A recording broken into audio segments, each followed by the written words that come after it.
Power Rangers, Lightspeed Rescue. The signal is calling. Our planet is falling. The danger will test you. Better make it Lightspeed Rescue. Hey, Wolfpack, we are back with a surprise midweek tier list. Yes, we're back in the realm of those mighty morphers once more, retreading some previously treaded upon land, talking about Lightspeed Rescue again, this time ranking all the episodes on a tier list. Making sure everything's working. Okay, looks like you guys can hear me. Yet to hear me in my sexy voice, because we're talking about one of the greatest Power Rangers seasons, Lightspeed Rescue. I do not care what the fans say, I think this show was awesome. Lightspeed Rescue is an underrated season. This is one of my all-time favorite Power Ranger eras. Now, I know it's not as good as In Space or Time Force or my personal #1 favorite, Lost Galaxy, but Lightspeed Rescue honestly deserves a lot more praise than it had back then. This show is crazy fun, so insane, really kick-ass team of pro Power Rangers. I really love it, and I want to talk about all its episodes. The good, the bad, and the ugly. And yeah, I know, there are some ugly. Stream on a Wednesday? That's right, Tails, we're changing things up. Yeah, I had time, so I decided, you know what, why not? I want to do this. I want to talk about this before the summer. There's a Galaxy Railways reference in Lightspeed Rescue. Alright, making sure you guys can hear me. Alright, pretty cool. Alright, so, if you don't know, Lightspeed Rescue was the turn of the millennium show for Power Rangers. A lot of fans did not like it, and we'll get into some reasons as to why, but this show honestly was a pretty big hit, even back then. A lot of people really liked it, children got into it, and this started the standalone Power Ranger eras, where each season would be its own standalone, self-contained story arc. We would follow one group of Rangers for an entire season, and not overwhelm newbie viewers with too much continuity. And for that, I am grateful for, because I unfortunately did not have the pleasure of growing up in the Zordon era, which had a lot of continuity. Yeah, we started having one team of Rangers fighting one team of villains, and they would defeat the villains by the end of this storyline. It was pretty cool, and this one I found really fascinating. It was fun. The team were actually full-grown adult Power Rangers. They are professional rescue heroes. Lightspeed Rescue is the first government-funded Power Ranger team, and definitely won't be the last. We do have Time Force and SPD, but this one, I will argue it is the first military backed Power Ranger team. We got to see the government recruit a bunch of rescue heroes to become Power Rangers. At first it's for military purposes, but the Rangers are actually first responders, rescue ops, like firemen, doctors, SeaWorld employees, the like. Basically a bunch of first responders who would risk their lives to save the innocent. Perfect Power Ranger material. And they fought demons from hell. Yeah, that's one of the reasons why I really like this. The Power Rangers are like fighting full-blown satanic demons in this version, and I think that is pretty awesome. I know the Demon Tribe is kind of debated on their place among the popular villain totem pole, but I really like Queen Banshira, Diabolico, especially Vipra if you've seen my videos, and Olympius, underrated Starscream villain. Got a lot of great villains, a lot of good heroes. Unfortunately, the show's one weakness is it didn't have too much character development. Only really 2 of the Rangers evolved as characters as the show went on. The Green Ranger Joel, who was the big dick of the group, started becoming a nice guy and finally won the heart of Miss Fairweather. And, of course, Ryan, our 6th Ranger. Yeah, shocker, the 6th Ranger gets all the best stuff in this series. Ryan was a pretty great Ranger, and we finally got our first American-only Power Ranger, so that was a huge highlight for this saga. But, yeah, there were a lot of great stories, and we're gonna be ranking them all. Checking your comments. Yeah, just wanted to tell people if you're new here, we have ranked episodes before. I did do Lost Galaxy, and I did Time Force with my brother Wolf. Look forward to possible more episode tier lists in the future, but this time we're returning to Lightspeed Rescue because I binge watched this show again because I really like it. We're going to be talking about, critiquing, praising, and even bashing the best, the worst, and everything in between on this here tier list from top best to bottom worst. So, going over the basic rules if this is your first tier list ever, or if you're not familiar with how we rank. Up top, we have Lightspeed Legend. These ones are masterpieces, S tier, great Ranger adventures, great episodes of this show, possibly some fan favorite episodes of this franchise as a whole, but I really love them. You'll definitely see my top 10 up here, but these ones, pretty good. Lots of people love them. I love them. They were a highlight of the show. They are a legend. Underneath that, we have Titanium Power. These ones are A tier. Awesome. Pretty cool. They're decent episodes. I would definitely say they're a gold standard for this show, but might have a few flaws here and there. Some scratches, some stuff I didn't like, some stuff that could have been improved, a weakness or two. Definitely good, but not perfect. But they are Titanium level strong. Then in mid-tier we have Rookie Ranger. Here we go at the okay mark. They're fine, passable, and okay watch. I would definitely watch them if they're on, but I don't race to watch them. They're definitely a silver medal tier episode. Had a lot of good moments and equal amount of bad moments. Definitely fall smack in the middle. They are Rookie Ranger.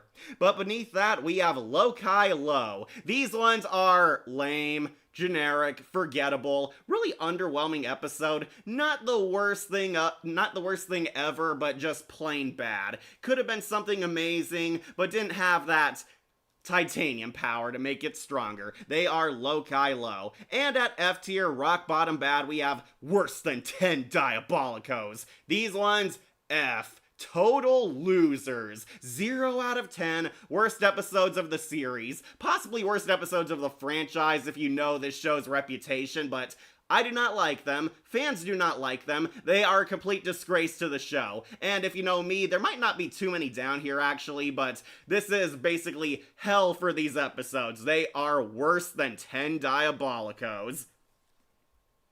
Didn't you do a tier list of this before? I did a top 10 on this before. Yeah, some people might have not watched it, and I wanted to give some other episodes a spotlight time, a fair shot to talk about them, why they didn't make my top 10. But yeah, I did a top 10 on this. For tier lists, we did do Lost Galaxy and Time Force episodes. I want to convince my brother Wolf to do In Space episodes with me, and Wolf and I are gonna watch SPD and RPM all the way through.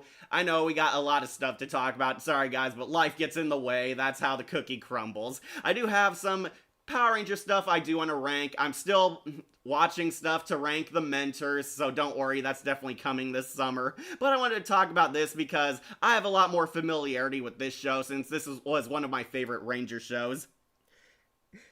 First time the Rangers fought a group of enemies that wasn't aliens, yeah, or machines, or machines. Yeah, the Zordon era was mostly aliens or supernatural beings. Then, yeah, Lost Galaxy was also aliens, technically. Yeah, this might be the first we fought full-blown demons. Definitely not the last one, too, but I really like the change of pace, and the demons were really epic villains. I will defend them. Oh yeah, time to celebrate Lightspeed Rescue's 26th anniversary with a tier list. Yep, made it in time. Just been drawing some character designs for my comic arc. Okay, Snowstorm, good for you. Glad you're still drawing. But yeah, we're talking about the episodes. I really like this season, and there are a lot of good episodes and very interesting tales for Power Rangers. I do have a Wikipedia tab because as great as your lovely catastrophe is, even I have some memory problems. Can't memorize like 40 episodes, but we actually have some compressed two-parters. There's 38 episodes on this tier list. 2 of them I know are two-parters have been combined into one. That's the finale and the Lost Galaxy crossover, which I do like, so look forward to when we talk about that. But yeah, I got Wikipedia open, so in case you see me open up the page to catch up on an episode, don't say I didn't warn you. What would happen if the Rangers face enemies who were humans and not meta-humans, but human with gadgets? Honestly, I think there'd be a lot more blood on Power Rangers if that happened. The Power Rangers suits are overpowered, okay? They were built to fight supernatural or super durable enemies. If it were regular humans, yeah, human enemies are usually screwed on this series.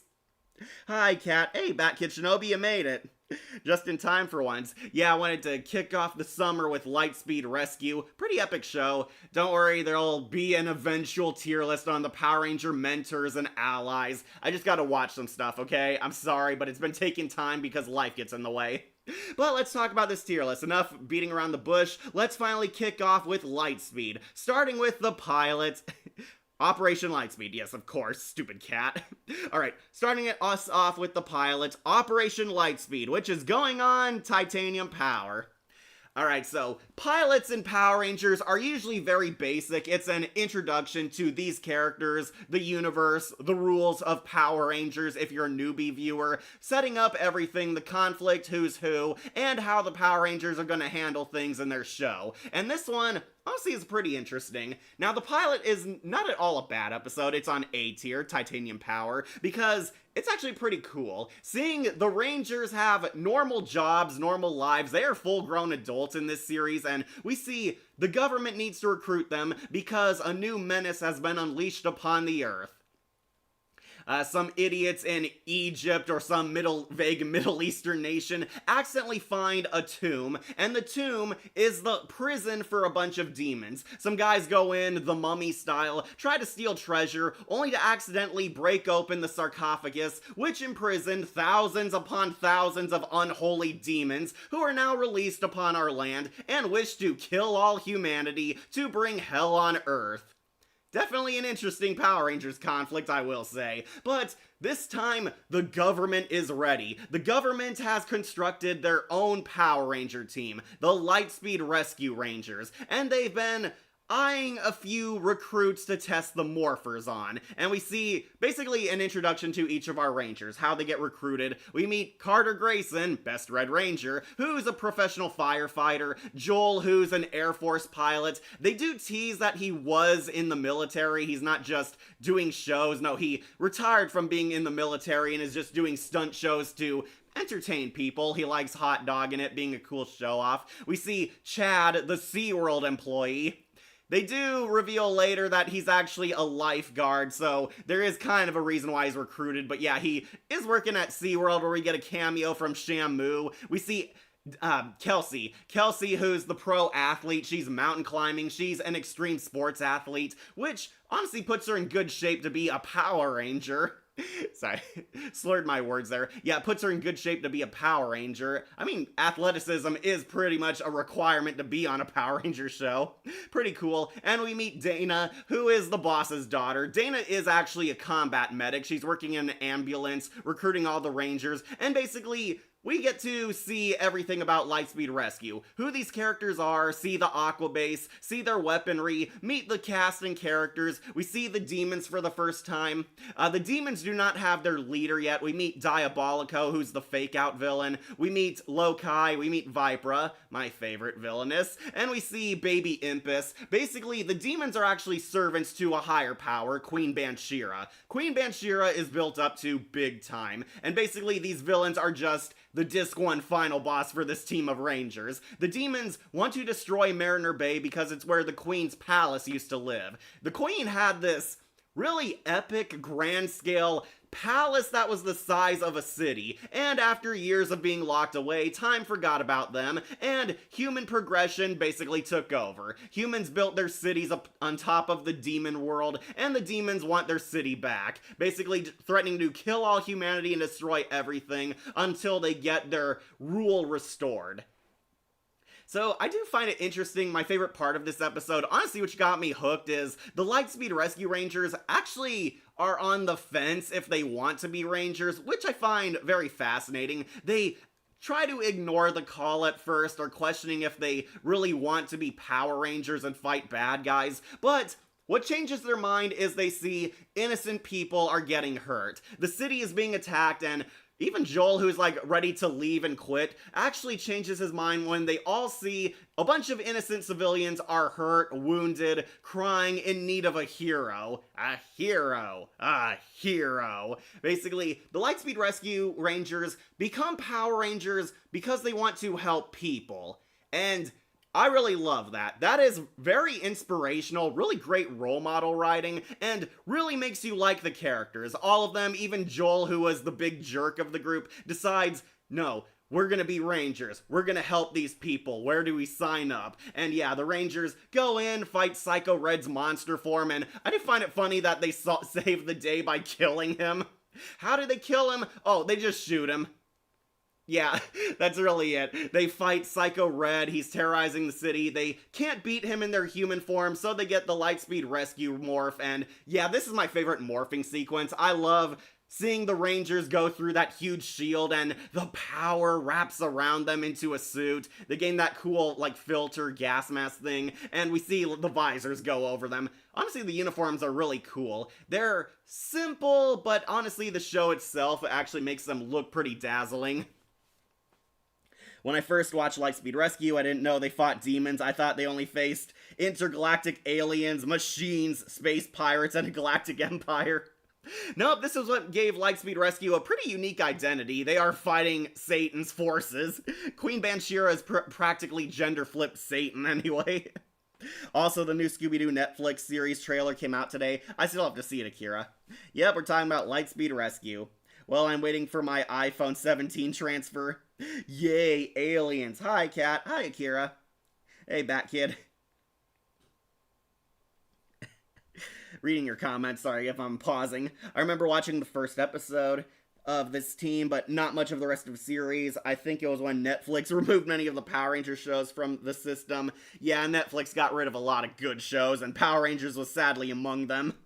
Really dumb to build a city on top of an evil castle. Well, you see, Bat Kid, human progression, evolution, and basically nature moved on. The demons ruled 10,000 years ago, and their kingdom was basically buried under a lot of dirt, a lot of nature happening, and human society rebuilding after they were free from the demons. And now they're in our present day, or I should say 2000, but yeah, Power Rangers wants to make you think all of them are taking place right now. Basically our present day, and we've now built cities, we built society, and the demons want to destroy that because they want their society back, destroying all those weak humans and rebuilding the Queen's Palace on top of the land.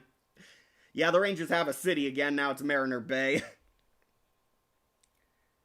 Okay, talk about Death Battle. Okay, so honestly, I think this episode is fine. We see the Rangers actually defeat a demon, but Captain Mitchell, their boss, comes in and says, no, that was just the first wave. Now we have to prepare you to fight a whole villain army. There's gonna be more demons, more attacks, and a lot of danger, but are you still willing to stay on Team Lightspeed? And the Rangers, of course, say yes. Honestly, kind of setting everything up in a really simple pilot episode. This is like the first series premiere I've seen which wasn't multi-parts. I mean, unless you own the VHS tapes, which tie a lot of episodes together. But this one, honestly pretty straightforward. Very simple, get you attached to the Rangers, you get a feel for who these characters are, and it sets up basically your Power Ranger premise before we move the story forward, and I think it does a pretty good job. Honestly, it's a pretty A-tier episode.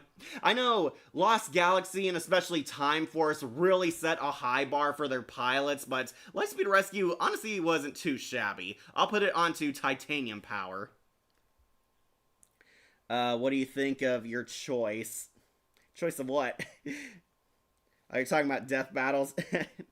The thing I like about the show is the instrumental version of the show's theme because it's fun to listen to. My favorite Megazord is the train Megazord. Yeah, the Rail Rescuer, I believe what it's called. You get to see a train go up in the sky, then turn into a transformer, then becoming a Megazord. That is a pretty cool transformation sequence.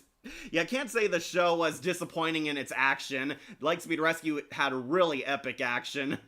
Yeah, pilot's going on to A tier. Alright, next is Lightspeed Teamwork. Okay, this one is honestly a bit weaker. It's the first episode that sets up the Joel and Miss Fairweather romance arc. Yep, it's already starting. Basically, the Rangers have to learn the meaning of teamwork, and Joel, the Green Ranger, is the one team player who kind of struggles clicking with the rest of the gang, is often screwing around, trying to flirt with women, namely his love interest of this series, Miss Fairweather. Miss Fairweather is the sexy scientist who created every gadget the Lightspeed team is using. She made the Megazords, she made their weaponry, and she makes them new toys as the series goes on.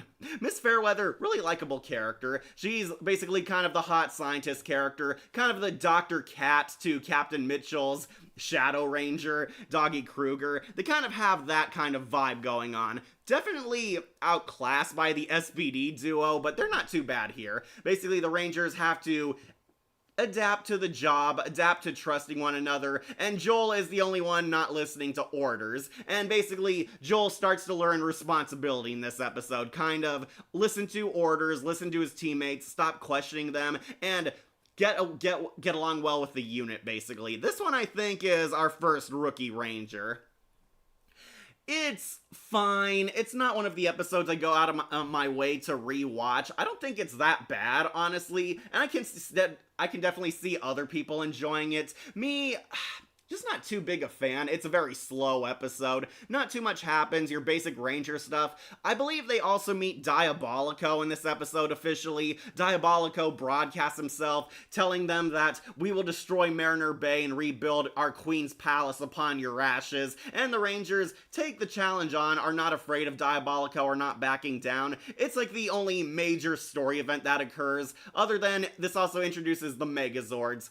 Yeah, this episode also gives you the Rescue Zord, the first one, the one that has those cool extender arms. They drive around in their big vehicles. Dana gets an ambulance, Carter gets like a fire truck, and Joel gets the cool green X-Wing fighter up above. Or is it like an A-Wing? I know it's like kind of like a Star Wars ship. Joel basically doesn't listen to orders, almost endangers people. I do like the Rangers are rescuing civilians. This one kind of addresses an issue parents were complaining about the series, that the Rangers are endangering people and destroying cities in their fights against evil. Here we actually see, no, the Rangers are escorting civilians out of the danger zone, saving people's lives, making sure the streets are evacuated. Dana like flat out picks up everyone on the freeway to drive out of town before, a giant monster stomps on them. I will say I do like that they are kind of poking fun at that by showing, see, there you go, the Rangers are helping innocent people. Now everyone's safe, so you can stop saying the Rangers are bad influences. Honestly, that is pretty funny, but the episode itself, it's fine. It is fine. I don't really have anything bad to say about it. It does have its highlights, but it also has a lot of slow moments, a lot of Ranger action, and a lot of Megazord shots. At times it gets kind of draining seeing each Megazord slowly form into like a new form before, of course, they finally turn into the giant robot for the final battle. But yeah, it's a pretty simple episode. Though I will say it is pretty funny. Joel's trying to pick up Miss Fairweather and he's like trying to impress her by saying, I'm a Power Ranger. Wow, golly gee whiz, that's amazing. Miss Fairweather's kind of trolling him, and Joel accidentally pisses her off by bragging how, his Megazord is defective, it's not up to par, and saying that, some annoying woman was telling me what to do, and that annoying woman was Miss Fairweather, the girl he's trying to impress, leading to our running gag, Joel epic failing at trying to impress the girl of his dreams. Yeah, get used to this, Joel trying to win over Miss Fairweather, only to fumble his chances by pulling a Mordecai. Like, why can't a Christian show be like this? I think this one is a great Christian show, honestly. The Power Rangers are beating the hell out of demons. That's like the most pro-Christian thing I've ever seen. Gonna say this up front, Carter Grayson, top tier Red Ranger. Absolutely, Blue Thunder, absolutely. Carter Grayson's my favorite. So is this the first team that was made by the government? One of the few things it has done right, sadly only in Power Rangers. Yes, this is. We got government-funded Power Rangers. Technically, they're supposed to be military, but they're more like rescue ops. They're not like full-blown in tanks, driving stuff around. I think SPD would improve upon that, but this one honestly does have its good moments. And I do like that the government actually is training, funding, and backing Rangers. This will have its ups and downs as the show goes on. But yeah, to answer your question back, kid, yeah, the government is actually backing the Rangers here. And honestly, one of the few times the government is portrayed competently. And I love Lightspeed Rescue, like I wanted to see more of it on Telltale Games or Death Battle episode.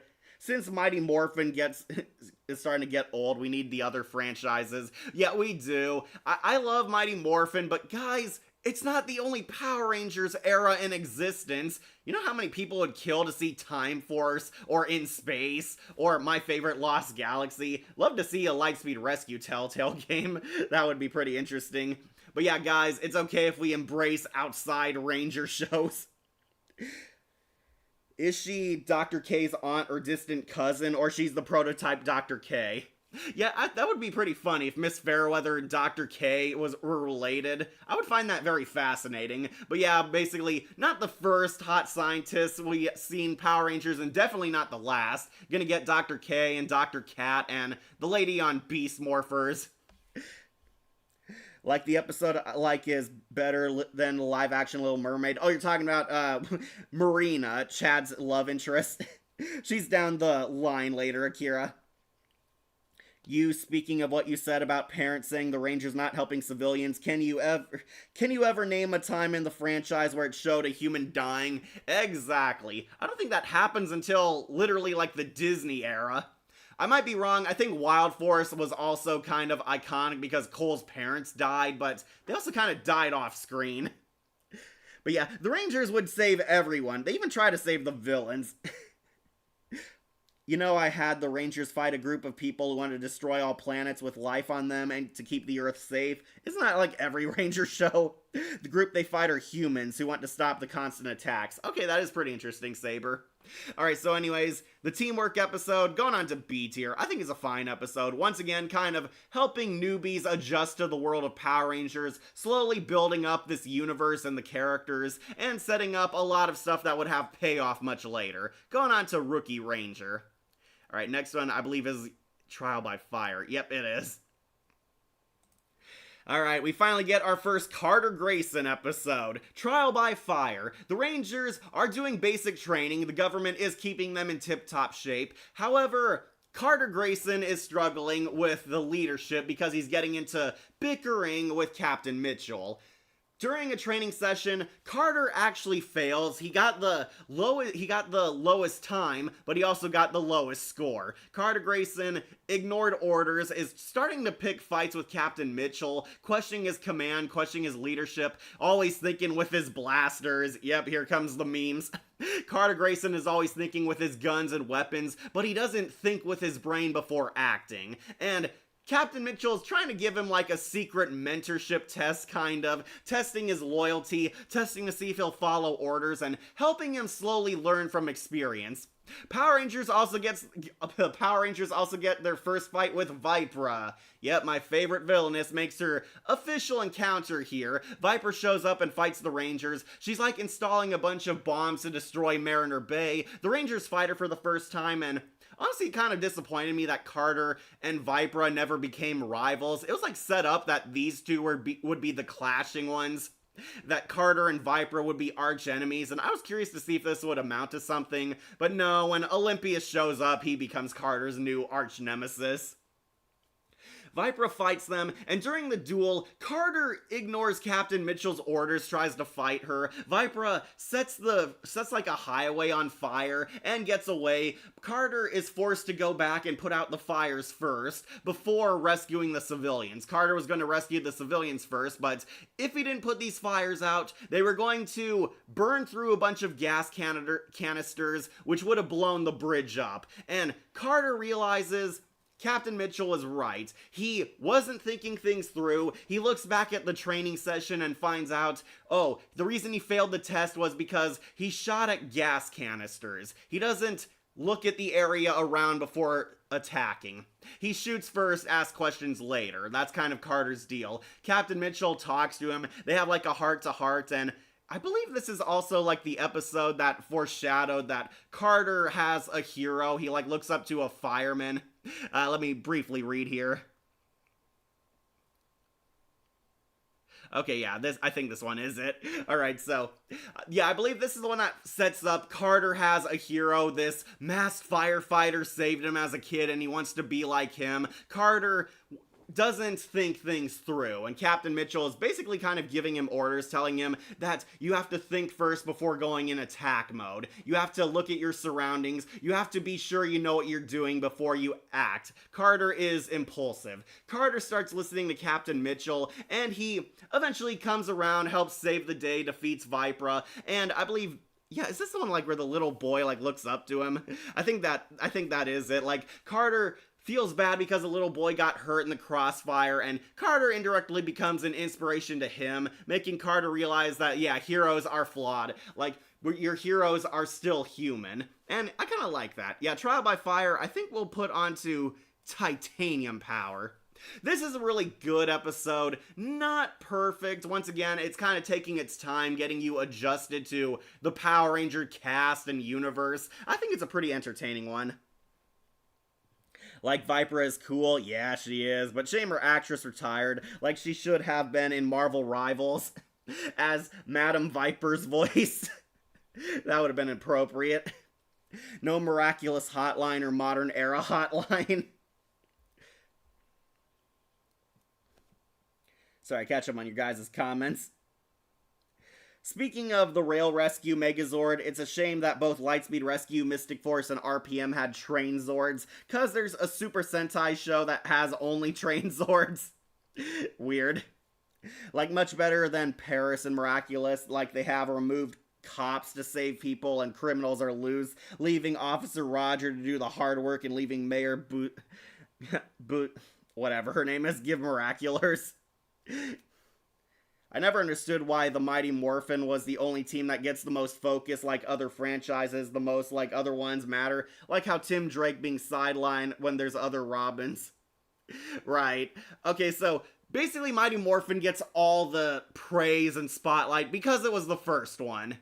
That is literally it. Mighty Morphin was the first one. It was the trendsetter. It used to be the most profitable Power Ranger show. It was the icon. It was a game changer for entertainment. Mighty Morphin does have a lot of good episodes. I think a lot of people, though, overlooked that it had flaws, namely that it was also episodic. It had a lot of goofy comedy stories, and Bulk and Skull can sometimes hog too much spotlight. Mighty Morphin is a good show, but it gets a lot of spotlight because it was the original. It was the first. It was the original trilogy. It was the phase 1. It was like one of the biggest influences upon pop culture for the longest time. Mighty Morphin got 3 seasons, whereas most Ranger shows get 1 to 2. It had the most interesting cast, it had a lot of fantastic and whimsical episodes, introduced like anime tropes to mainstream children for the first time, and it had a lot of iconic characters. At one point the show even went dark. Tommy Oliver and Lord Zed were iconic characters that people loved. It had 2 movies, later it had Mighty Morphin, then it had Turbo, and it was the one that got the reboot even. It was basically a huge deal back then, and because some people can't let go or move on or, you know, touch upon the other Rangers shows in the later eras, Mighty Morphin basically hogs the spotlight because it used to be the biggest, the big cheese, the big deal, the cultural phenomenon back then. I like Mighty Morphin, but I do think other shows deserve more spotlight. Yeah, I really like Viper too. Basically, my idea was them fighting a military group who were trying to destroy any planets with life on them. That would be pretty interesting. The military group think that destroying planets with life on them will stop attacks. Okay, that is pretty fun for a Power Ranger story. Yeah, I see, it's cool. At Snowstorm, I remember as they made a fan-made English dub of the YouTubers. Oh, made by YouTubers. The acting on Mighty Morphin is also wooden at times. Yeah, I agree, Blue Thunder, especially from the human castmates. Like, the monsters are going over the top and having fun. Sometimes the civilians or guest characters, or as any veteran Ranger fan knows, the guest star children actors are usually very poor. Yeah, look at Justin. No, when the Rangers, like, befriended, like, a little kid character, it was, like, obviously the kid character's first time acting, and the acting is usually hilariously bad. Wooden, bland, sometimes over the top if they got too into it. But yeah, child acting was not very well loved by Ranger fans, even back in the 90s. With so many train Zords, you think that wouldn't miss the opportunity to sell more trains by adapting Train Ranger Team? But what a missed opportunity. Yeah, well, Nickelodeon and Netflix don't know how to handle their Rangers. Right, Bat Kid. That was a Train Rangers fan-made series. Okay, I've not seen that then. It's called Rail Riders, available in Zenith Films Media YouTube channel. Alright, I'll check it out. I still gotta watch the In Space spin-off web series, where we get to see Andros and all the actors he could get doing adult veteran rangers on alien missions. I want to see that. Shopping for your next car? What about third row seats? Anyways, Trial by Fire, I think it's a pretty engaging episode. It's pretty fun. It makes you like... They say we're out of sync, say we're out of sync, but we're cooler than you think. Still chasing our dreams. With millions of cars nationwide, Auto Navigator makes it easy to find the perfect one for you, whatever that may be. By later episodes, but we'll get to that soon enough. This one, Titanium. Shopping for your next car? Right, what about third row seats? Kelsey episode. Yes, it is. Riding the Edge. Ooh, they say we're out of sync, say we're out of sync, but we're cooler than you think. Still chasing our dreams. With millions of cars nationwide, Auto Navigator makes it easy to find the perfect one for you, whatever that may be. Use as an example, suggesting that the Yellow Ranger is a lesbian. There's been like a huge fan theory that Kelsey is the first lesbian Power Ranger. This has been completely disproven by later episodes. Kelsey is basically going around town skating. She likes to shred. She likes to have fun. She is very proactive for a Power Ranger. Kelsey helps save the dog of this nice rich girl. This rich girl almost loses her dog runs into traffic, and Kelsey uses her cool extreme rollerblade moves to help save the innocent puppy. And a lot of people think the girl has a crush on Kelsey. Kelsey quickly befriends this nice rich girl. They have like a girls' day together, and they become instant best friends. I will say I do like Kelsey. Kelsey's a pretty fun, wholesome character. She's always peppy, always fun, always does the right thing, not afraid to speak her mind, and yeah, Sasha Williams, really hot, really like her. Carried on the tradition of sexy Yellow Rangers very well. Yeah, I know, controversial opinion. I thought Kelsey was also hotter than Dana. Though Vipra is my number one, but Kelsey's very pretty. Kelsey becomes friends with this nice rich girl, and it turns out the girl is actually an astronaut. She's going on an Apollo mission. She's going up into space, basically, and the space shuttle gets endangered. And this is basically the main conflict of the episode. The shuttle is knocked off course by one of the demons. Diabolico releases another demon to destroy Mariner Bay, and the rocket is set adrift. It's going to crash land, and Kelsey convinces the Rangers to help save her. Yeah, I know it shouldn't take too much convincing for the Rangers, but Kelsey basically cares for this girl, bonds with her, and tries to gain her trust, leading to the girl discovering that Kelsey is the Yellow Ranger. Kelsey and them basically pull a huge rescue ops mission, trying to help land the shuttle safely. All the Rangers work together, and we get that cool Megazord action. Okay, so my biggest problem with this episode is, one, I do not agree with the Kelsey is gay fan theory, especially because we see that there are hints that Kelsey has a crush on Chad, and she has gone on dates with guys, but honestly, the worst sin is, it is slow. This is a very sluggish, dull episode, and if you do not care about all the models on screen, sometimes it can get very underwhelming. The Megazord is not involved in heavy, dark action. It's involved in more a rescue mission. They're helping a rocket land, and basically they fight like this giant monster on the side. This episode, going on to Rookie Ranger. Again, I've seen far worse, but this one I just do not really love all that much because I feel like it's really boring. Yeah, that's the worst thing I can say. Kelsey's like my favorite Ranger in the yellow lineup, but this one's like really boring, really slow, very meandering. It feels like they kind of pad things out with the Rangers going in their Megazords, changing, splitting apart, changing together again. Kelsey talks with this girl, and the girl finds out she's the Yellow Ranger, which has very little impact because this team of Power Rangers are public superheroes. Huh? You like didn't know that Kelsey was the Yellow Ranger when it's pretty much common knowledge in this series. The Rangers do not have secret identities. They are known by the public. They morph in front of everyone. The government is backing them. They can't arrest them because the Rangers are not vigilantes in this version. How did you not know Kelsey was a Power Ranger? But yeah, after they save the day, Kelsey and the girl become best friends and hang out again, and Kelsey never talks to this woman ever again. Yeah, it was pretty much a one-shot episode. Honestly, pretty middling episode. Not the worst thing ever, but also not super exciting. It'll be outclassed by a lot of better ones coming up. Lightspeed Rescue! Was figuring you would do this one soon. Yeah, I was, Shadow. Sorry, but I know everybody's waiting on the top 10 Time Force episodes. What can I say? Life got in the way, and I got other stuff to review. I did do a Tales from the Dark Side episode, so look forward to that. Which episode are we at now? Wrapping up Riding the Edge, which I think is middling. We're on our first Dana episode next, A Matter of Trust. Yeah, this one I do recognize. Not every cool character has to fit some weird box. I agree, Batkid, I agree. Yeah, some people thought Kelsey was a lesbian because she's best friends and very close with this girl, but we see Kelsey has like kind of a crush on Chad and has dated a few guys before. I guess you could argue Kelsey's bi, but I did not get why fans really project onto this episode that this is like the first lesbian couple in Power Rangers history.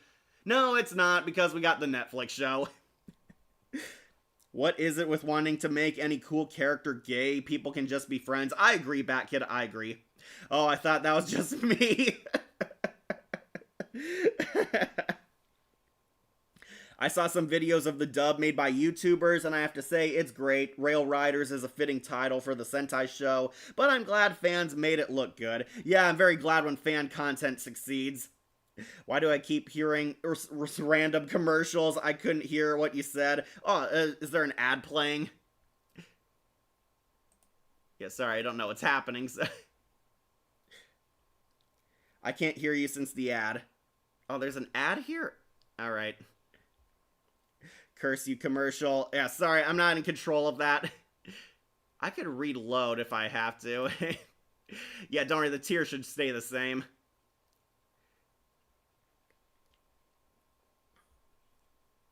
Okay, I apologize if there was like an ad annoying you. Like the Fanon has an Orange Ranger, so that would be really cool. Yeah, SPD technically had an Orange Ranger too. Ah, there we go. Get out of here. Like the only one is Fern and Izzy in Power Rangers Cosmic Fury. Yeah, so if you couldn't hear me, some people said that there was a fan theory that Kelsey was gay. This was completely disproven and proven non-canon, and this is the episode a lot of folks point to because Kelsey's so close with this girl. They're just friends. Okay, they are just friends. I know the actors go so hard because they're entertaining children, but yeah, Kelsey and this girl are just friends. She rescued her dog, she rescued her from falling right out of the sky, and the girl is completely wowed by Kelsey being a Power Ranger, because I think all of us would be too. But yeah, this episode, honestly, it's a middling one, going on Rookie Ranger. Hey Kat, I've made it. Sorry that I'm late to the tier list. I love me some Power Rangers. Not too late, Chris. We're only 4 episodes crossed off. So far, none in S tier. Sorry about the ads. Didn't even know you were doing this. Yeah, I decided to surprise everyone, Jon Snow. It's alright, ads happen, Kat. Okay, so I apologize. I'm not in control of the ads. I usually think I just exit them out, but YouTube is gonna YouTube, alright? Really, I didn't know that. Hey, Jon Snow, glad you made it. Okay, so, episode 5. Made it to our first Pink Ranger episode with Dana. Oh, Dana. I really wanted to like this Pink Ranger. Like, don't get me wrong, Allison McGinnis is super hot. She is super likable, and she can actually act. She has a really cool Pink Ranger design, like how she looks in the show, but they did not do anything good with this character. Dana is an undercooked Ranger. She's who I call the neglected Ranger.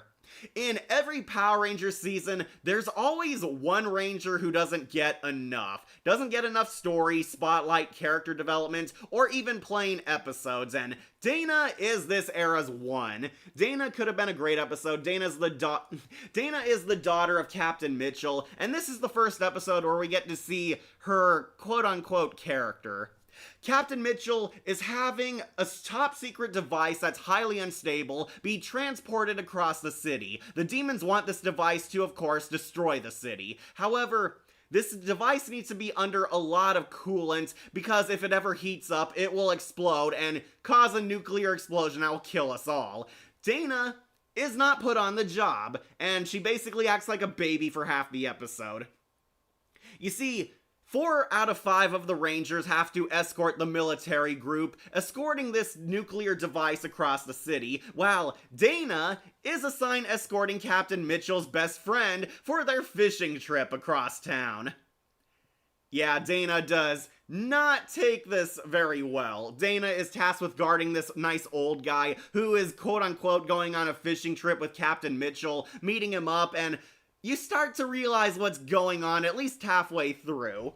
The Rangers are basically a decoy. The old guy has the device. They are distraction. The demons are going after their fake cruiser. Dana is actually escorting the true scientist protecting the nuclear device. Yeah, this old guy is disguised as a fisherman, and he really has the nuclear device trapped in his briefcase. He's like carrying it in like a fake cooler, keeping it cool, escorting it with Dana, and Dana is unknowingly helping transport this guy to the military base to meet up with her father. And it turns out Dana has trust issues with her dad, and she acts kind of like a baby, really bratty, is very much hurt that she's doing this menial labor that's completely useless, when in reality she is the most important one on this entire mission. So, Yellow Ranger from Lightspeed Rescue used roller skates like Alex Kudbel from Miraculous? Exactly, Akira, exactly. So she's better than Chloe, like Dana. Pink SPD, Sid, and yellow RPM Ranger is a better blonde than Chloe. Yeah, definitely. Trip.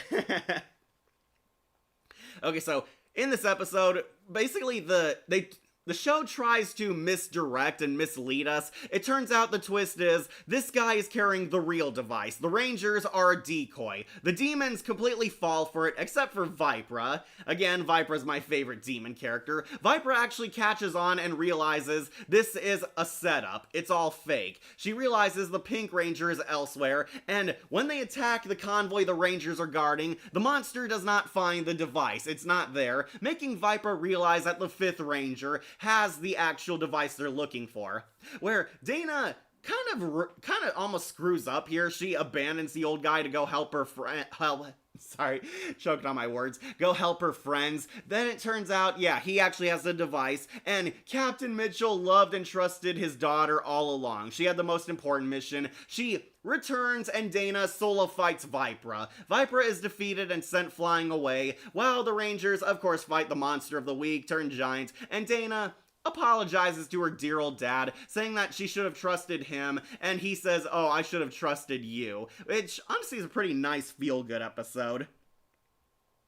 Like Vipra is a funny, villain, so much better plans. Well, Vipra was supposed to be a serious villain, then like everything Power Rangers, things get really wacky.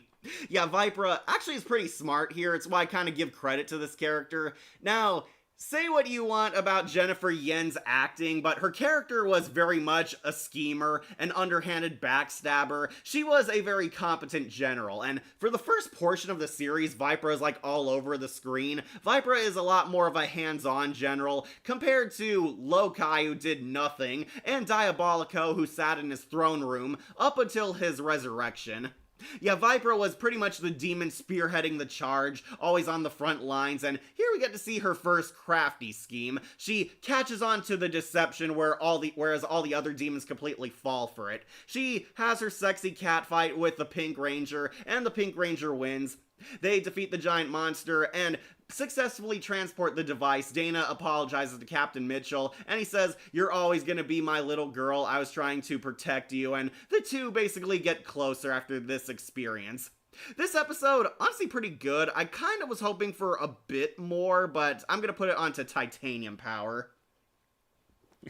Vipra is still a better female villain than Diva Talks, that's for sure. Absolutely, Shadow. Absolutely, I fully agree with that. For a grown woman, she was acting like Booster Gold or a teenage girl. Okay, so here's the thing. Dana is supposed to be 18 in the show, but she is also a working girl. Well, not like that. No, she actually has a job. She has a career in military. She is a medical student. Dana is supposed to be like a college girl, but she acts a lot younger than she's supposed to be. Not like Sid, but she has her bratty moments. I guess it was trying to show that she's not too far off from a teenager with attitude, but sometimes it got obnoxious because all the other Rangers are mature, older adults, whereas Dana was kind of the baby of the bunch. This could have made her an interesting character, but they don't really tackle upon it other than Dana gets a lot more emotional compared to the other Rangers.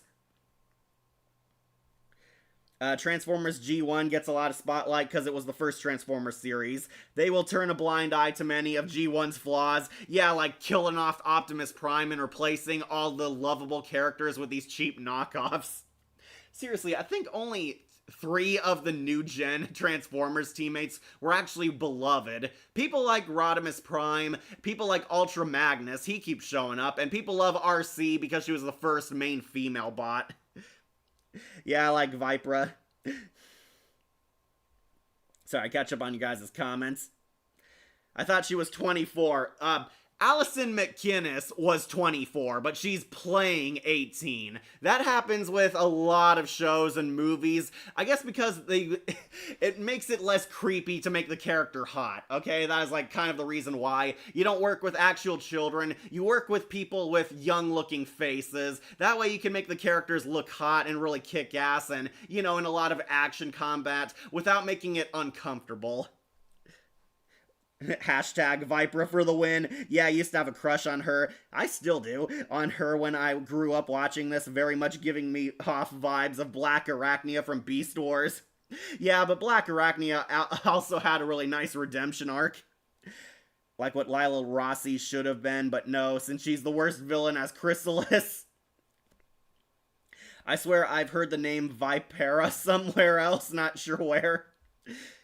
You might have heard of Scorpina. I think that's who Viper is supposed to be based off of. Scorpina was also a sexy femme fatale villainess from Mighty Morphin, and a lot of fans were disappointed she never came back. Yeah, Dana was my least favorite, mainly because of the lack of character. I mean, Katie didn't have a lot of focused episodes, but she still was a badass at times. Yeah, I agree, Shadow. Okay, so I don't have anything against Allison McInnes, but the writing behind her was the weakest. Dana is just a forgettable Pink Ranger, and it doesn't help that there's multiple other Pink Rangers who surround her who completely overshadow her. I mean, last season we had Cassie, we had Kendricks, the first Pink Ranger to die, we had Corone, the first villainess who became a Pink Ranger, then we have Dana, who was pretty much a nothing burger. Then after this, we get Jen, one of the best Pink Rangers of all time. The problem is, the writers did not know what to do with Dana. She was not interesting, and she got overshadowed by her more interesting cohorts, especially her own brother, the Sixth Ranger. Scorpina was voiced by Wendy Lee. That's pretty funny, because Wendy Lee would go on to voice Alpha. Could Christina V or Grey DeLeo play Vipra if we get a Lightspeed Rescue reboot game?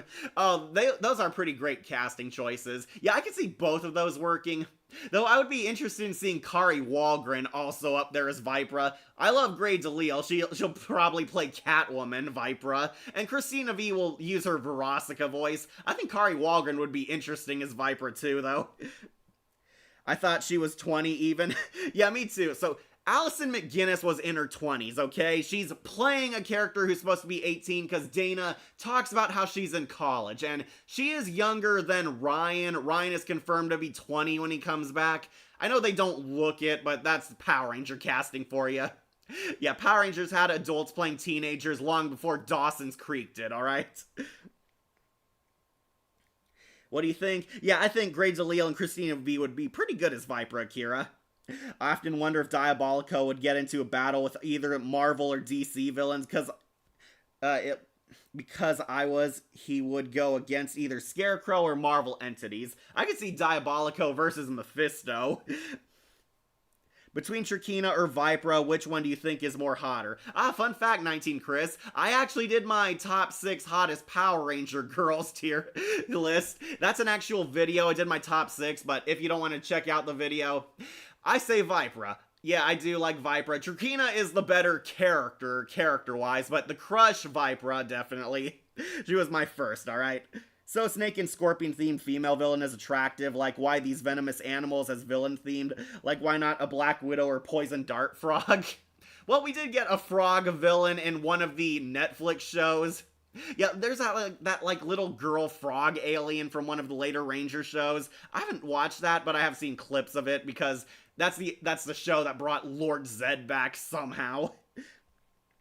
Now I remember I used to name the Vipera for the last name of Lamia. Okay. Pretty cool name, though. How is season 1 to 3 Chloe irredeemable, but frickin' international terrorist Gabriel and manipulative liar Lila? Okay. Because Thomas Astruc really hates Chloe. I know, sister. You did Ryan already? No, not yet. We're only on episode 5. Okay, so to wrap up Trial by Fire, I think it's an alright episode. This tragically gave me too much hope that Dana was going to evolve as a character, because at the end she and her dad get along, but it was kind of also the end of her character arc entirely, until another episode, which we'll get to later. But this one, honestly, not too bad. As an episode on its own, it is definitely watchable. Alison McGinnis definitely really is kick-ass in the show. Love seeing Vipra as a crafty villain, and it's actually a pretty nice twist that you actually don't see coming. Yeah, I did fall for this the first time on rewatch.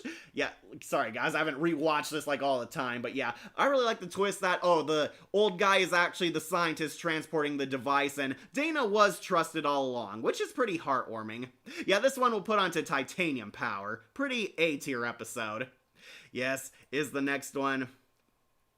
Yes, it is. Wheels of Destruction, the Viprari episode. You'd think they'd get a picture of Vipra driving her kick-ass car, but no, we got her huffing at Diabolico. Yep, Wheels of Destruction, going on to Lightspeed Legend. This is one of my favorite episodes of all time. I don't care what Linkara says, I love the Viprari. The Viprari is awesome. Like me and my sister argue like Lila isn't Tomoe's real daughter, but isn't the same bloodline. As the eye and hair color don't match. Like isn't Fire Force an anime version of Firefighter, prequel of Soul Eater? I wouldn't know, Akira.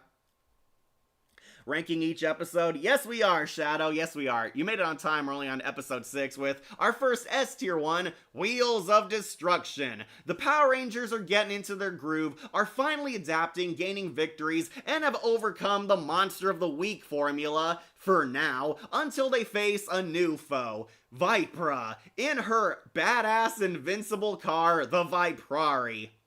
Yeah, this one's a total toy commercial, and a pretty kick-ass one. Vipra is finally taking the leadership in fighting the Power Rangers. Vipra wants to kill the Rangers, and she's using her super weapon, this epic demonic Batmobile called the Viprari. It's basically a silver dune buggy with bat wings and a metric ton of guns attached. Vipra is here, and she's shooting up the streets, terrorizing the Power Rangers, and the Rangers finally meet a very serious challenge they can't beat instantly. Vipra is very much smart, dangerous, and has a super weapon that trounces the Rangers like nothing, meaning the Rangers have to get better toys to fight her, and Vipra is kind of screwing with the Rangers a bit. She's mentally hurting them, trying to show how powerful she is. She could finish them anytime, but wants to show off her power. Vipra is flexing, destroying the streets, shooting up civilians, and there's not a darn thing those pesky Power Rangers can do about it.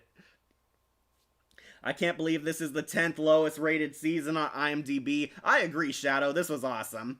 And yeah, I really like this car. This car is pretty awesome. Viper's like driving around really fast, shooting up the streets, has all those Gatling guns, has force fields. She can outrace the rescue rover. This also has one of my favorite lines where the Rangers are chasing her in their car, and Carter's like, wait guys, seatbelts first. Yeah, it's just so funny. The Power Rangers are such great role models that they have to remind you, yeah, always put on your seatbelt, guys. We gotta do that first before chasing the villain. Yeah, Carter has them all buckle up before they chase Vipra, and the Viprari can go past 88 miles an hour. She's like burning the streets, tearing things up. Vipra at one point mocks Carter, like giving him kind of bedroom eyes. Oh, come on, you want to race, Red Ranger? And Carter takes it very personally, tries to chase her, fails every time, but Miss Fairweather built them a great super weapon, the Lightspeed Cycles. Motorcycles that can race at light speed, and yeah, we get the motorcycle ranger weaponry. The rangers finally get advanced rides and can take on the Viprari. I meant to say I used the name Vipera for a Lamia/Naga character I made. Okay, Sabretooth. I heard the Netflix Devil May Cry anime's third season is going to be the final season because I hope they remix Legacy Devil May Cry 5 because it's one of my favorite tracks. Honestly, that show is also pretty expensive to make. I do not like the DMC anime on Netflix because it is not a good portrayal of the franchise, but the animation is good, but I can see Netflix not wanting to spend that much money on it. Sorry, catch up on your guys' comments. Fun fact, Red Dino Thunder Ranger, Connor's Battleizer attack feels like domain expansion, like did Dino Thunder inspire Jujutsu Kaisen writer to create it. The Munsters Dragula is more classic than Viper's car. Yeah, so I know a lot of people do not like Jennifer Yen's acting, but it kind of makes the episode enjoyable to watch. Just as I thought, in my Viprari, I'm invincible. You'll never outrace me, Rangers. Ha ha ha. You just don't learn, Vipra. Oh, I learn, but you'll wish you haven't taught me. Yeah, Jennifer Yen's pretty much trying to ham it up, but her restrained voice is not helping. I would argue Viper got better at acting as the show went on, but I could see why some people did not like it. Though that car is pretty cool. Of course, the Rangers get the Lightspeed Cycles, and they finally trounce the Viprari, demolishing it but not completely. Viper retreats in shame, and the Rangers finally get a victory. They're back in their groove, and once again, Joel fails to impress Miss Fairweather. Is she a car saleswoman or a supervillain? Not to mention this had some good funny moments with, yeah, Miss Fairweather and Joel again, which I will admit I absolutely love their banter together. Yeah, Joel and Miss Fairweather are pretty entertaining. The Green Ranger wants to win her over, but only to epic fail. This one, kind of funny. Joel suspects that Miss Fairweather is building a super weapon for him and him alone. Like, oh, guys, pretend to act surprised, but Miss Fairweather is building me a jetpack. That's what I think it is. She's building something top secret for the man she loves. And it turns out she was actually building weapons for all the Rangers, and he gets kind of embarrassed. Yeah, once again, he thought he had a shot, only to blow it by the end. So Triassic Ranger form created domain expansion before Jujutsu Kaisen exist. I guess. The last name of the Lamia character to be specific. Okay, Vipera. We need a Zords tier list. Well, I want to do the mentor figures first. Did you watch Tatsy episode 9? Yes, we have, Tails. Wolf and I went to see it in theaters, and I thought it was alright. I love seeing episode 8 on the big screen a bit more. Episode 9, have some opinions to talk about, but look forward to when we do that character tier list. Gotta wait for it to be public, okay? Gotta wait for the public to enjoy episode 9. We can't just spoil it for you yet. Top 10 weirdest or what the heck moments in Power Rangers. Definitely the Rangers being made into a pizza. That is still weird to me, even after all these years of Mighty Morphin. Yeah, agreed on the DMC series. It's far from the worst show, but it's not great either. I'll just wait till they make DMC 6. Me too, Shadow, me too. They should have gotten Daniel Southworth to be Virgil, honestly. He can still do the voice. It surprised me that they didn't get him. Like I said, opinion handled, but I mostly agree that it's not faithful like the 2007 anime, but I agree that the animation is really good. But I mostly like the remix tracks from the games. Well, yeah, it's easy to make good music. I was not excited about the Lightspeed Time Force crossover. It was underwhelming. Yeah, it was. It was not very good. We do have a much better crossover on this season, though. Okay, so yeah, I really like this episode. Vipra being my favorite villain, of course, I simp for her. But honestly, the episode is pretty fun, pretty cool. Joel and Miss Fairweather have a lot of funny moments. The Viprari being sold as this epic toy you have to buy. And we get to see the Power Rangers adapting to their situations. This was definitely a change in the formula that the Rangers would not just be beating a big dumb monster for every episode, that they would have to think outside the box, adapt, be smarter, take on challenges that might actually offer a serious challenge. And this one definitely was a great one. Yeah, this one made my top 10 best episodes ever, and it's still true here. It's a Lightspeed legend. Alright, next. Oh, are we already on the evil robot rangers? Yep, cyborg rangers, of course. Well, guys, I can't believe I'm saying this, but even the Power Rangers got replaced by AI. The Lightspeed Rescue Rangers are literally replaced by Mechanical Rangers, giving us our Psycho Rangers episode. And yeah, it is not as good as Lost Galaxies or especially In Space's Psycho Rangers, but they definitely tried. So, this douchey military general wants better rangers who will actually solve the problems, so he creates his own rangers, making the Cyborg Rangers. These robot rangers, which are literally just the stunt guys in much more weird wiring. Yeah, we see like wires, generators, and circuit boards all over them. We meet the Cyborg Rangers. The Cyborg Rangers are basically our stand-in for the Psycho Rangers, and honestly not all that impressive because as robots they don't have personality. The Lightspeed team gets laid off in favor of AI. Now we're replacing the Power Rangers with robots who will obey orders, do whatever it takes, and they feel no pain, meaning they're much better than humans. But as Miss Fairweather points out, they lack one thing: a heart. Yeah, they're machines. They have no soul, no feelings, so that makes them more of a liability than an upgrade. And as you can guess, of course this goes horribly wrong. While fighting the monster of the week, the Cyborg Rangers get their circuits scrambled and turn evil, forcing the Rangers to fight them without their Lightspeed gear. And honestly, it's not half bad. I will put it onto titanium power. Yeah, I'll put it under a matter of trust, because that was honestly one of Dana's more unique standouts. But Cyborg Rangers, yep, pretty awesome, pretty cool. The Cyborg Rangers have rather weird designs, I will say. They were definitely trying to one-up the creepiness of the Psycho Rangers, but honestly, it felt a lot cheaper. Yeah, the Rangers honestly prove that they are kick-ass Power Rangers without the power armor. That is the entire point of this episode, showing you that Team Lightspeed will still fight to save the day, even without their powers, without their armor, without their gadgets, without even the military backing them. The Rangers care about saving people, and will still fight bad guys even when they are completely depowered.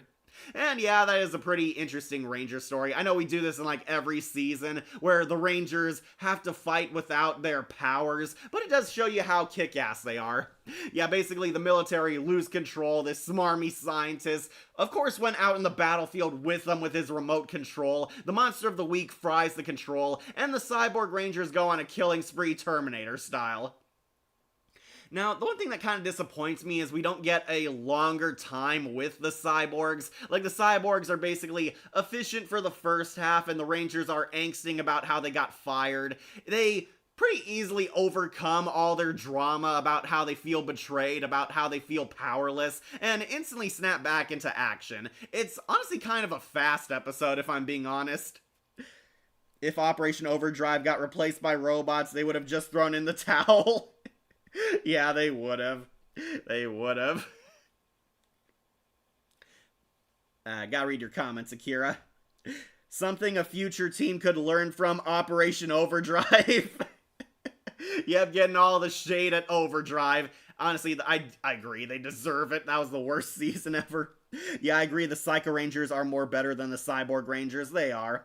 Oh, look, an episode where the Rangers get replaced, but even if they're not Rangers, they still decide to go towards the danger and help out. Yeah, that's basically the gist of this story. The Rangers lose everything, but are still willing to sacrifice their lives for the greater good, are willing to fight, are willing to stand up to these overpowered enemies, and yeah, it's pretty much a nice story where the Rangers can fight without the power. They are heroes, they are good people, they are willing to do the right thing, even when all the odds are stacked against them. And yeah, it's a pretty good episode, I will admit, not as good as the Psycho Rangers, and honestly, I think this episode, 1, should be longer, should have like a 2-part, and 2, definitely should have come later in the series as opposed to like the first 10 episodes. Yeah, it happens so fast. The Rangers get replaced by machines, honestly, like after what, like a month of being superheroes? Yeah, it felt like it should have come middle of the season as opposed to the first 10 episodes. Reading your comments. General McKnight, or as I call him, General McBaggy Pants. Yes, Jon Snow, still cannot believe the woman said that. Sorry, catching my guys' comments right now, since you guys have a lot to say. Yeah, I did not like Time for Lightspeed. It should have been the best crossover. I'm still considering doing my fanscription video on that, just need to make the time, and, you know, get out stuff you guys have been requesting. So cool. Like how much it costs? Well, apparently it was cheaper to have robots as Power Rangers as opposed to, what, living humans. Haha, now the government doesn't have to pay the Ranger insurance. They're robots. Yeah, this really dickhead general is like kind of rubbing it in their faces how, oh, they're your replacements. You're useless. You're obsolete. You're nothing towards our AI. And yeah, you guessed it. It blows up in his face. He looks like a fool. His smarmy scientist guy almost gets killed in the battlefield. Of course, the Rangers show up and honestly, I kind of wish they defeated the robots without their morphers, but no, Captain Mitchell shows up, gives the slow-mo throw of their morphers to the Rescue Rangers, and they hero up, turn into superheroes, and completely blow up the Cyborg Rangers. It's honestly a pretty satisfying episode, but I kind of wish it could improved in a few areas. I'll put it on A tier regardless. It's definitely a fun story. Yep, the Rangers defeated AI by proving that the human soul is stronger than any machine. Definitely an awesome episode. It did make my honorable mention, so I do agree it does have some highlights. I'll put it onto Titanium Power. Cannot wait for the Monsters Are Not Real episode. Almost, Shadow, almost.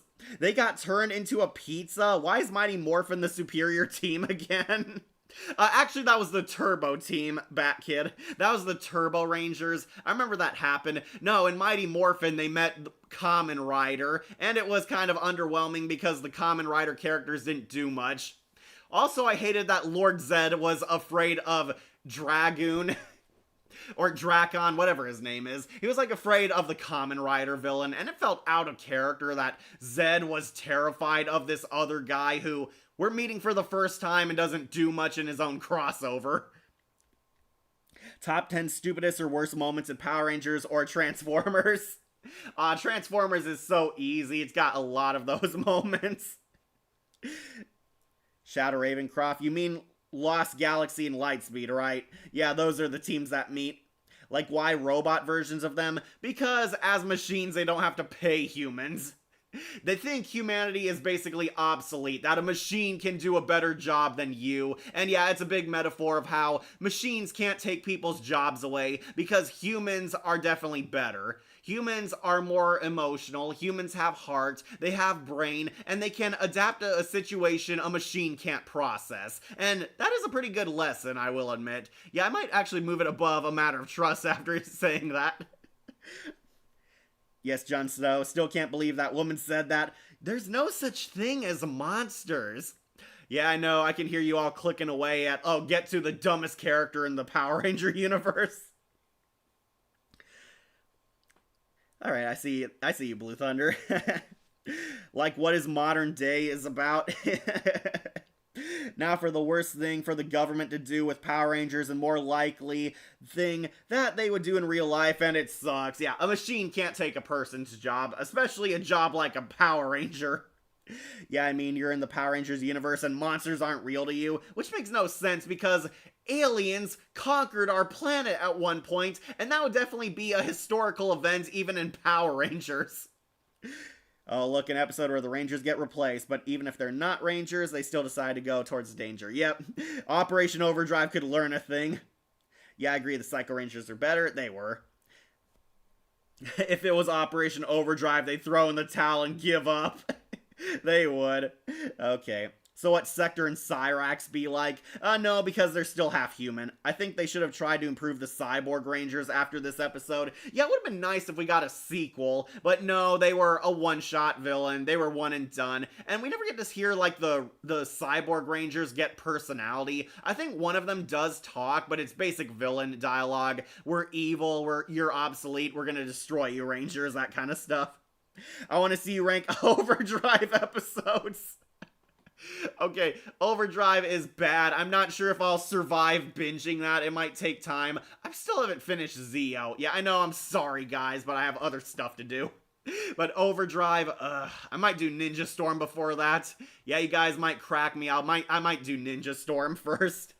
To quote Clark Kent from Smallville, it's not the suit that makes the hero, but what the person does with it. I think I said it incorrectly. That's okay, Batkid. I mangle quotes all the time. Operation Overdrive is just that season. I love hearing, "Shut up, Dax!" But the son of Rita and Zed shouldn't exist. Like, did they get busy? Yeah, and also, how does he exist when Rita and Zed also became human? Those 10,000 or 3,000 years of evil were removed from them by the Z-Wave. Worst season? I wouldn't say that. I mean, who even remembers Ninja Steel? Don't remind me. Ninja Steel season is worse than Overdrive. Guys, they both suck at everything. Ninja Steel and Overdrive, doesn't matter which one is the first worst, they're both god-awful. Exactly. Like, cool scene. Oh, I didn't know Power Rangers Lightspeed Rescue did the AI thing. I thought Mr. Meaty did. Since Mr. Carney and Mr. Meaty, HQ created robot employees to replace Josh and Parker. Yeah, remember Mr. Meaty? That was a weird fever dream. With what they did with Pennywise and Welcome to Derry, the Raptors for the Jurassic World saga, next thing you know, they might weaponize the Rangers for military purposes. Yeah, RPM would do that, but it's because they wanted to protect humanity by that point. And waiting for FIFA 2026 starting tomorrow. You know who also has a heart? Casey at the Bat. That was a terrible episode, Shadow. Power Rangers versus Karen. Let's rock it. Kamen Rider should have had a better introduction. It really should have. Kamen Rider should have lasted as long as Power Rangers because it was an interesting show. Unfortunately, not here in the US. Why didn't they get the Cyborg Rangers female sounds like New 13 from Blaze Blue? That would have been interesting, but no, they're really generic robot villains. Made in the lab during Turbo. Also, Thrax was great. You like Thrax, Jon Snow. I prefer Frax. I made Daphne Blake versus Era Shiratori. Scooby versus Dan to Dan. Okay, pretty cool. Yeah, Buffy would beat Daphne Blake if they were in death battle. Okay, anyways, Cyborg Rangers, yeah, pretty awesome episode. It is pretty nice and inspirational seeing the Rangers kick butt without the powers, and seeing them tackle the AI thing feels ahead of its time. Honestly, not too shabby an episode. I kind of wish they did more with it, which is why it's not S tier, but on its own, yeah, it's a pretty top model. Going on to Titanium Power. Alright, need to remember this next episode. Kelsey's knocked out. Oh, we're doing Up to the Challenge. Okay, this is our first Blue Ranger episode. Chad and Kelsey basically get hassled by this idiot bully guy. This guy, I believe, named Brian. He is pretty much a thug who wants to fight a Power Ranger. Chad is a pacifist. He does not go looking for a fight. He does not believe violence solves everything. Ironic for being a Power Ranger, I know, but I do kind of like that this does tackle. The Power Rangers would be hassled by annoying people on the streets. Like, you know something like this would happen. Like, the Power Rangers are public superheroes, and these two thugs basically want to fight them. Like, oh, I can take on a Power Ranger. If I beat up a Power Ranger, I'll be the ultimate badass. And yeah, this dickhead idiot bully is trying to pick on Chad, start a fight. Chad tries to ignore him, but he won't go away. He starts hassling him.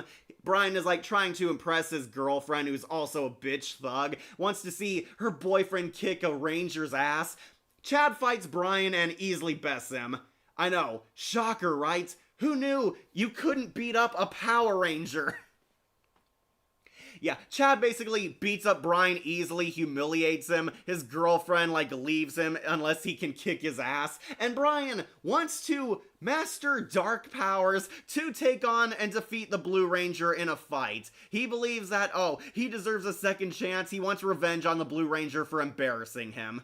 Chad kind of goes through an emotional journey in this episode. He believes in pacifism. He's trying to help his friends, and while fighting the monster of the week, I believe voiced by Richard Horowitz, yeah, we get to hear Billy's dad's voice from this monster. Kelsey gets injured. This is her here. Kelsey gets blown up and severely injured because she was too impulsive. And Chad, of course, blames himself. He wants to fight the monster solo. He's letting his emotions get the best of him. Meanwhile, Brian is also letting his emotions get the best of him. He goes to Vipra because he wants a teacher. He wants to vanquish the Blue Ranger because he humiliated and dishonored him.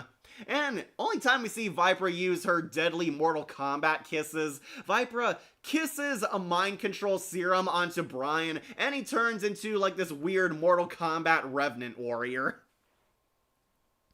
Yeah, why people think Thrax is bad, I don't know.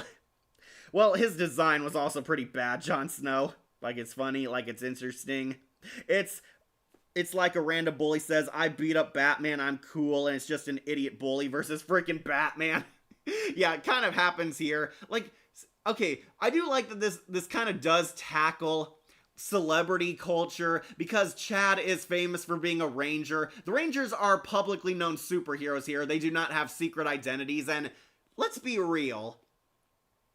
You guys know something like this would happen. Like that one asshole who says, I'm gonna take on this guy who's a legendary fighter because it proves that I'm a badass. And it's pretty interesting seeing, the Power Rangers being public heroes has repercussions, has some drawbacks. These random dicks try to challenge Chad and Kelsey to a fight. Chad beats him and he's shocked that he lost. I know, who would have thought a Power Ranger was stronger than you?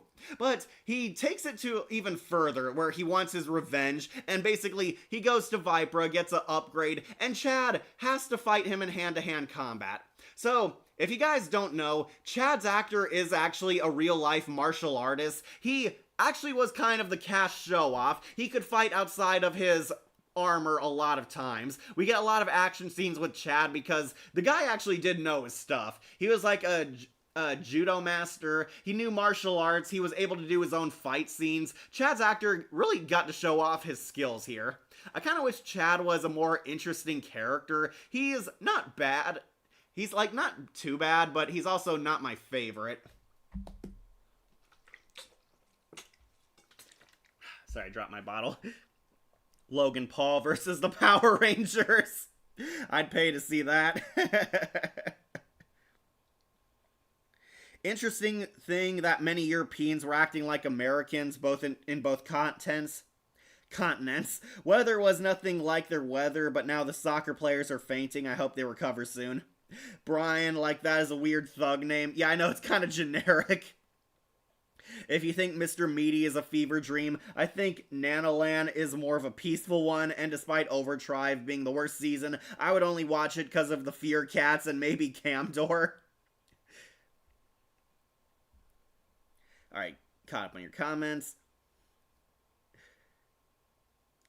Alright, enough with the miraculous talk, Akira. We're talking Rangers. Alright, so Chad is very emotional. He wants revenge on the monster of the week. He goes after him, only for Brian to ambush him in his bootleg noob Cybot gear. Brian wants to fight him in a fair fight. Vipra has taught him the ways of evil and fights Chad in deadly combat. Brian actually kind of wins here. He defeats Chad, but Vipra orders him to execute him. Vipra is very much out for blood, wants to destroy the Rangers because no duh, but Brian actually starts to show a change of heart here. He wanted to beat the Blue Ranger, but he doesn't want to kill him. And Brian kind of realizes he's done listening to toxic women telling him what to do, that this is not what he wants. Chad realizes that he's been kind of the same way, talks to Brian and helps break the mind control spell from him.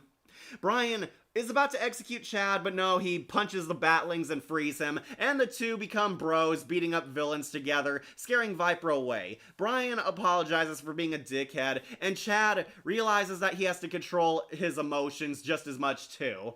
That Chad and Brian were both acting very impulsively, letting their feelings get the best of them, and they both become kind of friends. Chad returns to the Power Ranger side of the story, they fight and kill the monster of the week, Chad takes charge, blows up the monster, and we get a happy ending.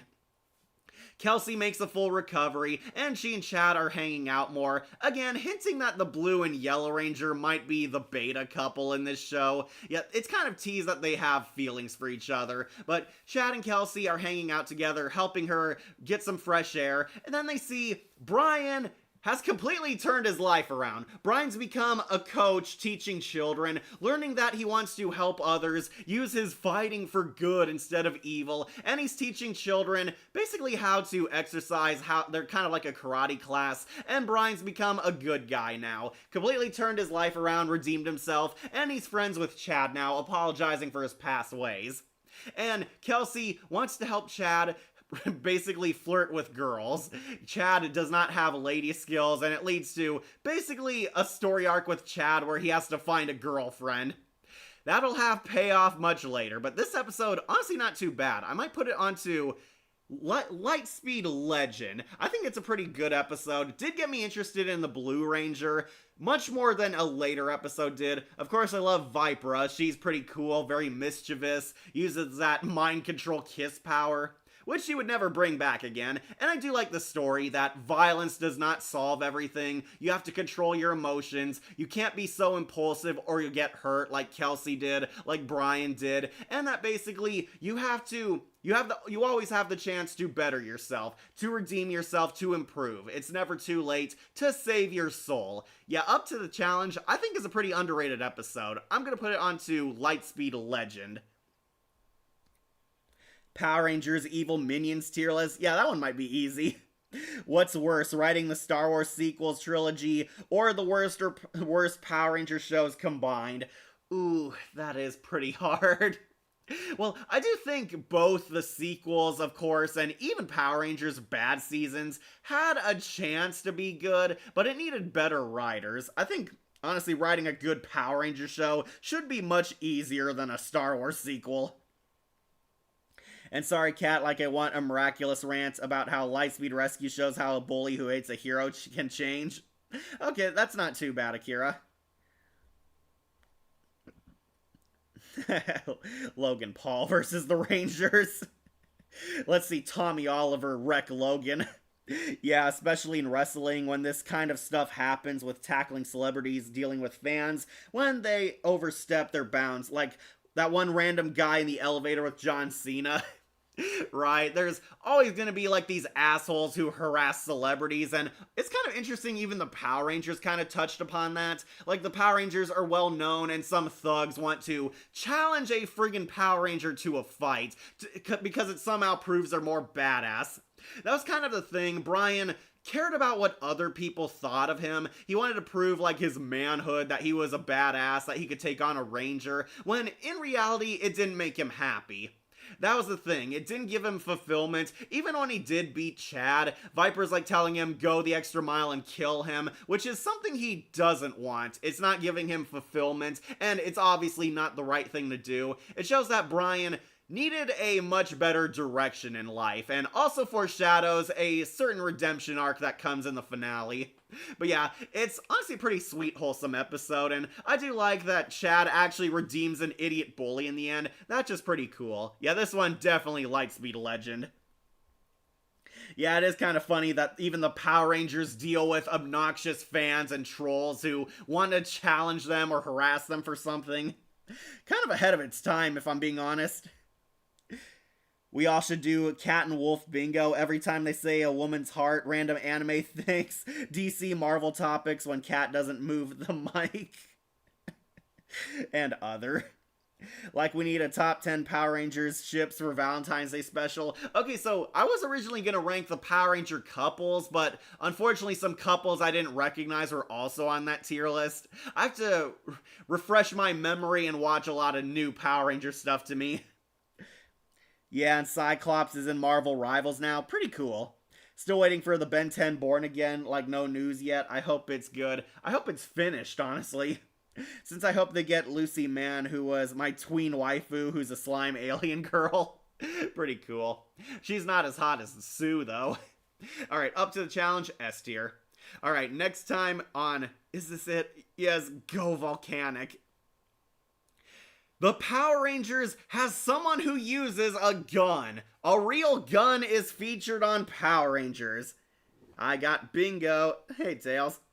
Okay, so the Power Rangers have to prevent a natural disaster this time. Queen Banshira is finally here, and her first act is activating a volcano to destroy Mariner Bay with that lava. Queen Banshira sends like a volcano monster that's coming out of the volcano, and it's erupting. The Rangers are going there to prevent a natural disaster, except for Dana. Dana is not with them, so she has to take a bus, and completely random dark turn, the bus is hijacked by a criminal wielding a regular gun. For the first time in the franchise, there is a gun on Power Rangers. Yeah, regular bullets and everything. This guy has kind of like this really small handgun, but this guy's like a bank robber. He's hiding on the bus and trying to hide from Dana's sight. The bus unfortunately has to turn back because the volcano is making the road dangerous, so the guy pulls out his gun and is hijacking the bus speed style. Yeah, he wants to take over. Nobody's going anywhere. He's holding everyone at gunpoint. Unfortunately, he chose the one bus a Power Ranger was riding. My god, I know the one very caused trolls and fans challenging a celebrity to do a fight, because we all know it doesn't go well. Agree, Snowstorm. Go Volcanic is my second favorite episode of the season. Really, Blue Thunder, you liked it? I know it's another Dana episode. I kind of wish we, again, got more personality out of Dana. This one kind of shows you that she is the good girl, which is pretty nice, but unfortunately, this guy chose the one bus a Power Ranger was riding, and Dana kicks his ass. However, Dana decides to save him. The bus crashes. He almost falls over a bridge. He loses all his money. Dana saves him despite everything he's done and arrests him. However, the volcano is so dangerous that the bus driver got hurt from this crash. He broke his arm. So they need somebody to drive the bus, and apparently the one guy on board who knows how to drive is, of course, the mugger. It turns out the mugger is actually this washed up guy who used to be a good person. He used to be a school bus driver until he got laid off. He robbed from a bank because he was desperate. He's homeless now. And he was hijacking the bus in a last-ditch attempt to desperately escape from his old life. Dana has a heart-to-heart with the mugger and convinces him to do the right thing. Like, if you save this, you better save this bus because it's the right thing to do. If you don't, the Power Rangers will have to come into the picture. Pretty interesting to see the Rangers dealing with a common criminal. But yeah, this guy says, I'll drive everyone to safety. I won't betray you. I want to get out of here like the rest of you do. And we see a different side to this guy. He has a sad story. He used to be a good person. He only cared about helping others at one point, but he hit rock bottom. And it's, again, foreshadowing certain redemption arcs that come in the series, but it shows you that these Power Rangers do care about helping people. Even bad guys deserve a chance to be redeemed. And we see this guy isn't irredeemably bad. He made some mistakes in his life, but he hit rock bottom. And believe it or not, this episode got banned because of the gun. Yeah, there was a time where Power Ranger episodes got full-blown banned, and this was infamously among them because he was using a real gun. They were trying to teach kids about gun violence, how guns are bad, and how this was a signal for danger, even though it's a really tiny looking pistol. But yeah, it got banned, and unfortunately this kind of hurts continuity because Queen Banshira returns in this episode. So the celebrity/cops, but they can't afford cars and live in apartments. Might have missed a comment there. Read that one. You really like Go Volcanic, huh, Blue Thunder? Like I have Power Rangers in Roku live TV guide if you want to watch it. Like the Joker signature move is a gun. Insert Suicide Squad DLC Joker. So the celebrity/cops, but they can't afford cars and live in apartments. The mugger Steve is why this is one of my favorite episodes. Seeing a common criminal getting redeemed was so surprising. Yeah, that did kind of shock me. I thought for sure this guy would, be bad and sent to prison like most of these types of characters. No, it turns out he was a guy who ruined his life. He wanted to do good, he hit rock bottom, and he made worse choices that made him into a common criminal, which is pretty nice, and I believe this was trying to foreshadow the twist that both Ryan and Diabolico would get redemption arcs, that some bad people are not beyond reach. Unfortunately, that's not the case with everyone, but here, you do get a sense that he was not a bad guy. He's actually opening up, revealing more about himself, takes off his villain glasses and creepy cap here. Turns out he is a person like the rest of us. I was kind of surprised that Steve turned out to be Asian. Honestly, I did not get that impression at him, but no, he's like an Asian guy underneath. So, he does save the civilians, the Power Rangers help save people and fight a volcano monster, defeat it, and basically that's the end of the story. This guy actually willingly surrenders, turns himself in. The police, of course, show up because he did commit a crime, and Steve says, "No, I am going to surrender myself. I'm going to pay back my debt to society. I made mistakes and it's time I pay for them. But I'm going straight from now on. I want to be redeemed. I want to become a good person. When I'm out of prison, I'm going back to the good life." And he thanks the Pink Ranger for giving him the harsh truth lesson. Honestly, ending on a pretty good note. Yeah, this one, I'm honestly amazed Power Rangers did an episode like this where they deal with a common criminal, have a gun on screen that doesn't shoot lasers, and a pretty intense story. This one definitely going on to S tier. Not my favorite Blue Thunder, I'm sorry, but I do like better Power Ranger episodes, but this is a pretty interesting change in the Ranger formula, definitely deserving of its S tier status. It is going on Lightspeed Legend. Yeah, very infamous about as much as Static Shock's Jimmy episode. Yeah, but Jimmy was actually pretty good. Go Volcanic is good too, but half of it is this serious plot, and half of it is the Ranger antics, which I do think kind of cheapens it a bit. Government, we know you're risking your lives by protecting us, but you're going to be paid minimum wage. Yeah. Same Chris rules, like, we need this as a Wolf Entertainment review, and we need to mention that Moxie and Billy's actor played Jimmy. Yeah, Alpha 5 was in that. Sadly, it also applies to teachers. They should at least get livable wages rather than minimum wage. I fully agree. Yeah, this guy, he admits that he used to be a school bus driver. He loved his job, but he got laid off, and he had to turn to robbing people for money, which is sad and really realistic for Power Rangers, but this is a very impressive episode. This is a Ranger after school special, but a really good one. Really like it. I do like the lesson, and I do like that this guy does see the error of his ways. We don't just forgive him for everything he did. He is going to pay back his debt to society, serve his jail time, but he tells the Pink Ranger that he does want to go straight. After this, he wants to get his old job back. He wants to make something of himself that he'd be proud of, which is pretty nice. I wish more criminals were like this guy, but what are you gonna do? Definitely S tier. It is a classic episode, and I wish it wasn't banned at the time. This episode aired once. It's now free on YouTube. Highly recommend checking it out. But this is a epic Ranger masterpiece going on to Lightspeed Legend. We are far from the days of Turbo now. Alright, next time is the second part, the actual volcano disaster. Rising from the ashes. Okay, this is the one. Alright, need some water. Okay, the Rangers get their second Megazord. I believe it's called the Solar Zord, but that might be the Titanium Rangers. The Rangers get a new Megazord fighting two monsters. The Rangers fight this evil magma monster and the monster in the volcano, and they are too overpowered. This time we see the whole natural disaster relief thing. We see Miss Fairweather and her team are trapped in a cavern. They suffer a cave-in, Transformers Prime style. The cave is collapsing, and we see Joel honestly show a noble side to him. Joel starts taking things seriously, is concerned about Miss Fairweather, finally thinks beyond his shallow crush on her, wants to save her life and wants to save these people. Joel kind of takes things very seriously in this episode.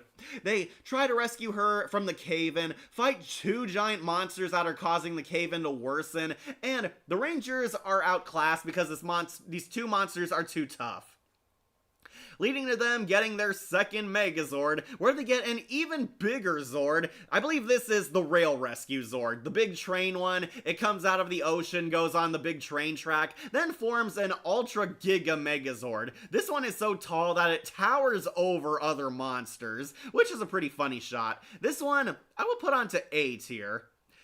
Yeah, slightly above the pilot, but below these other ones.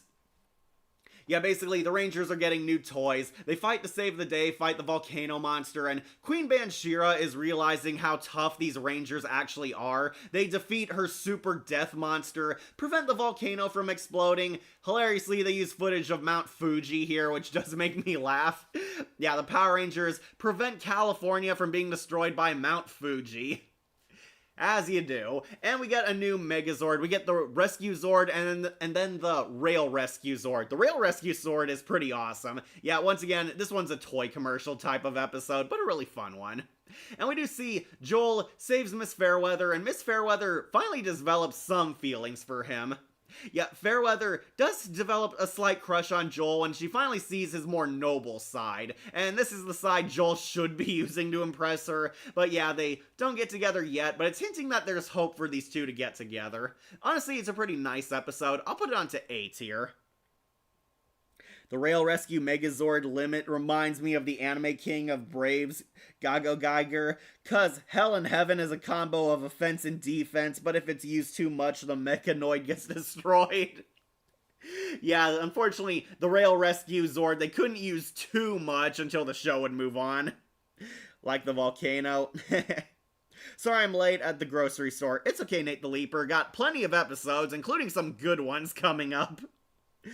Like no PSA and Static Shock and Sailor Moon vibes. Static Shock did do PSAs eventually. Sorry, catch up on your comments.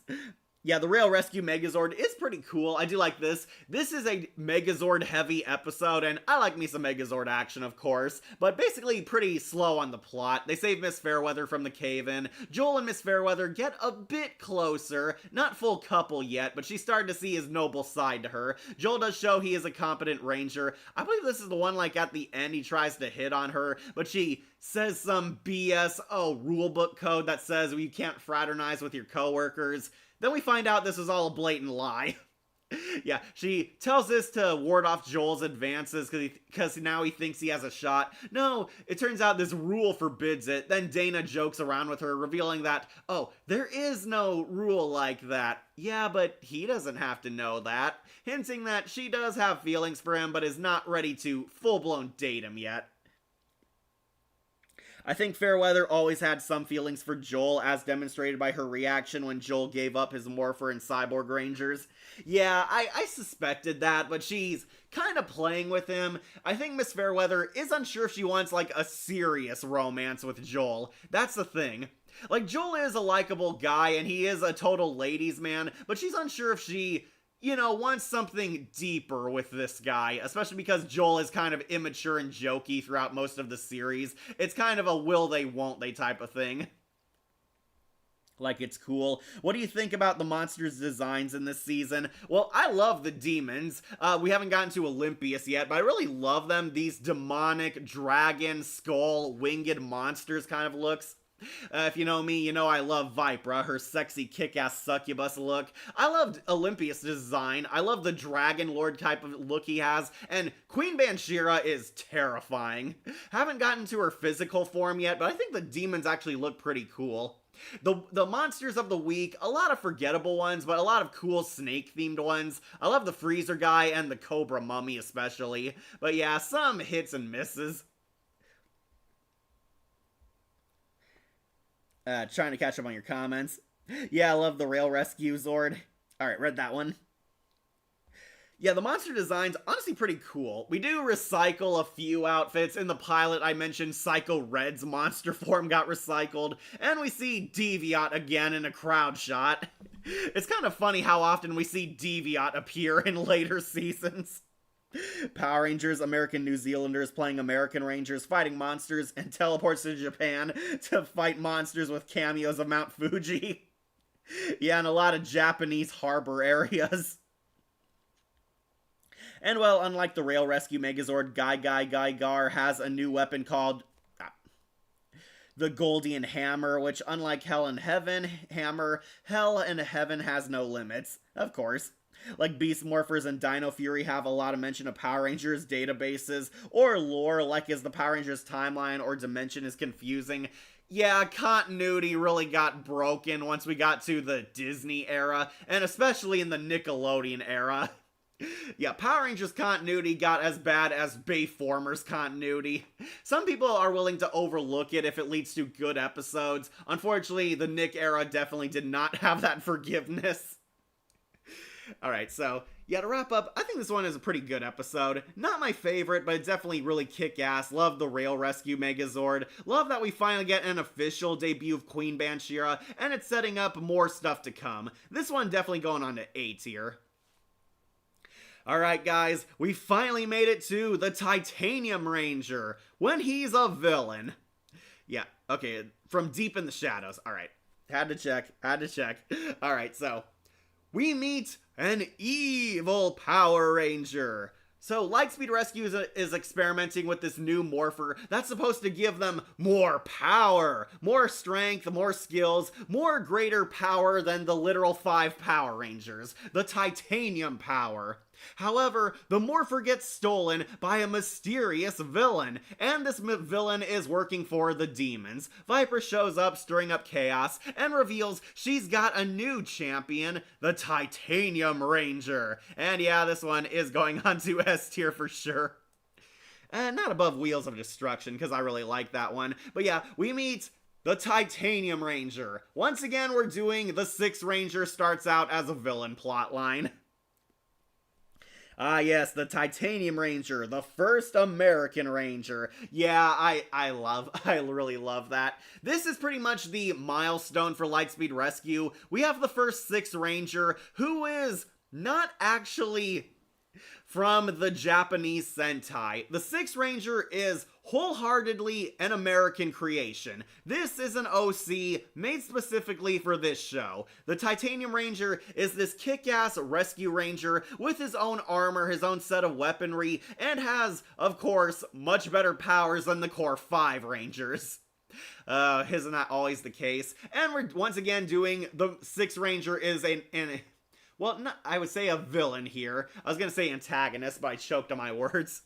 Yeah, the 6th Ranger is a villain. We're doing the whole Tommy Oliver thing again. This 6th Ranger starts out as a bad guy, and he's basically trouncing the Rescue Rangers. They can't beat him. He's too OP. The villains now have their ultimate warrior. However, there's more to this titanium vigilante than meets the eye. It turns out there's a big twist where we look into Captain Mitchell's life, heavily foreshadowing who it is. They're like celebrating the birthday of their long-lost relative, Ryan. Ryan is Captain Mitchell's allegedly dead son, and yeah, it's him. Ryan is actually the Titanium Ranger. Years ago, there was a car crash and Captain Mitchell and his 2 children almost died. Ryan was losing his grip. They're like hanging onto a tree like cliffhanger style from Between the Lions. Captain Mitchell can't hold on to both children. He's losing his grip and they'll all die. He unfortunately lost his son, but he made a deal with the devil. That devil being Diabolico. Diabolico said, I can save your son, but his life will belong to me. His soul will be mine, and you won't see him until his 20th birthday. Why so specific? I do not know. But Captain Mitchell takes the deal. He's ran out of time. Wants his son alive. Diabolico keeps his word. He saves Ryan, but that was the last time they ever saw each other. Captain Mitchell kind of kept it a secret this whole time that, oh, he had a son who was taken by the demons at some point. I'm kind of curious how Ryan was raised by the demons, because they were locked away in a sarcophagus for 10,000 years. The Saban era had a habit of having its Sixth Rangers start out evil. Yeah, it did, Blue Thunder. It would keep that habit even into the Disney era. But yeah, it's kind of weird. Like, how did you raise this little boy while you were locked in a tomb? Was there, like, somebody on the outside, like, comforting Ryan, teaching him how to speak, how to write, how to draw? Like, basically giving him life necessities, giving Ryan his booster shots. And how did Diabolico do this when technically the demons were like trapped in this sarcophagus for like years, and 20 years later they finally got released? Was Ryan just like sitting in like a crib somewhere in the Egyptian temple? Hey Cat, how are you? Hey Saga, I'm doing well. Talking about Lightspeed Rescue. You want to talk about reusing monster costumes? Wait till you get to Dino Charge and Ninja Steel.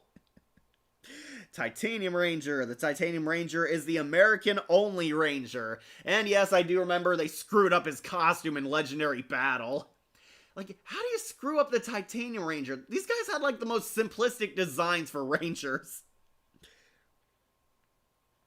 It's really cool that there weren't any 6 Rangers and in the original Lightspeed, aka Go-Go 5. Yeah, there wasn't a 6 Ranger in this show, which is why the Titanium Ranger is so important. They created this specifically for the American adaptation. It's all his own original footage, all his own action scenes. They insert him into a lot of scenes when they're not using the Sentai footage. It's honestly pretty astounding that this guy was created. Yeah, all American footage Power Ranger episodes finally come back. Like Beast Morphers and Dino Thunder. Read that one. My favorite monster in Lightspeed Rescue is obviously Diabolico because of his design. Yeah, I can see that, Snowstorm. He's like a golden Exodia. My personal favorite is Vipra for the obvious reasons, but if you're talking about full costumes, definitely Queen Banshira because she is so creepy and disgusting. The Titanium Ranger is the only American Ranger. Yep, he is. So like Ferb from Cosmic Fury, who is a female OC Ranger who's orange colored. Yeah. I'm doing fine, Saga. How you doing? Find anything good at the swap meet? So I wanted to put Ryan Mitchell for Death Battle and kind of see it fight like Argos from Miraculous. And we need a clip. Can't hold much longer for review of Cliffhanger. Cliffhanger, hanging on a cliff, and that's why they call him Cliffhanger.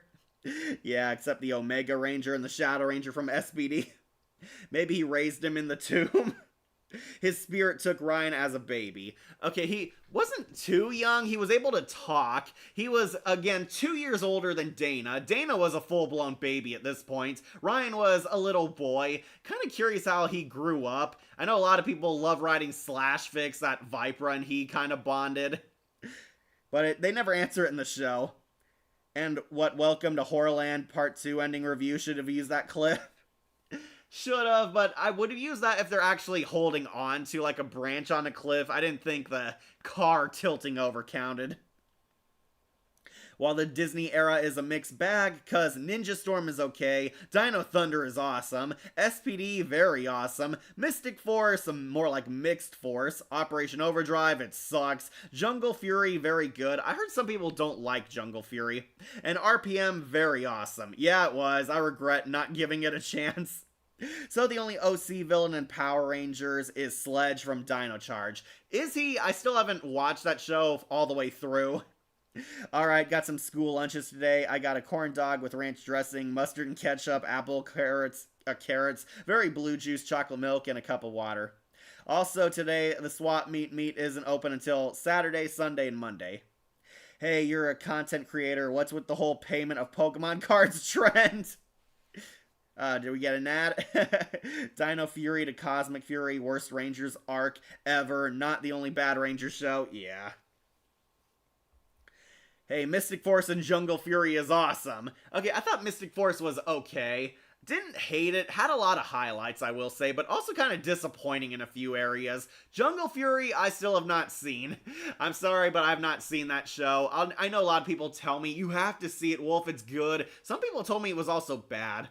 Anyways, this episode, yeah, it's pretty awesome. The Rangers fight him, they can't beat him. They, of course, level up, practice, get stronger. We learn more about Captain Mitchell and Dana. Well, mostly Captain Mitchell. Captain Mitchell misses his son, and he theorizes that the Titanium Ranger is his son, up until the Rangers challenge him again. They learn to outclass him. They get the cool V-Lancers in this. Yeah, we get the Ultimate Ranger super weapon they use to one-shot enemies, the V-Lancers, where they get all these super laser guns, turn a giant Kamehameha ball in the sky, and laser fire it at their enemies. They defeat the Titanium Ranger with it, and before they can literally finish him, we see him unmask, revealing that it's Ryan, and Captain Mitchell apparently recognizes him despite a growth spurt of 20 years, saying, "No, don't fire, let him go." But he calls the Rangers off, and they ask him, "Why did you ask us to spare the Titanium Ranger?" "Because he's my son." Dun dun dun, ending on a cliffhanger.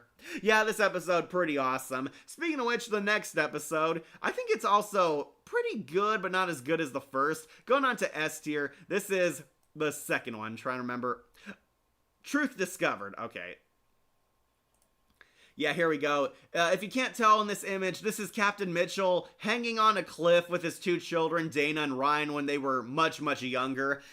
We see the truth. Captain Mitchell crashed his car, almost lost his children, until Diabolico stepped in and promised to save his son, but his son's soul would belong to the demons. Captain Mitchell was hesitant at first, but eventually gave in because he doesn't want his children to die. Again, Captain Mitchell's a good dad. However, Diabolico has been gaslighting and lying to Ryan, telling him that he let you die on purpose, that your father dropped you but saved your sister instead, and Ryan has been living a lie the entire time.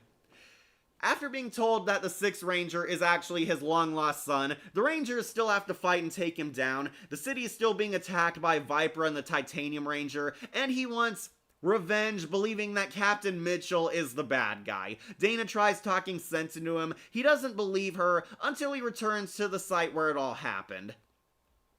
And finally, Captain Mitchell finally steps out, reveals himself to his son, and tells him that I've always loved you. I always cared about you. I didn't let you die. I didn't choose Dana over you. I wanted to save you both, but I couldn't save you. It was out of my hands. I made a deal with Diabolico to save you because I couldn't let you die. I knew your soul would be taken by demons, but you would be alive.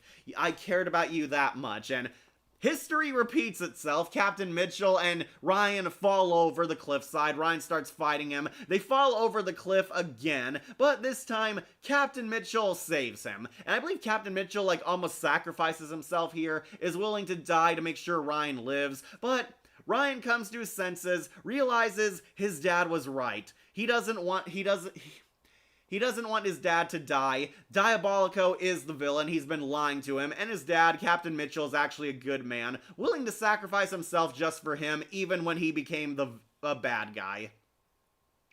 They fall, but Ryan transforms into the Titanium Ranger and saves them both. And this causes Ryan to question where his loyalties lies. He realizes he's been lied to, manipulated, and used by Diabolico, and sets off on a journey to find himself, quitting Diabolico, but the demon swore vengeance, leading into our next episode, Ryan's Destiny. And yeah, this one's going on high S tier. As for the... Oh, gotta read your comments. Ninja Steel is worse than Samurai and Megaforce. Is it worse than Operation Overdrive, though? I know, Ninja Steel sucks, Samurai sucks, and Megaforce mega sucks, but I think Operation Overdrive still holds #1 for the worst Power Ranger show, in my eyes at least. Also, I saw Dino Charge is not bad, but Ninja Steel is terrible. I heard Dino Charge is the only good Nick show, but even they kind of screwed that up with Super Dino Charge. A lot of people said Super Dino Charge was a colossal step down, and kind of a reason why people overlook the first Dino Charge, because it ruined all the goodwill that first season set up.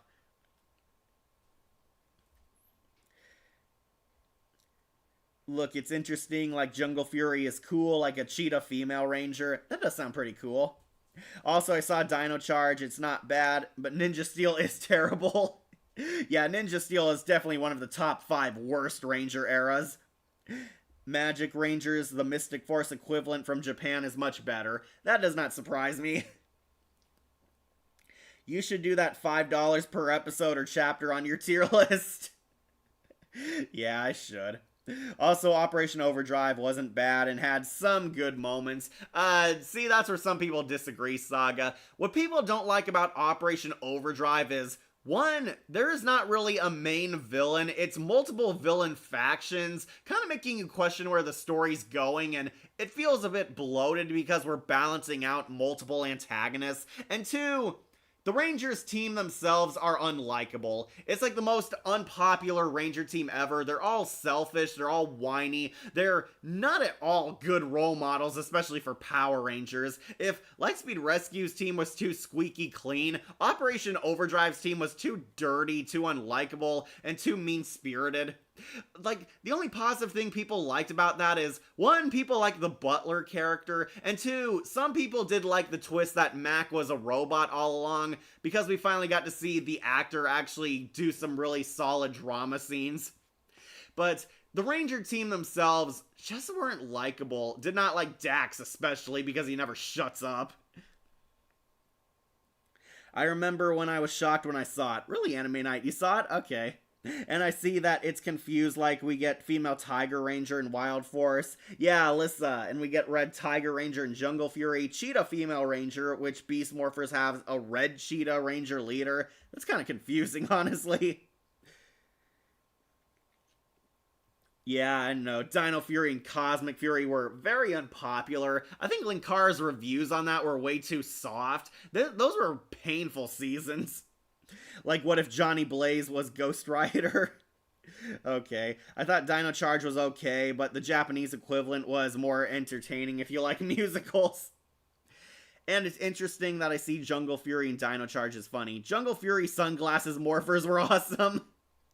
And my god, I've not heard the cliffhanger thing in between the lines because it's one of my favorite segments. In between the lines, especially the line, "Can't hold on much longer." Still waiting for vampire Power Rangers with humans as villains. I'm still waiting for a Black Ranger that's a goth kid. How have we not had that yet? Like, have, like, a sexy goth girl, or for females, a goth dude, become the Black Ranger? I mean, the setup is, like, right there. Sledge is in Japan is funny, like he went karaoke, like, oh, wave your hand, having fun in Japan. Just fun, fun, fun, fun is laughable. Dino Charge was great, best season from the Neo Saban era for sure. That's what I've heard. Yeah, glad you like it, Shadow. I heard Dino Charge was good. Super Dino Charge is what fumbled the season for a lot of people. Anyways, the follow-up episode, yeah, I think it's pretty good. Gonna put it on to S tier. And not gonna be our last few S tier episodes, because now we're getting to the Cobra arc. Yep, we're here. The Curse of the Cobra arc, and if you saw my top 10, you know I love this. Ryan becomes a hero. We get Ryan's destiny, and Ryan finds himself wanting to be a hero, only to be branded by the Cobra tattoo. Oh, sorry, hit my lamp. Okay, so, yeah. Diabolico does not take this betrayal lightly. He punishes Ryan by branding him with a sentient Cobra tattoo. Yeah, here it is, all cool and animated. Ryan has the Cobra tattoo put on his back, and every time he morphs, the Cobra will move up his back closer and closer until it finally reaches his neck and kills him. Yeah, pretty hardcore story. This is like one of the best arcs of this series. Gonna be putting it up very high. Yeah, put there's Ryan's Destiny, the Cobra arc, going all up on S tier because of course it is. I love this whole arc. This one also has my favorite of the one-shot villains, the Elite Generals. We get Demonite, Thunderon, and Falcor. Diabolico is now being threatened with death by his boss, Queen Banshira. Banshira is pissed that you have done a terrible job assassinating the Rangers. Ryan completely redeems himself. He turns good here in part 1. Ryan becomes a Titanium Ranger, decides he wants to be a hero. He becomes the official 6th Ranger to Lightspeed Rescue. Diabolico has dispatched his elite goons to finally destroy Mariner Bay and the Rangers, and these guys are pretty tough. Demonite, Thunderon, and Falcor are pretty high profile for one-shot villains. They're all over this arc, and they are very hard to kill. They wreck the Rangers at times, almost blow up the city with their bomb feathers. Yeah, it is kind of weird. They plant a bunch of bombs disguised as ordinary feathers, and at sundown, it'll blow up the town. Ryan helps foil their plan. We see the government actually confiscating the feathers, for once helping save the day. The Rangers almost get killed by these three generals until they get the Titanium Ranger. He kicks their asses, leading to much more intense scheming and plans to get rid of them. And yeah, all of this arc is good. I really like it. Seeing the demons actually putting up a huge fight against the Rangers made them a lot more threatening. We get Carter Grayson's best moment where Demonite and he are holding each other at gunpoint, and he says, if you blow me up, it'll trigger an explosion that will kill us all. And Carter is hesitant, and Carter Grayson like blows them up together. Yeah, he doesn't shoot him at first, decides to go back, and Demonite tries to backstab him, but Carter blows them up anyway. Really epic Red Ranger moment. As Linkara says, don't screw with Carter Grayson. The Cobra arc was a big highlight for sure. All three generals were formidable foes to the Rangers. Ryan has his own troubles dealing with the curse, and even Diabolico took matters into his own hands. Yeah, Diabolico gets a lot more involved. Now his ass is on the line. Queen Banshira's patience is gone. She is done dealing with failures from the demon generals, and she is flat out telling Diabolico, "You're not my best general anymore. If the Rangers aren't dead by the time I'm back, I am taking your star power, killing you, and giving your abilities to my son Impus." Diabolico is feeling the pressure here. At one point, he even betrays one of the demon generals. Like, Falcor is cowering out of a big Megazord fight, trying to brag that he'll get all the credit. Then Diabolico catches him and, like, stabs him in the back with a monster card. Yeah, that's a pretty hardcore scene. Diabolico finally loses it. The demon generals fail. He summons them back to life, combines them into the hybrid monster, where it's all three of them and their powers combined. The Rangers are too good even for him. They defeat the hybrid monster, defeat his demon generals, even when one of them clones himself with like a mirror trick. These guys are pretty tough, but the Rangers of course win in the end, outsmart them, think outside the box. Ryan is slowly being killed by the Cobra tattoo. It's hurting him. We get a lot of creepy animation with the Cobra. I love the effect they use for this thing. They do literally draw new tattoos on the back of Ryan's back. It's like moving upward, getting closer, going in like a striking position. It is really creepy. Ryan takes matters into his own hands, decides he's going to fight this. He almost dies in the Megazord fight when they kill Falcor and Thunderon together. He realizes that the only way to defeat this is to return to the demon chamber, that the Cobra incarnate has a living embodiment out there, and by killing the Cobra, it removes the tattoo. Kind of following like monster logic, like Universal Monsters killing the head vampire or head werewolf. That's what they're kind of doing with this. Ryan goes to Egypt, and we get that really sick fight with that Cobra mummy. I love this thing. This thing like creeped me out as a kitten. Like, the Cobra mummy is this really grotesque mummy Cobra hybrid monster, and he fights Ryan. We get to see Ryan fight. Don't worry, ladies, there's plenty of shirtless scenes if you love the Sixth Ranger. But yeah, Ryan eventually defeats it. Diabolico turns giant, tries to kill the Rangers, actually breaks the Rail Rescue Zord. He punches a hole through it, but Ryan breaks the curse and helps fight them, where they finally vanquish Diabolico, and this arc, really kick-ass. I really love it. It's cool. It's intense. A lot of great villain moments. The demons are actually a serious threat here. Seeing Ryan in pain is pretty hardcore, even for a children's show. And the Sixth Ranger definitely solidified himself as one of the fan-favorite characters thanks to this arc. Yeah, all of it is going into S tier. It's on my top 10. It is that good. Same, like, interesting, Diabolico. It's time to do what I should have done a long time ago. Destroy you myself! Yeah, pretty cool. Diabolico definitely became much better in this arc. One, they finally show us his side of things. We see Diabolico's actually a lowly guy on the totem pole, that he is great, he has great power, he is a deadly force to reckon with, and he actually gets his hands dirty fighting the Rangers, but it also sets up how scary Queen Bansheera and later our next villain are gonna be. Yeah, speaking of which, this ends on a twist ending with a very creepy intro to Olympius. Spoilers, Diabolico dies, but it's not permanent because Power Rangers is gonna Power Ranger. Diabolico is vanquished, he's defeated, but he says his master will get revenge. Then we get a twist ending.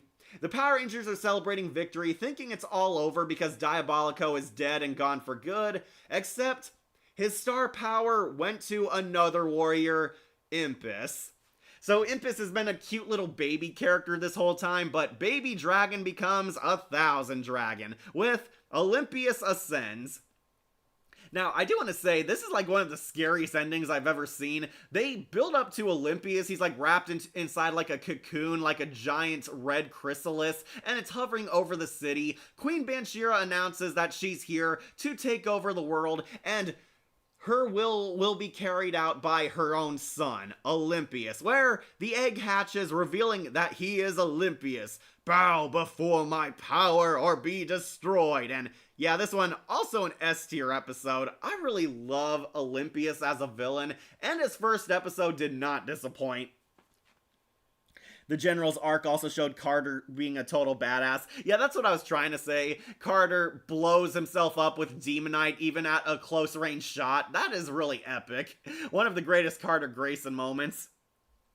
Okay, so dark. Yeah, it's a really scary ending, but it builds up to the reveal of our villain, Olympius. And really love Olympius. He is like one of my favorite villains on this show. He is cool, he is threatening, and unlike Diabolico, he is a hands-on general. He's not afraid of being up in the front lines, getting his hands dirty, destroying villains himself. Olympius is a type of villain who takes charge, and it really shows how badass he is in Olympius Ascends.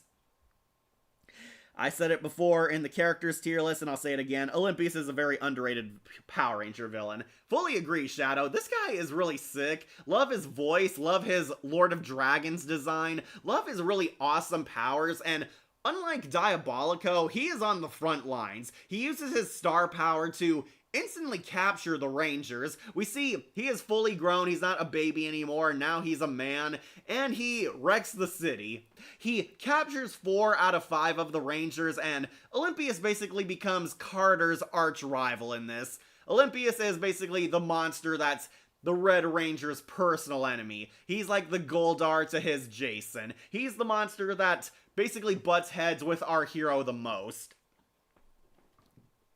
When I saw Impus grew into Olympius, I think Olympius is better when he's still a baby Impus, because he looks like a total badass and more intimidating than Diabolico.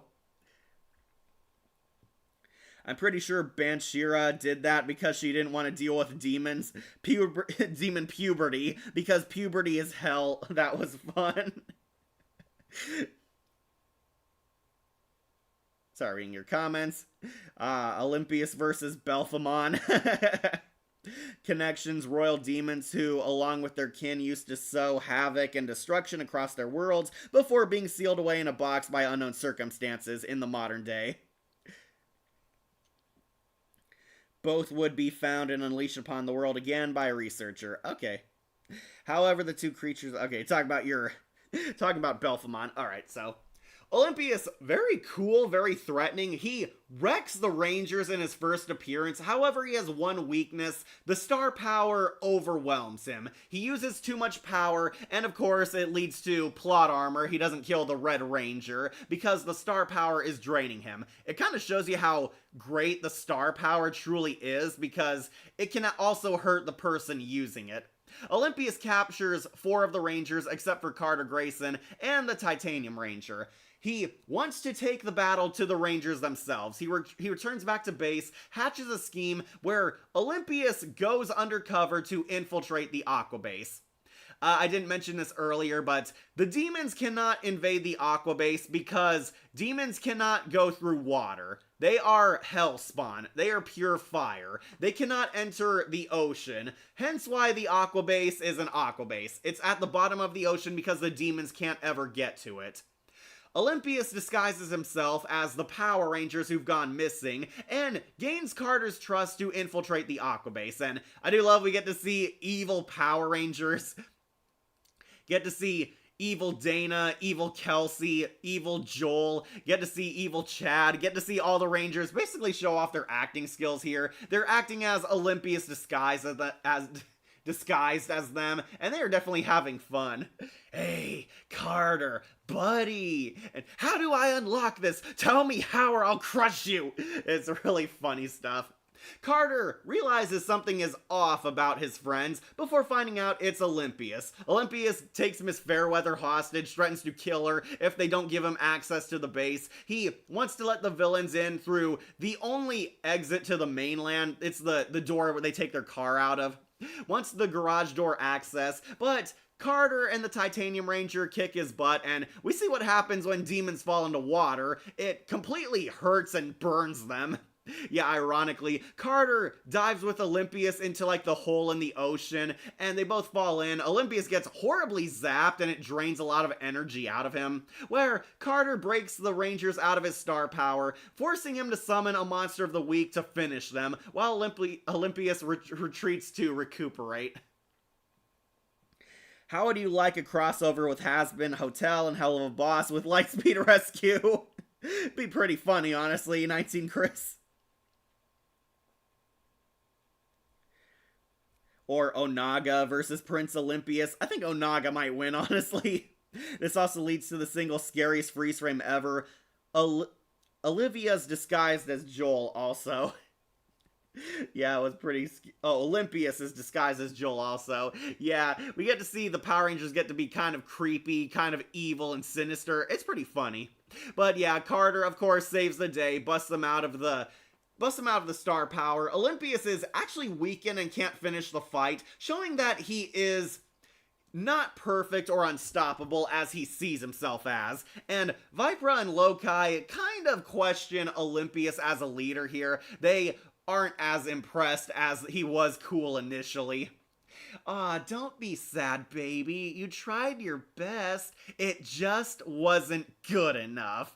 And Vipra and Loki act like condescending adults towards Olympius, which is weird because they were totally impressed in the beginning of the episode. But suffice to say, there's gonna be some inner turmoil amongst the demon generals after this.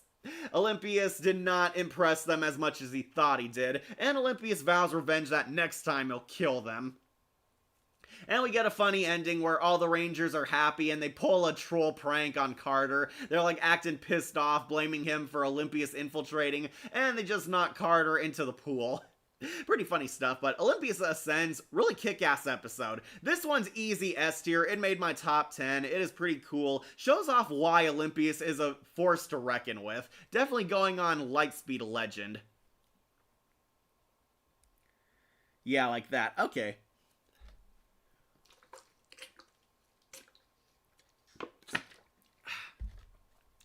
Okay, making good progress. Next, I believe we're on A Face from the Past. Yeah, Curse of the Cobra, Strength of the Sun, Olympius Ascends. Yep, here it is. This one, get ready to have your minds blown, Ranger fans, reveals who Carter's hero is. Carter was saved by a firefighter in his childhood, and he's always wanted to meet his hero. And the hero turns out to be Captain Mitchell. Yeah, even as a kid, and I kind of saw it coming. So, Carter is refusing to chillax, hang out with the other Rangers, constantly training, constantly being dead serious, not really socializing. Captain Mitchell actually reaches out to Carter and wants to be friends with him. We get to see a lighter side to Captain Mitchell. I always kind of like the Captain. He's a reasonable authority figure. He's very responsible, a good leader. Again, Doggy Kruger was kind of a high bar for this character, but Captain Mitchell's not too bad. Mitchell reaches out to Carter and we get the big twist. The firefighter who saved him in his childhood was him. And yeah, I kind of thought that was obvious. It was obvious back in Trial by Fire, especially because Captain Mitchell doesn't change his voice in between the past and present day. But yeah, he reveals that he was that firefighter, and he wants to help Carter basically relate with the other Rangers. Relax, don't take work so seriously that his hero is only human. And he should be human too. He should be bonding with the Rangers as friends, not always taking things dead seriously. A building is attacked by the Monster of the Week, where Carter and Captain Mitchell work together with the firefighters to help save the day, and Captain Mitchell almost gets hurt here, where Carter realizes that Captain Mitchell and the fireman hero he worshipped are the same person. Carter helps save the day, and he and Captain Mitchell get closer together, blames himself for almost being hurt. We see Captain Mitchell, he may be old, but he can still pull it off. He still kicks ass, he saves children as a firefighter, helps a group of kids escape, and Carter starts listening to Captain Mitchell more, becoming like a good student mentor kind of bond episode. It's a lighthearted filler episode in the middle of a very story-heavy season. Honestly, I don't think it's too bad. I'm going to put it onto Titanium Power.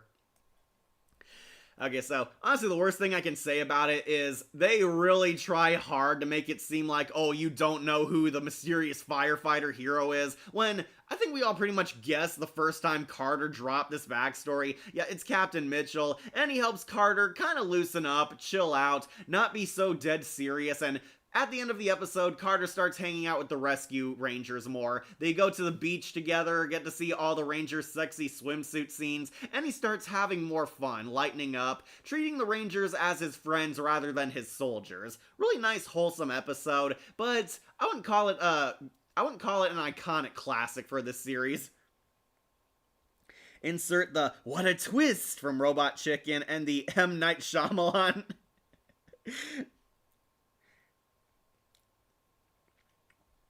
Like Prince Olympius is cool, like I want this form to be Natsu's final form. Yeah, that would be. Yeah, this episode, it's fine. Honestly, pretty watchable, really sweet, really wholesome. I do like that they show Captain Mitchell does have layers as a character, and he and Carter kind of form a father-son type of bond, which you'd think they would give to his actual children, but what are you gonna do? This one going on Titanium Power. Yes, next, she's here. Yes, the Queen's return. Queen Bansheera is here, and the demons have to host a special ritual to help Queen Bansheera return to her physical form. Queen Bansheera has been a spirit lost in space this entire time, and she needs to return to her maximum power. The planets are aligning, and Vipra and Loki have summoned a monster priest to do a Cthulhu ritual, which will help Queen Bansheera return. The Rangers have to interfere and stop this ceremony no matter the cost, otherwise Queen Bansheera is literally gonna bring hell on Earth. And yeah, basically, it's a big action scene. They're trying to stop the ritual. Ryan gets captured by Vipra. The Rangers duel the demons. We see Olympius getting his hands dirty. See this cool Cthulhu-looking priest try to complete the ritual on time. More fights in the underground. We see Vipra fight. Loki finally gets involved for the entire series. Yeah, Loki does not do as much as you think. This episode did have him helping.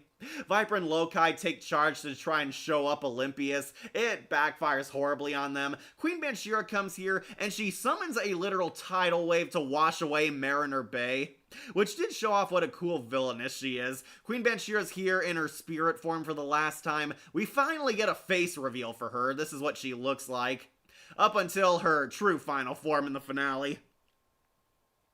She's definitely giving me off vibes of Megatronus Prime from Robots in Disguise 2015, but obviously she's way better than the Fallen in that series. Yeah, she is. Here's Queen Bansheera. We finally see what her face looks like. They built up what she looked like for the longest time. We always saw her as like this cartoony, weird blue ethereal entity. Here we finally see what she looks like, and this is Queen Bansheera. She sets a tidal wave to destroy the world. The Rangers fight this priest, save the day, kick ass. Ryan blows up the ritual. They blow up like this sacred jewel, like this amulet thing. It destroys it, and Queen Bansheera is presumed lost. She is incomplete. Queen Bansheera was about to rebuild her physical form. We see she's turned into like this weird Cenobite pillar thing. They think they killed Queen Bansheera. They blow up the ritual. She's cut off before it's ended. The priest monster dies in a Megazord duel. The demons failed to summon her fully. They're all fighting, but we see the twist. Queen Bansheera is here in her half-finished form. She's like this weird Cenobite pillar blob monster, has like a few tentacles. We see she's like engraved to like a pillar, looking kind of like Pinhead, honestly, from Hellraiser 3. And Queen Banshee reveals that she's here. The Rangers disrupted the ritual and have only given her a weaker form. But Banshira vows that she'll get the Rangers, and Olympus says he'll make the Rangers pay, showing you that Queen Banshira is now here to take charge, even in a weakened state. But Ryan overhears them, tells the Rangers that it's not over yet, leading to a lot of epicness to come later. And yeah, this episode, easily S tier. I do really like it. I do really love this episode. Finally see Queen Banshira. Finally comes in with a big bang. Queen Banshira shows off what she can really do. The demons almost win here, but the Rangers barely win and save the day. See them actually struggle. See Ryan fighting Viper and Loki on his own. Seeing Olympus finally turn his back on Viper and Loki. It was hinted that he was losing respect, but here pretty much cemented it. Olympus blames Loki and Viper for failing and projects a lot of his anger onto them come the following episodes. But yeah, this one definitely changed the formula. This is one of those episodes where things in the show are about to go in a different direction, and I really like it. Going on Lightspeed Legend. Alright, checking you guys' comments. Alright, next episode. Aw, don't tell me. The Omega Project, dang. Yeah, going on the moon. Moon ride, moon ride. So, getting another recycled plot from Power Rangers, Queen Banshira and Olympus decide to destroy Mariner Bay by hurling a giant meteor at the city. This should sound familiar because this is also the plot of Dark Spectre's Revenge. Yeah, already getting a rehash of a former plot, and it's not bad, but it is held back by a lot of glaring weaknesses. So, a giant meteor is going to come and hit Mariner Bay, killing all life on Earth. The Power Rangers have to pull an Armageddon to save the day. Yeah, we're doing kind of an Armageddon story. They recreated the Megazord for a space journey, and Joel is going on there. Joel and his brother get a lot of spotlight in this episode. They are the main focus, up until we get to the meteor Armageddon plot. But this episode, okay, I kind of have mixed feelings on this one, honestly. One, besides this being a rehash of a great in-space epic, it also focuses on a little kid. We see Joel's little brother, this child prodigy, this kid who's a master at space and computers, wants to come to work with Joel, his big brother, wants to see the Aqua Base, tour around the place, and possibly impress them with his technology. Joel's little brother is the only one in the entire planet who spots this deadly demon meteor heading for us. The most creative Rangers? Yeah. We need to see Queen Banshira versus Emperor Matthias from Final Fantasy. That'd be pretty cool.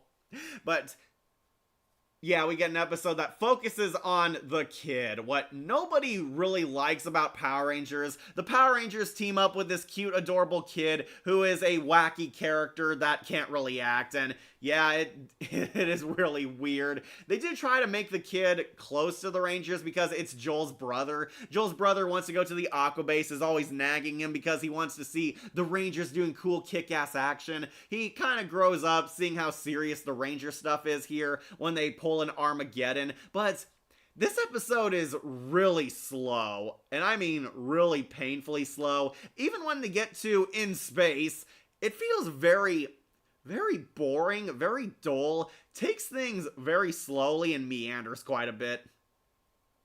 One, Joel's kid brother is not a very appealing character. He is very much every annoying kid character you've seen on these Ranger shows. He's supposed to be funny and cute and adorable, but he comes across as more irritating and obnoxious. He's always snarking with Joel, which, don't get me wrong, seeing Joel act funny is definitely entertaining, but the brother trying to force himself into the plot, he convinces Joel to take him to the Aqua Base because he has something to show them. He wants to show them the meteor heading towards them because apparently none of these grown-ass scientists have seen this thing, even with Nasada as Power Ranger allies.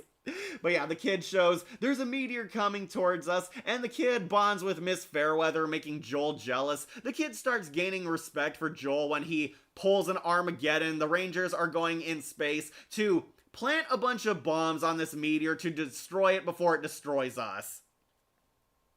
I wouldn't say Joel's brother is obnoxious. He's actually pretty smart. You said the same thing about Justin, Blue Thunder, and I found him annoying.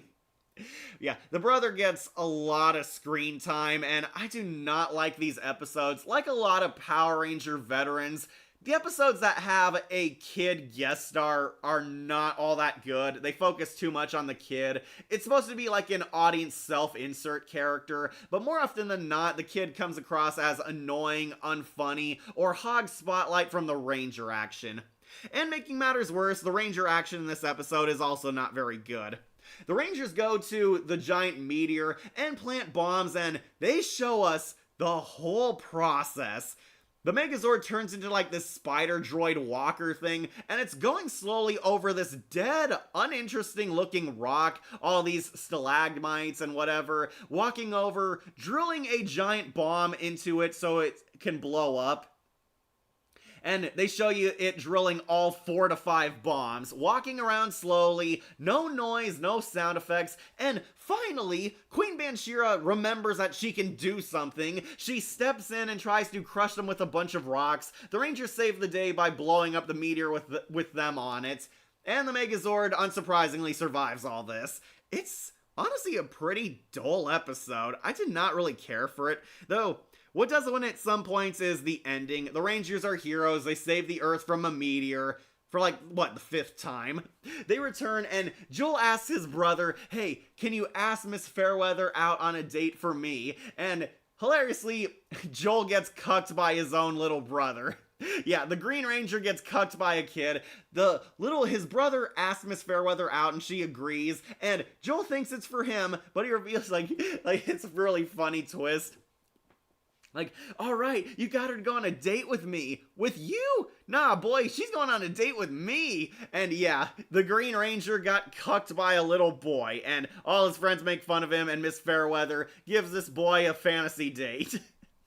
I really hope Miss Fairweather doesn't go on a watch list. But this episode, okay, I usually skip this one. This one's going on low-kai low. Got our first week episode. It's just really slow, really uninteresting, and the whole Armageddon plot, while it's funny the Rangers did an episode like this, should have been much better, and Queen Banshira did not get involved as much as I thought she would. Hey, James Loveland. Don't screw with Carter Grayson. He's the best Red Ranger ever. I agree, James. I still remember how Joel's brother was almost in trouble for what he did, only to reveal that what he said is true. Yeah, he almost got busted. He forces himself into the computer room, which is really illegal. I'm not sure why nobody believes him, but yeah, they basically treat him like a stupid kid until he shows, oh, there's a meteor coming for us. Yeah, the kid gets rewarded for it, and I do agree the brother did deserve an award for all that, but man, it is not worth this boring episode. The ending is the funniest part, but the story as a whole is just plain dry. I don't know if that's he can't act or bad writing when it comes to making kids the main characters. Yeah, that's kind of the issue that Power Rangers faced a lot. They had a lot of inexperienced child actors, and it really showed. It made a lot of painful episodes, and unfortunately, the Saban era did this so often. It's always like the worst episode in any Ranger show where we're gonna give the spotlight to this guest star kid, and the kid is usually not good at acting, is not well written, and the story gives them too much spotlight over the friggin' Rangers. Yeah, it's also kind of why Justin was so hated. Between Joel's brother or that kid from Carnosaur 2, which one do you think is more tolerable in your opinion? Okay, I might go with Joel's brother because we only got a half hour with him. Because Justin is smart. If he's so smart, why isn't he rich? I'm kind of surprised we haven't seen Justin come back. I think a lot of people would love to see Blake Foster come back as an adult Justin, but it never happened because apparently he was that infamous. Yeah, I know Justin is smart, but he's not likable, Blue Thunder. I mean, Joel's brother isn't slightly that bad as Billy from Turbo, but I have nothing to say except the kid tells the Rangers about the meteor. Yeah, he's kind of a comic relief, getting into wacky antics, trying to prove that kids are smart, which is a good lesson, but when they get to the meteor itself, that's what costs it even more points. It's just very slow, boring, and meanders. Queen Banshira's so evil, like she'd beat Chrysalis in design of evil. Like, feels more like Madame Butterfly from Bayonetta. Also, Queen Banshira is so evilest of evil queen demons, Isai. Like a little boy, like, what a weirdo. Yeah, okay, so this was back in the day where an adult asking a child out was more sweet and wholesome. Nowadays, you could probably not do this because the adult would definitely be on a watch list. Like, I know Miss Fairweather's not going to make out with a kid, but yeah, some people might complain about this scene because they're sensitive. Honestly, the episode itself, not on the low list for that, but on the low list because of, honestly, all the space stuff. It was just not interesting. Going on Lokai low. But don't worry, we get to a good episode. Ah, is this it? Yes, the 5th crystal. Yeah, we get to the 5th crystal, which weirdly doesn't show Kelsey or her grandma on this image, even though they're the main characters. Finally get another Yellow Ranger episode. And I really love this one. This one's going up very high. So, this episode opens up with Vipra in her sexy Catwoman outfit stealing a jewel. Already off to a platinum start. Really like that. Yeah, we see Vipra as Catwoman. She breaks into like a science facility and steals a rare crystal. It turns out these crystals are being gathered by the demons for her evil mad scientist, Professor Mole Man. Cowabunga, dude. This evil Professor Demon is building a super death laser, which needs a great power source, and they're stealing all these rare crystals. They need one more crystal, and this one crystal is owned by Kelsey's grandma, and we get an episode finally giving the Yellow Ranger a lot more deeper and profound character. Kelsey was disowned by her family. The Yellow Ranger has some troubled history with her relatives. Apparently her parents think she's crazy, and she and her grandma especially had a falling out. Kelsey's grandma is actually rich, but all she cares about is money. She's a rich billionaire who doesn't care about people, doesn't have fun, and keeps to herself in her McMansion. The grandma owns this rare crystal, and Kelsey needs to use it as bait to lure out the demons, forcing the Yellow Ranger to confront her dark and troubled past. This episode was also sad for me. Can't read that word. Nikai's. Because we lost Zordon.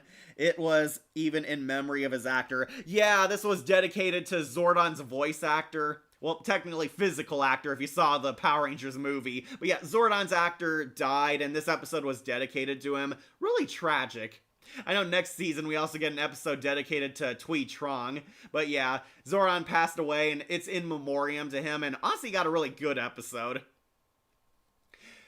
Vipra and Mole Man are trying to steal these crystals. Kelsey's forced to confront her dark and troubled past, and this is an episode that really made me like Kelsey. She's actually kind of a sad clown. Behind her smiles and happiness and jokey demeanor lies kind of this really sad girl who never had love from her own family.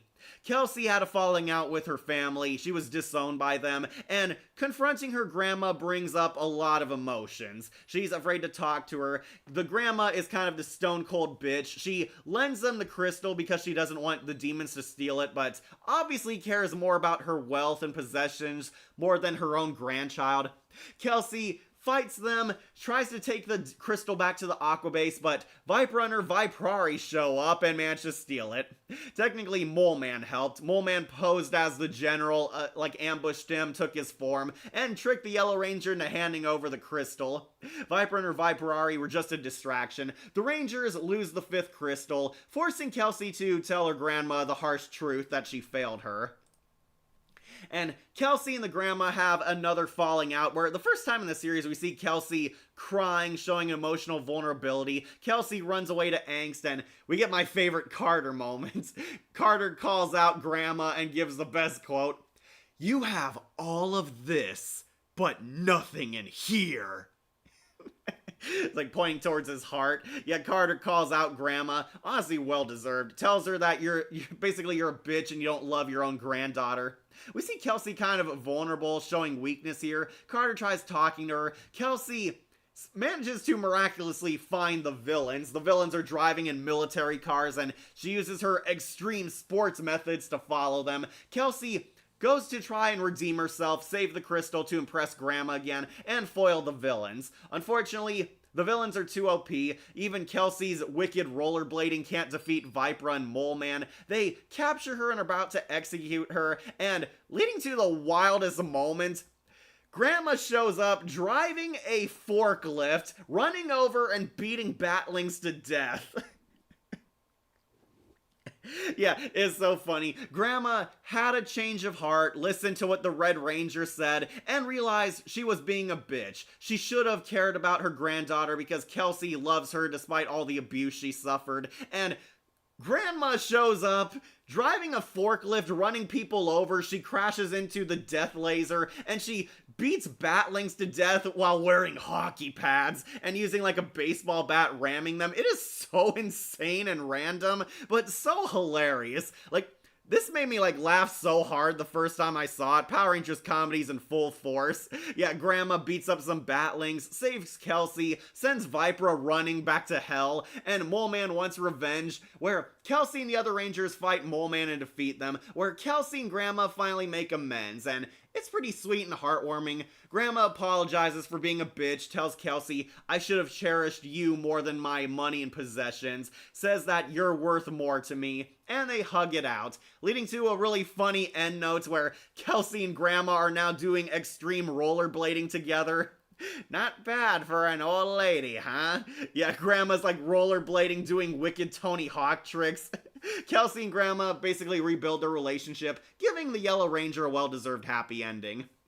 I love this episode. I can't lie, this is so entertaining and really made Kelsey stick out to me. This one is going on high S tier for sure.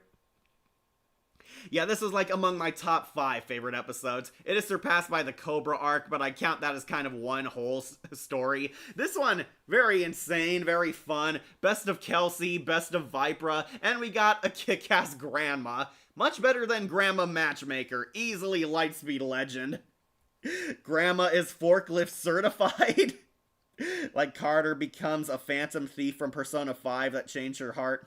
Wait, Mole Man from Like I Thought This Was Power Rangers? Well, I'd call him that. He's basically this giant half-human, half-mole mad scientist. I called him that on the top 10 also.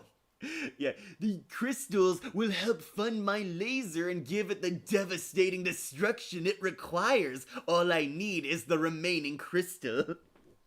The Batling got run over by Grandma. As someone who lost his grandma over a year ago, I'm sorry, Blue Thunder, this episode hits different. Yeah, Twee Trung's dedication was in Time Force.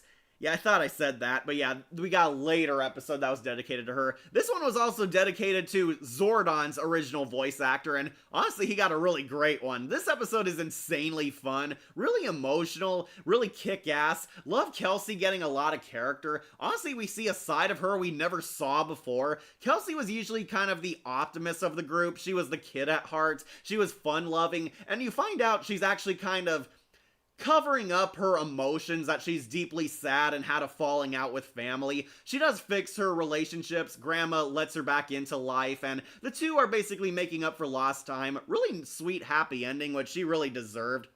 Also, love seeing Vipra as a sexy Catwoman. That is definitely a highlight. But yeah, this episode, it is one of the best. I highly recommend this one. It's in my top 5 favorites. It is a Lightspeed legend. Let's see what you guys had to say about it. Like, seeing Grey Delila's Vipra role seems so interesting. It is. I imagine Grey will use her Selena Kyle voice for Vipra.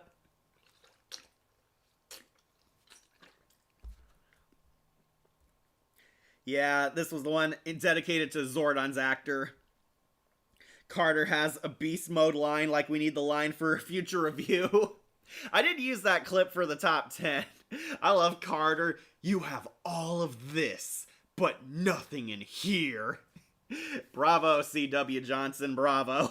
Definitely love the Yellow Ranger in this series. She has her moments, good character growth. Yeah, I agree, 19 Chris. So, Kelsey's character growth is not as extreme as Joel's or Ryan's is, but it's actually a pretty sweet episode that dived into her. We see a different side of Kelsey, which is why this episode is so popular. She's actually kind of deeply sad and doesn't get along well with her relatives. They apparently, if you're wondering why, they treated Kelsey as crazy because she was into sports, she was into being athletic, she was into having fun. She bonded with people outside of her social class, if you will. Kelsey was a rich girl who loved hanging out with the Commonwealth and cared about more than money, and it kind of led to like a falling out. Kelsey wanted to become an athlete, not a businesswoman or a CEO or something like her parents groomed her to be. And yeah, it did make me like Kelsey a lot more. Kelsey's grandmother's mansion was the same mansion in Zeo, a mystery to me. Great episode. That was also Archerina's debut. Yeah, I didn't know that was the same mansion. I know Power Rangers recycle sets a lot, but usually it's kind of the battlefields we see more often. As someone who... I read that one. Dang, I didn't know Kelsey had a rough past, and once and always made me confused. Billy wanted to revive Zordon. My guess he wasn't here when the Z-Wave was released on the world. Yeah, they're trying to retcon Zordon's death, and I don't want it to happen. I'm fine with Zordon being killed off. Zordon was great, but he went out in a great blaze of glory, and nobody can replace the original guy who portrayed him. Not even Bryan Cranston. I want Zordon to stay dead because by undoing that, it undoes all the emotions you felt during Countdown to Destruction. As it's weird, like Cosmic Fury also trapped Zed in a glass container as evil Zordon, but happily didn't happen. But to torture Rita Repulsa treats his husband as a butler. How do you think Hasbro will ruin Power Rangers in the future in their reboot, which may or may not be coming? Oh, easy, AI Power Rangers.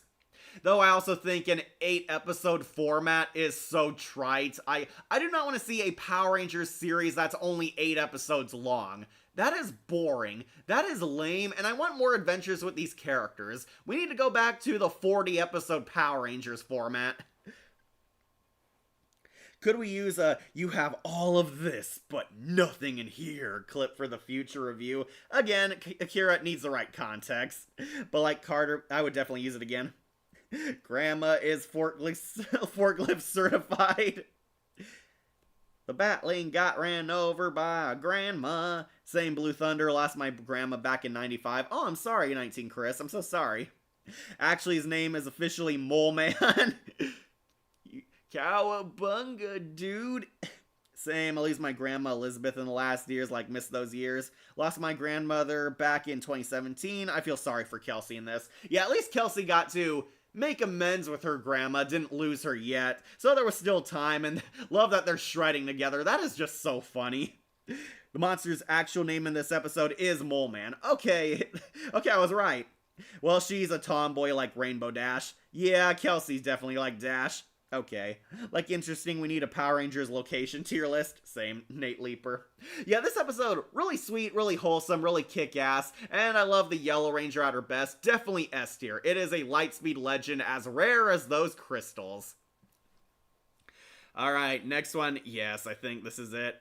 The Chosen Path, another Blue Ranger episode. Chad Sensei comes back into town to tell the Blue Ranger that he's disappointed. So, we finally dive deep into Chad's past, and what do you know, exactly like Kelsey, he also has somebody who disapproves of his life choices.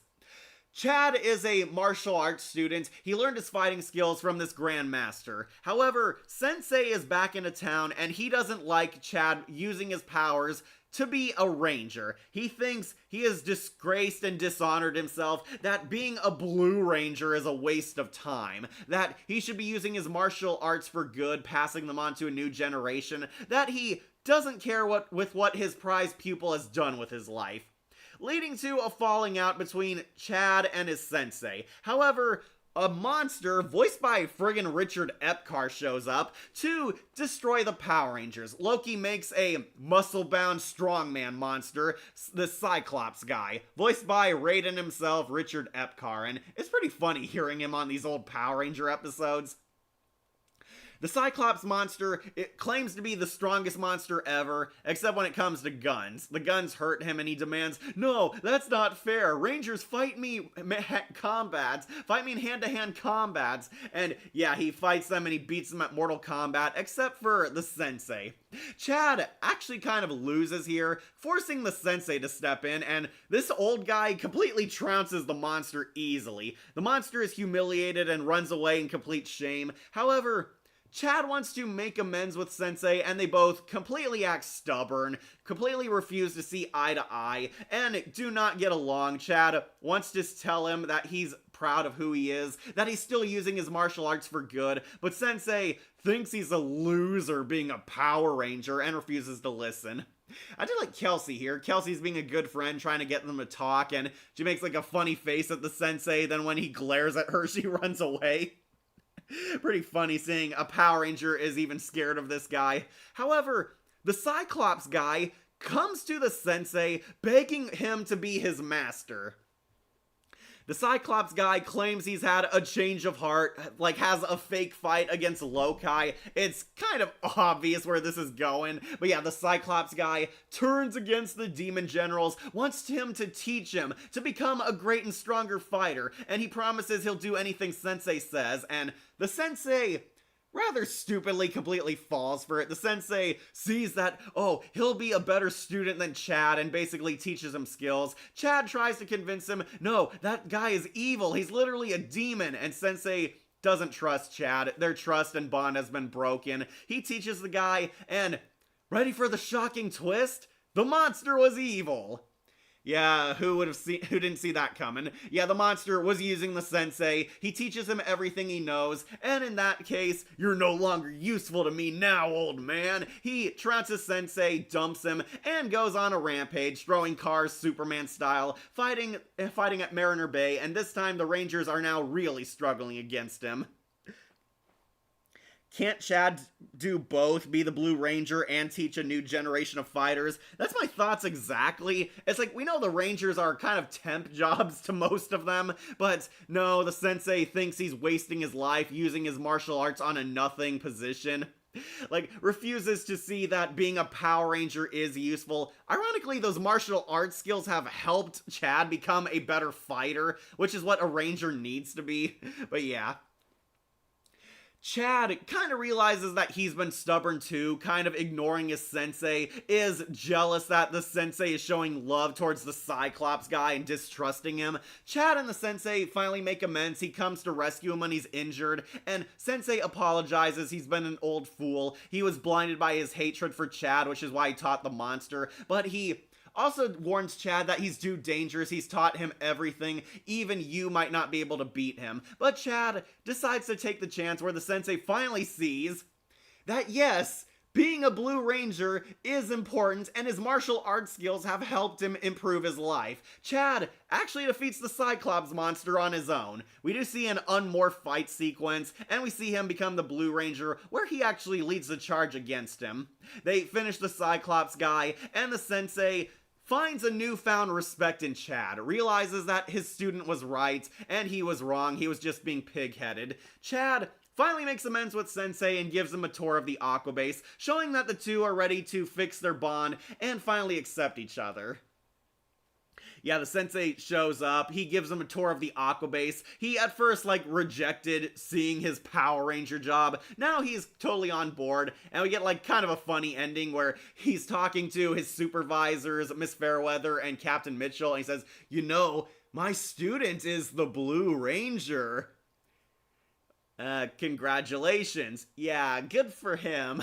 It's funny because he's telling that to the people who know and also his bosses. Really cute ending, but yeah, this episode, honestly, I thought was pretty good. I might put it on to low S tier. Yeah, I'll put it under Go Volcanic just for you, Blue Thunder. But yeah, this one actually did kind of make me like Chad a lot more, and it's so funny seeing the Sensei and this monster guy bond. He's having a Rocky montage, lifting weights, meditating, practicing the moves while this normal human guy is teaching him. Really interesting. Hey, Jones, you made it. Funny, Cyclops does it. It's pretty interesting. I mean, Cyclops, and he was one of the Count Dragon generals. Oh, he was? Okay. Recycled suit, then. Like some kid shows want to talk about grief. Yes, some do, but some don't do it well. Yeah, I know, Marinette lost her grandfather. If you're wondering what I meant about... how Transformers did the fraction thing better than Operation Overdrive, it's because G1 Transformers had the Predacons, Terracons, and Quintessons. Yeah, they did, but they were also, one, a much longer show, and two, actually gave them proper focus. There was, like, enough time for filler episodes in between. Right, that one.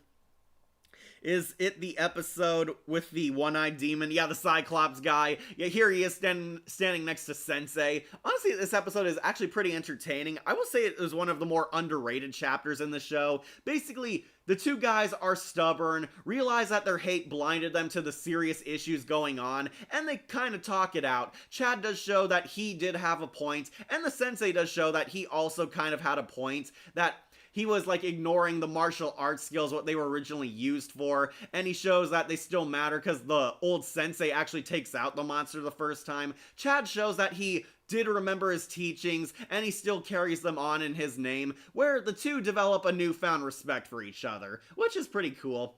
Yeah, Power Rangers doing martial arts types of stories is definitely not something new to the saga, even back then, but I do think it was a pretty interesting one.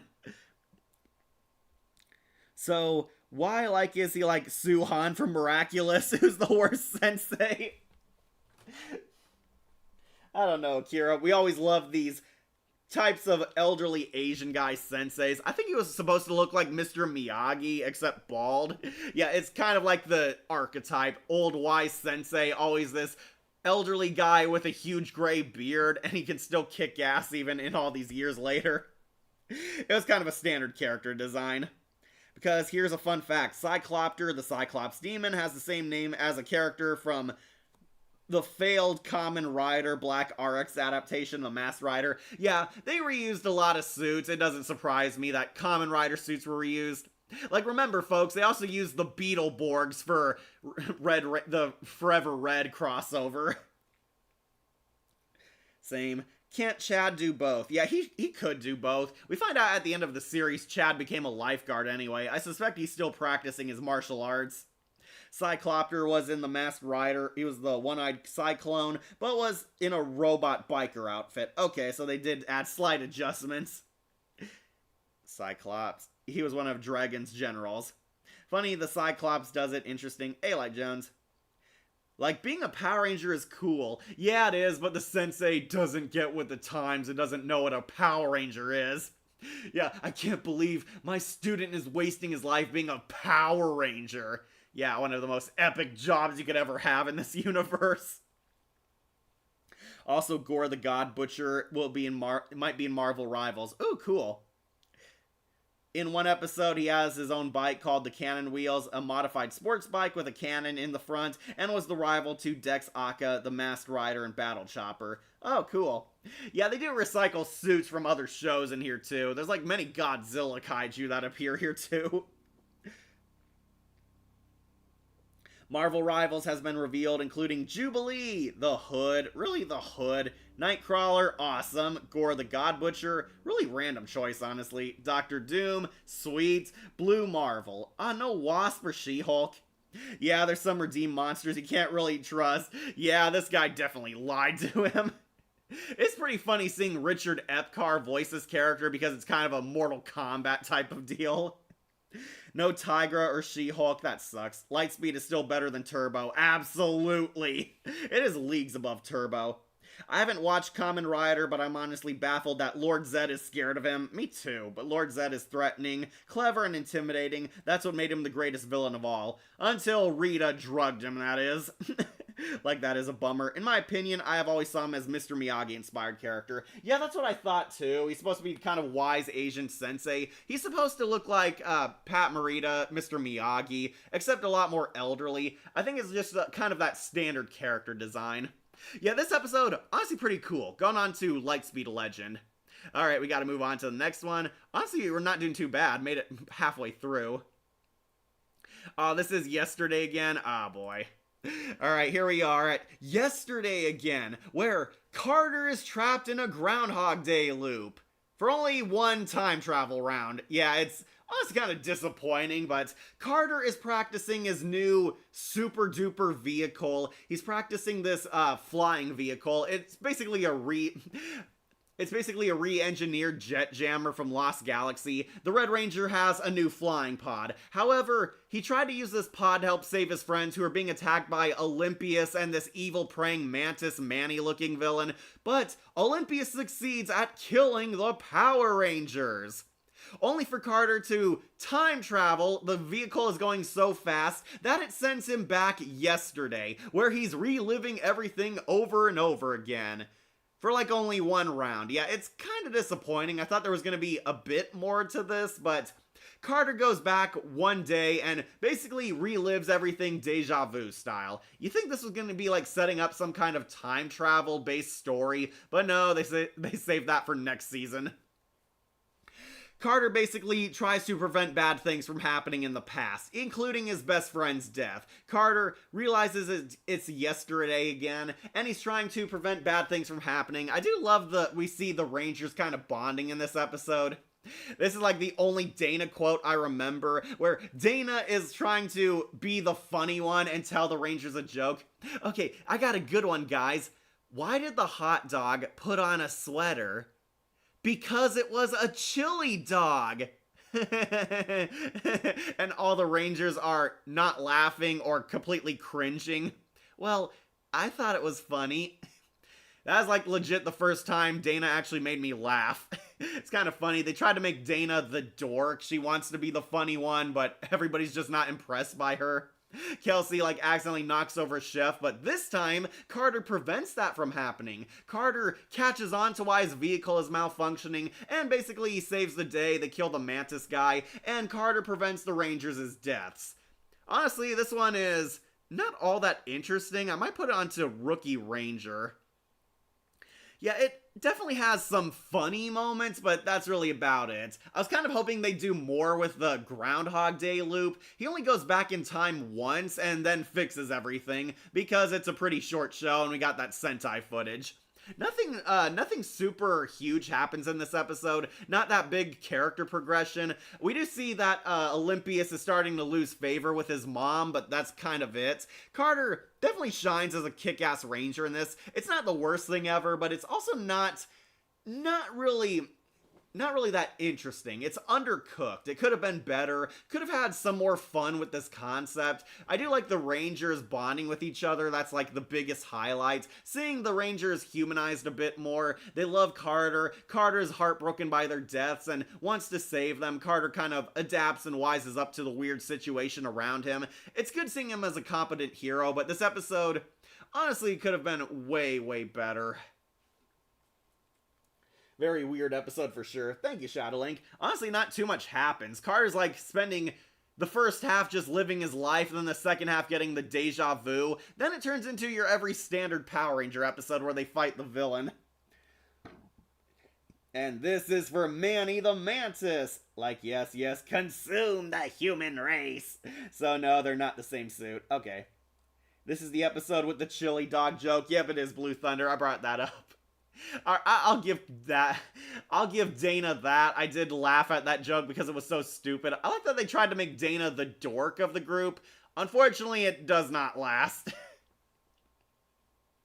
Oh, you want Firestar? Yeah, she'd be pretty awesome.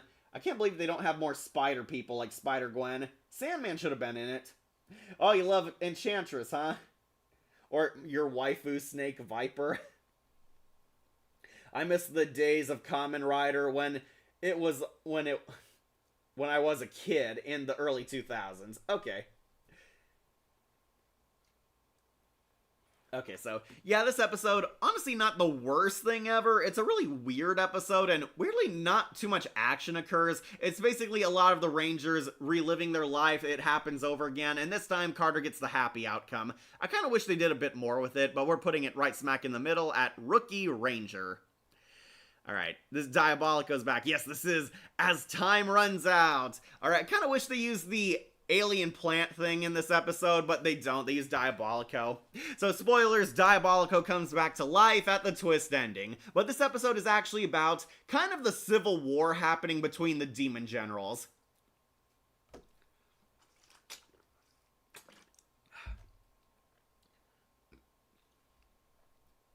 Okay, so things have gotten really rough between the demons. Olympius has completely lost favor with his mom, and Queen Bansheera is now trusting Vipra and Loki to spearhead the villain army. And Olympius does not like that. Olympius hatches this insane trap to betray and trick them. He offers a partnership with Vipra and Loki, asking, oh, we can be equals, let's put our differences aside and fight together, let's be friends. And Olympius completely betrays them. He invites them out in the desert only to kill them, has his plant monster suck Vipra and Loki into the bowels of the earth because Olympius is a spoiled brat. I share my power with no one. Nobody replaces Olympius. Olympius and the plant guy submerge them, and Olympius turns this into an opportunity to have plant guy assassinate the Rangers. This time, he will take down the Rangers personally. And by personally, I mean he'll send his Monster of the Week to do it. This one has the Rangers fighting an evil plant villain, and the plant guy attaches flower bombs on their morphers, and it is a pretty cool and creepy scene. The Rangers get bombs planted on them, and when time runs out, in an hour or so, the plants will release spores into the atmosphere, which will poison and kill all human life on Earth. So it's pretty much a huge countdown to destruction moment. The Rangers can't morph, they can't get these plant things off of them, try removing them only to fail. They have to prevent the spores from unleashing and killing all human life. Meanwhile, Vipra and Loki turn out to have survived. They crawl out of the desert sand, shaking it off, and basically have had enough of Olympius at this point. Vipra is so done, and she and Loki go back to the demon temple to summon somebody who can help them, that person being Diabolico. So I'm kind of questioning how powerful Vipra truly is, because Vipra can apparently resurrect people from the dead. She uses her necro magic to revive Diabolico. Diabolico comes crawling out of hell, and Vipra, Loki, and Diabolico are finally united as the Unholy Trilogy. They want Diabolico to help them for one favor, kill Olympius, because Olympius tried to vanquish them, and Diabolico is back in the saddle. We also see where Ryan's been. Ryan finds out and basically updates the gang on the status quo, or tries to in the next episode. Ryan has returned to the Demon Temple to study it in order to find a way to vanquish Queen Bansheera, only to uncover their scheme. Meanwhile, Plant Monster's bombs are about to go off. The Rangers are completely out of ideas and ways to get these plant bombs off their morphers, where we get the craziest plan ever. The Rangers launch themselves up into space to open a window in the space shuttle to release the spores before they poison our atmosphere.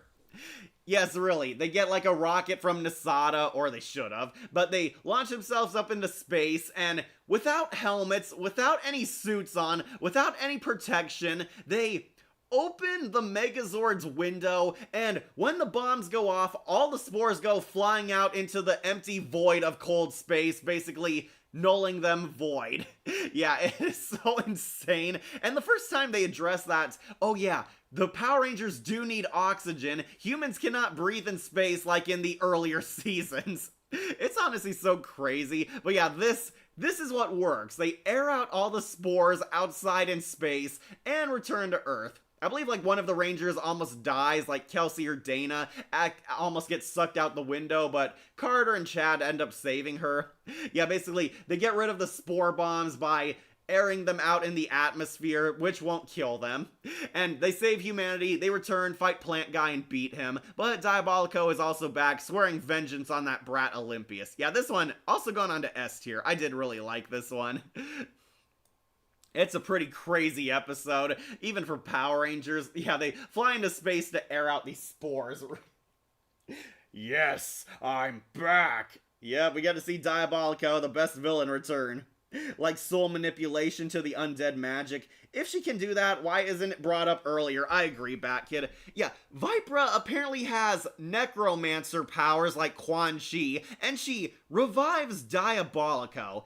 It's never stated if this is like a normal power for the demons, or if it's just her, or if she made this special ritual or something. No, Vipra summons up the old boss back because they want to get rid of Olympius.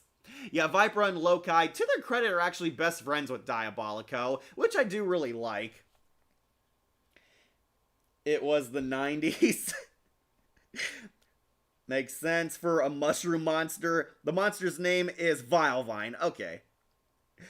So this episode wasted a Groundhog Day opportunity? It did. Oh, and other news, we're at long last getting Wolf Among Us Season 2. Yeah, I can't wait for that. Can't wait. Have you heard that the new Scooby-Doo will be a live-action dog and not CGI? What do you think of that? It'll be pretty weird, but I think it might be like a throwback to those early 90s and 2000s movies where we had talking animals, and the animals are like just dubbed over. Honestly, I think that might work better than making Scooby a full cartoon dog like James Gunn did. Okay. Alright, yeah, this episode, really great. Great to see Diabolico come back. Great to see Vipra and Loki finally showing initiative in the show. And the Power Rangers airing out the poison bombs is definitely insane. I love it. This one's easily S tier. Definitely an awesome one. Alright, speaking of which, on the next one, yes, in the freeze zone. This one, also classic. This is in the freeze zone where Diabolico's back. I kind of wish they showed the ice snake, but yeah. Olympius and Freezer, and Cobra that spits out ice, can freeze people to death. Olympius and Freezer ambush the Rangers while they're in the danger room practicing in the desert, harnessing their powers, and the Rangers get eaten by Freezer. Get in my belly! Yeah, even the Power Rangers couldn't resist an Austin Powers reference.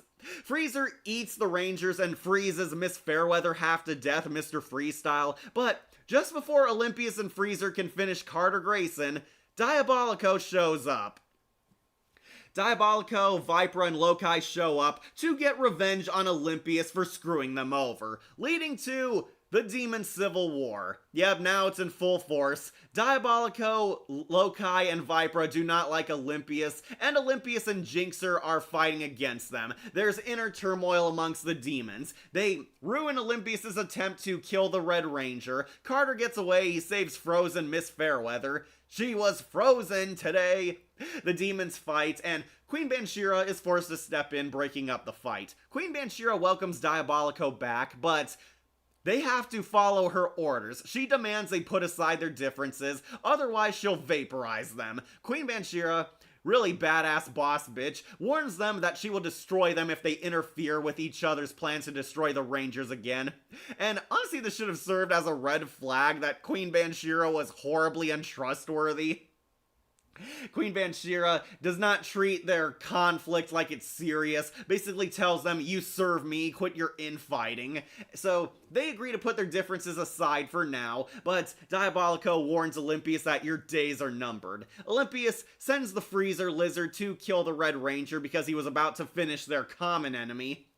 Red Ranger starts adapting new powers. He unlocks a new weapon, basically a heat ray laser, where Carter Grayson finally saves the day by shooting. And really love this badass sequence. Carter shows up to Olympius and Freezer, fully knowing it's a trap to save his friends, and through the upgrades, he lasers the ice snake, while Freezer is also freezing him. Like, he's shooting at him with flame powers, Freezer's shooting him with his ice powers, and Carter, getting flash frozen, is willing to die. Basically, it's who can last the longest, and of course the Red Ranger wins. He frees the Rangers outside of Freezer, and he almost dies here. We see the Red Ranger frozen today. But the Rangers help bust him out because apparently there's a heating device on their morphers. But yeah, they have an epic fight with Freezer. I believe this is also the first time we see Olympius use his Darken the Skies power, which gives his demons kind of a cheating edge over their opponents.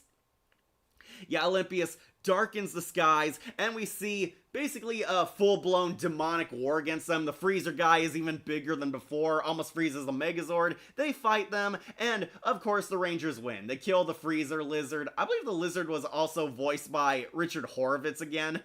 Great seeing him voice one-shot monsters. But yeah, they vanquish Freezer. Olympius failed to kill the Rangers again, and we start the Olympius and Diabolical rivalry, which is one of the best subplots of this season. Yeah, this one, easy S tier. Easy. It is going on Lightspeed Legend. I actually liked when they dubbed over animals that they just have to train them properly and respectfully. Yep. If the demons are fire creatures, how can they be made of ice? I don't know. It's anime logic. Cobra with ice powers, that is irony since cold-blooded reptiles hate cold places. They do. Alright guys, gonna use my first restroom break, but let's get excited for some Battleizers. I'll be right back.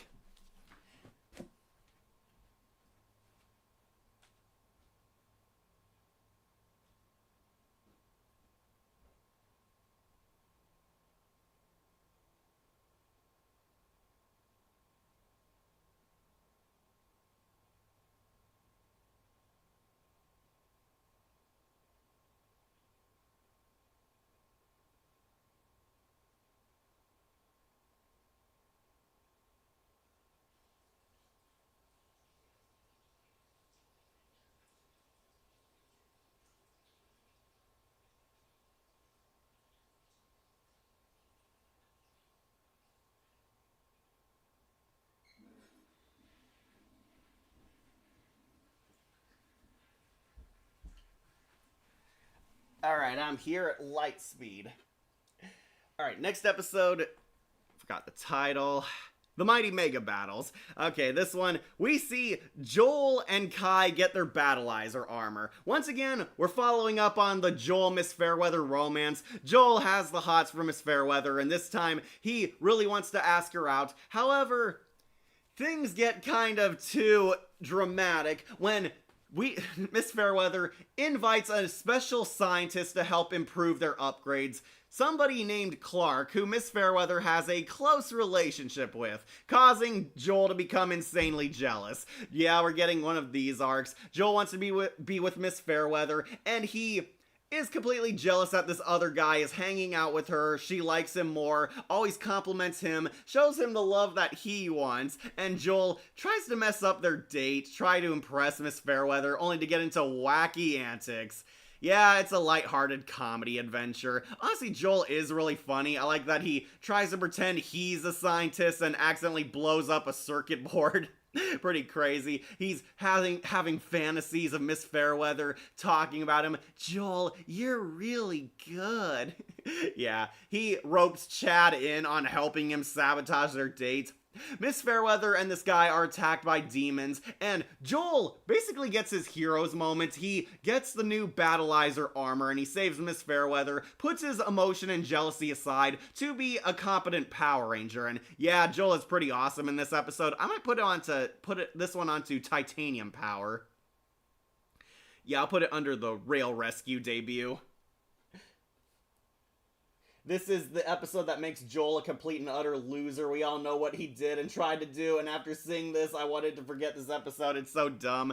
Yeah, so Joel does redeem himself, which I will defend, but yeah, Joel basically is a complete incel. He's completely jealous, tries to sabotage their date, and it kind of becomes obvious what the twist is. No, Clark is not Miss Fairweather's boyfriend. He's her brother, which honestly makes some scenes kind of uncomfortable of the two, like looking at each other romantically, eating ice cream and sharing it with each other, hanging out in like a car by the park. So I will argue Joel does kind of redeem himself in the end. Joel does put aside his jealousy, his envy, and decides to help save Miss Fairweather. He unlocks his Battleizer armor, and Chad also gets his armor. It's kind of weird the girls never had Battleizer armors in this show, but I presume it was because of the Sentai footage.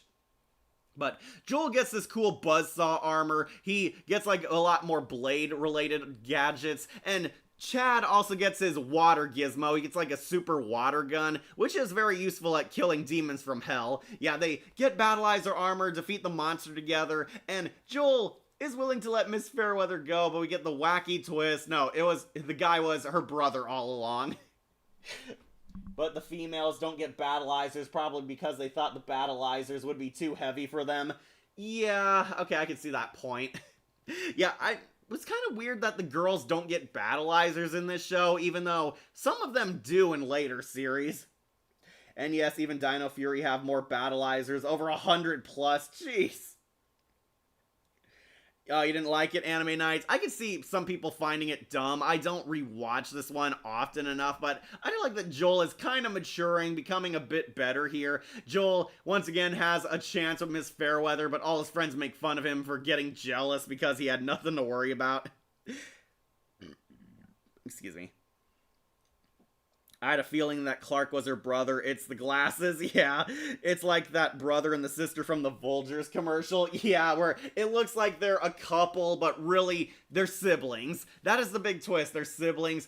I kind of wish we did the whole they were just friends thing, or, you know, this guy isn't related, he's actually just really close to Miss Fairweather, but they did that with, like, a lot of other past episodes where, no, this guy is actually my relative, no, this guy's just my friend, but here it's kind of weird because they actually go out of their way to give them pseudo-romantic moments. It's just kind of weird. But yeah, Joel finally comes into manhood, finally steps up, puts aside his emotions, realizes that Miss Fairweather is a person with her own life, her own aspirations, and we're getting more hope that he and Miss Fairweather will hook up together. Honestly, it's not that bad an episode. It's a really dumb, fun, rom-com type of episode, but I'll give it an A for effort. Alright, next one. Oh, is this the Great Egg Caper? Yeah, is that the bird monster? I couldn't tell. Oh, there it is. Olympius is holding the egg. Okay, if you thought the last episode was too wacky, this one is pretty crazy. This is the one where the Rangers and the Monster of the Week, the bird brain guy, are fighting over an egg. Olympius is hatching a dangerous monster that will destroy the city, but he needs the egg protected. He stupidly trusts it to Jinxer, and Jinxer screws up and completely loses the egg in a battle. Yeah, what a shock, Jinxer being a screw-up. But yeah, Jinxer loses the egg, and this leads to a wacky chase trying to find this dangerous demon egg. Kelsey also gets the spotlight in this episode. Kelsey fights a common thief. The thief ends up finding the egg. This guy is like stealing food, and he accidentally finds the egg.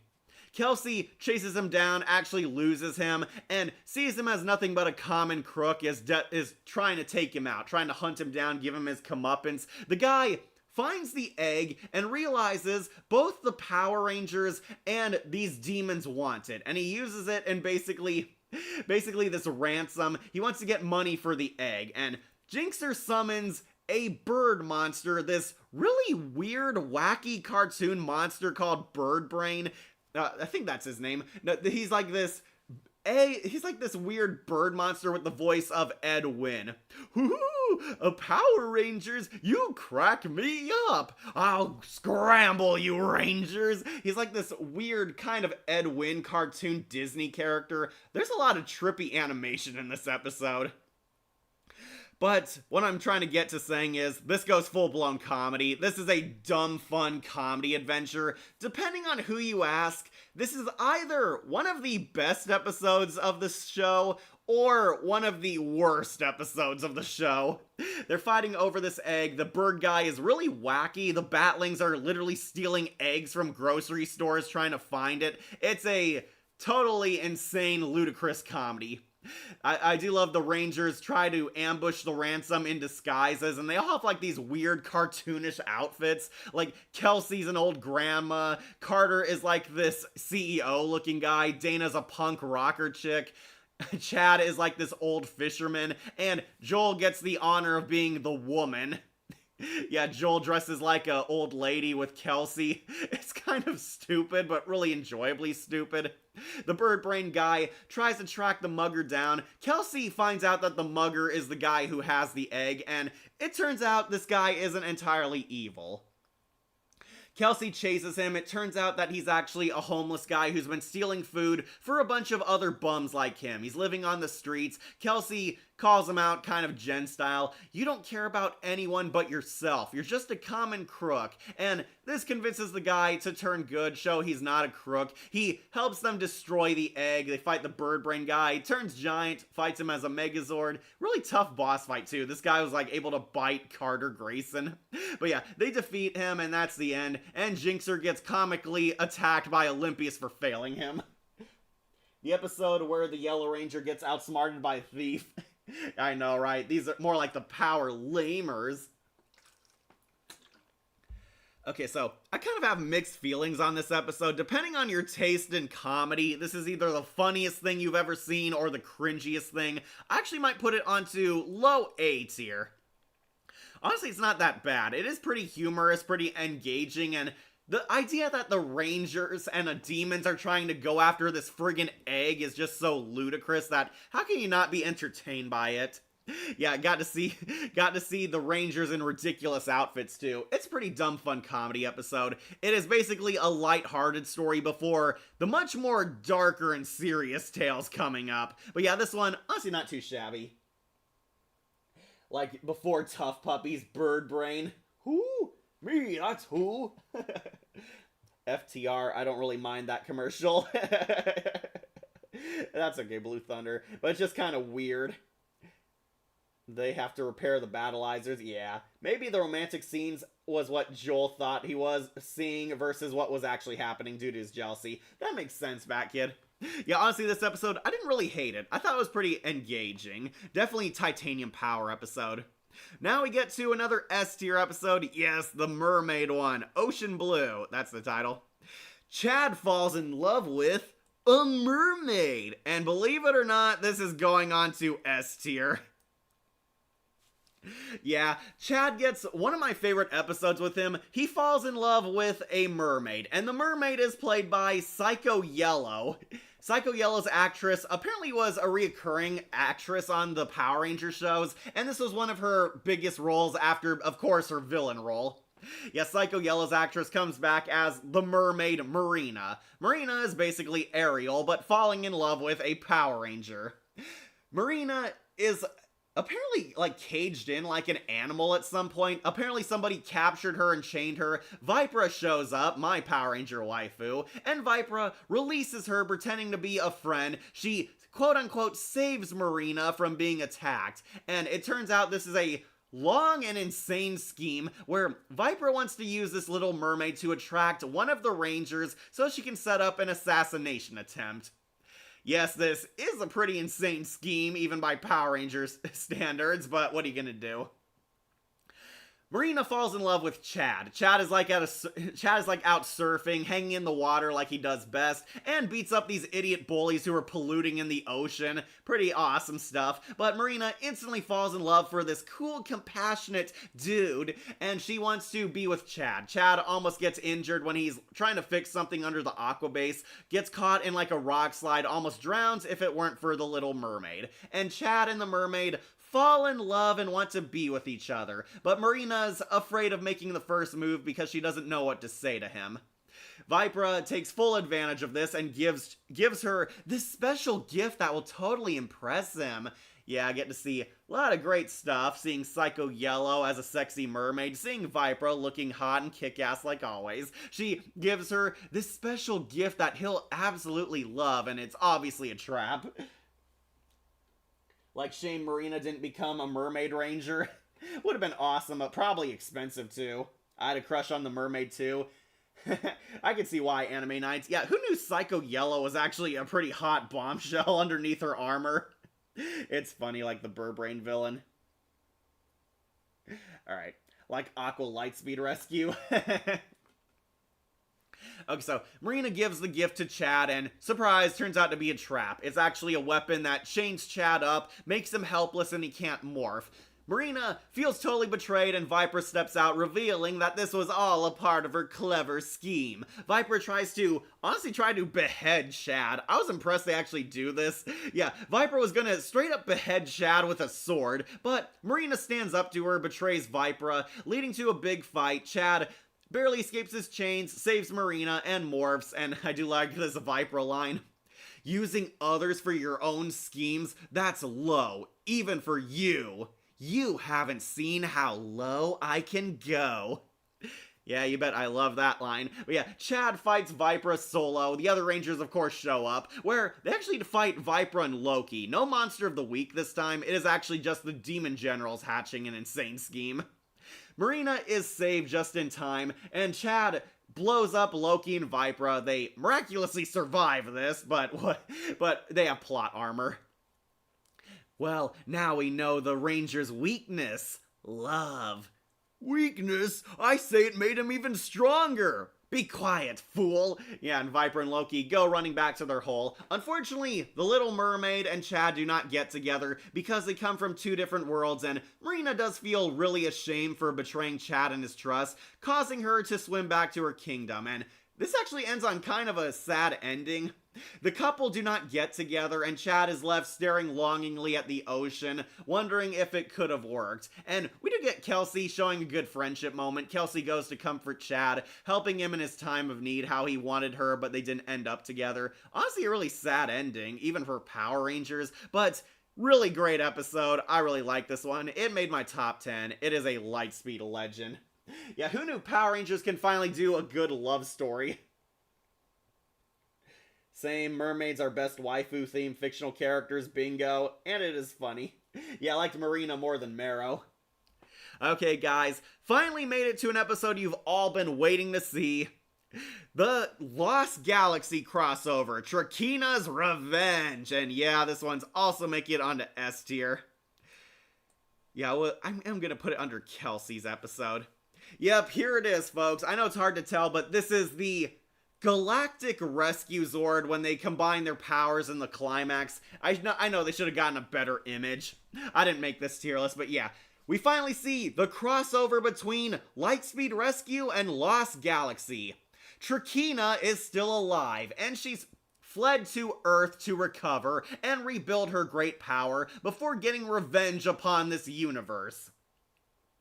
Trakeena has returned to her bug girl form, but now extra crispy, and she's made an alliance with the demons. She is building a super duper high-tech machine that will restore her great power, and in exchange, she will also help restore Queen Banshira's power. It's supposed to return villains to their prime form. She wants the green power. Trakeena wants her green power, her ultimate form again. Queen Banshira also wants her ultimate form. And basically, the two alpha bitches plan to backstab and betray each other. This causes the Lost Galaxy Rangers to snap back into action and return to Earth in order to foil Trakeena once and for all, teaming up with the Lightspeed heroes. Okay, so ordinarily this probably would have made it higher because that premise sounds so epic it's out of this world. Unfortunately, part 1 starts out a bit slow because it is stolen by this little girl character. Yeah, even in a crossover, we have to deal with the annoying kids. So, this crossover is kind of debated by fans if it was truly good or truly underwhelming. It's not the worst crossover ever, I will fight you on that. It is not F tier, but yeah, there are some improvements that could have been made. Namely, they don't get Amy Miller back as Trakeena. She didn't like the script, so the producers fired her, replaced her with an impersonator. Honestly, the impersonator did a pretty decent job. I won't hold that against the actress, but yeah, it is kind of sad Amy Miller didn't come back. But they do get the Lost Galaxy Rangers. We see Leo, my favorite Maya, see Kai, and in the last third of the episode, Kendricks and Damon finally show up. Yeah, that also really ticked me off. Yeah, in the first part, we see Leo, Maya, and Kai, who are pretty good characters. They return first, and we don't see Damon and Kendricks back until halfway through part 2. But yeah, two Rangers, the past gen and the current gen, meet to defeat a bad guy who is out of the current gen's league. Trakeena is really cool and creepy. She's a lot more menacing than she was in Lost Galaxy. They make her a lot more sadistic and ominous. She's taken over like an office building and hiding in plain sight until the Rangers can work together to defeat her. Catch up on your comments. You're giving this an S tier. Linkara feels a disturbance in the Force. Hey, this made my top 10 favorite episodes. I know that's not saying much since Lightspeed Rescue definitely has some low points, but I thought it was alright. Okay, why change roles? Now, Kat, you know there's no such thing as monsters. Behold the singlest, stupidest moment of all television. Yeah, this has the infamous scene everybody's mocked, where the little girl loses her mom abducted by Turkina's henchmen, and she goes screaming for help, asking the receptionist, "Monsters took my mommy." Little girl, you know there's no such thing as monsters. Stupidest character in all of Power Rangers history. It's like, at this point, it is public knowledge that the Power Rangers and monsters are real. Yet this senile old coot doesn't believe monsters actually exist in the Power Ranger universe. It's so stupid.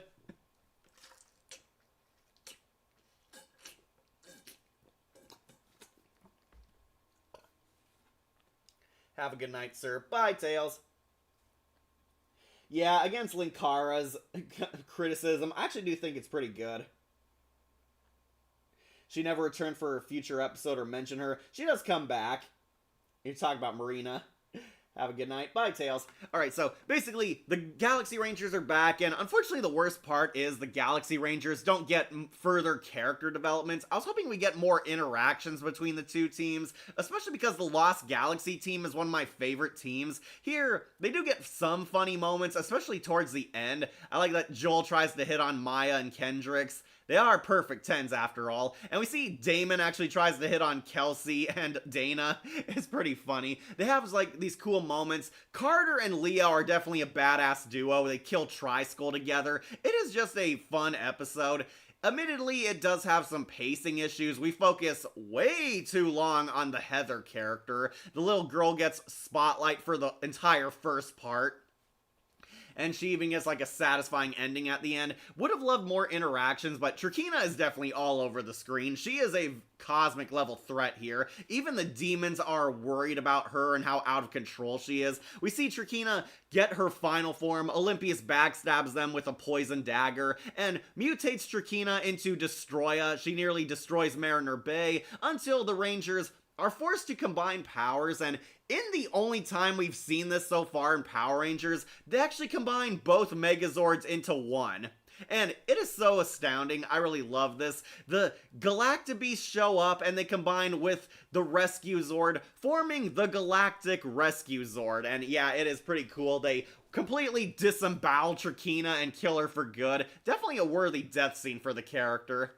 But yeah, they save the day and save the universe, and basically the Galaxy Rangers pass on the torch to the Lightspeed team. Honestly, it's not that bad a crossover. I will still stick it onto S tier because it does have a lot of golden highlights, a lot of cool moments, and as somebody who absolutely loves the Galaxy team, it really warms my heart seeing these two characters triumph together and fighting a worthy opponent in Turkina.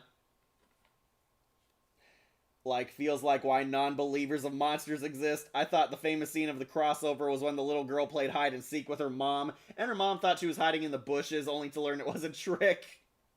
Yeah, that was silly, but yeah, the little kid characters just hog too much spotlight. Okay, so I stand by my beliefs. This is definitely one of Lightspeed Rescue's good episodes. Not one of the best crossovers, period, but on this tier list is definitely a highlight. I watch it a lot, going on to Lightspeed Legend. Alright, so after that epic crossover, let's follow it up with a shitty-ass clip show.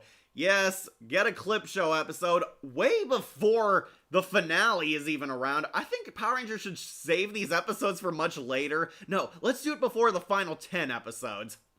The Power Rangers get amnesia. A monster with the power to erase memories hits 4 out of 5 Rangers. Dana is the only one who avoids it, and just when you think Dana's gonna get more character, she really doesn't.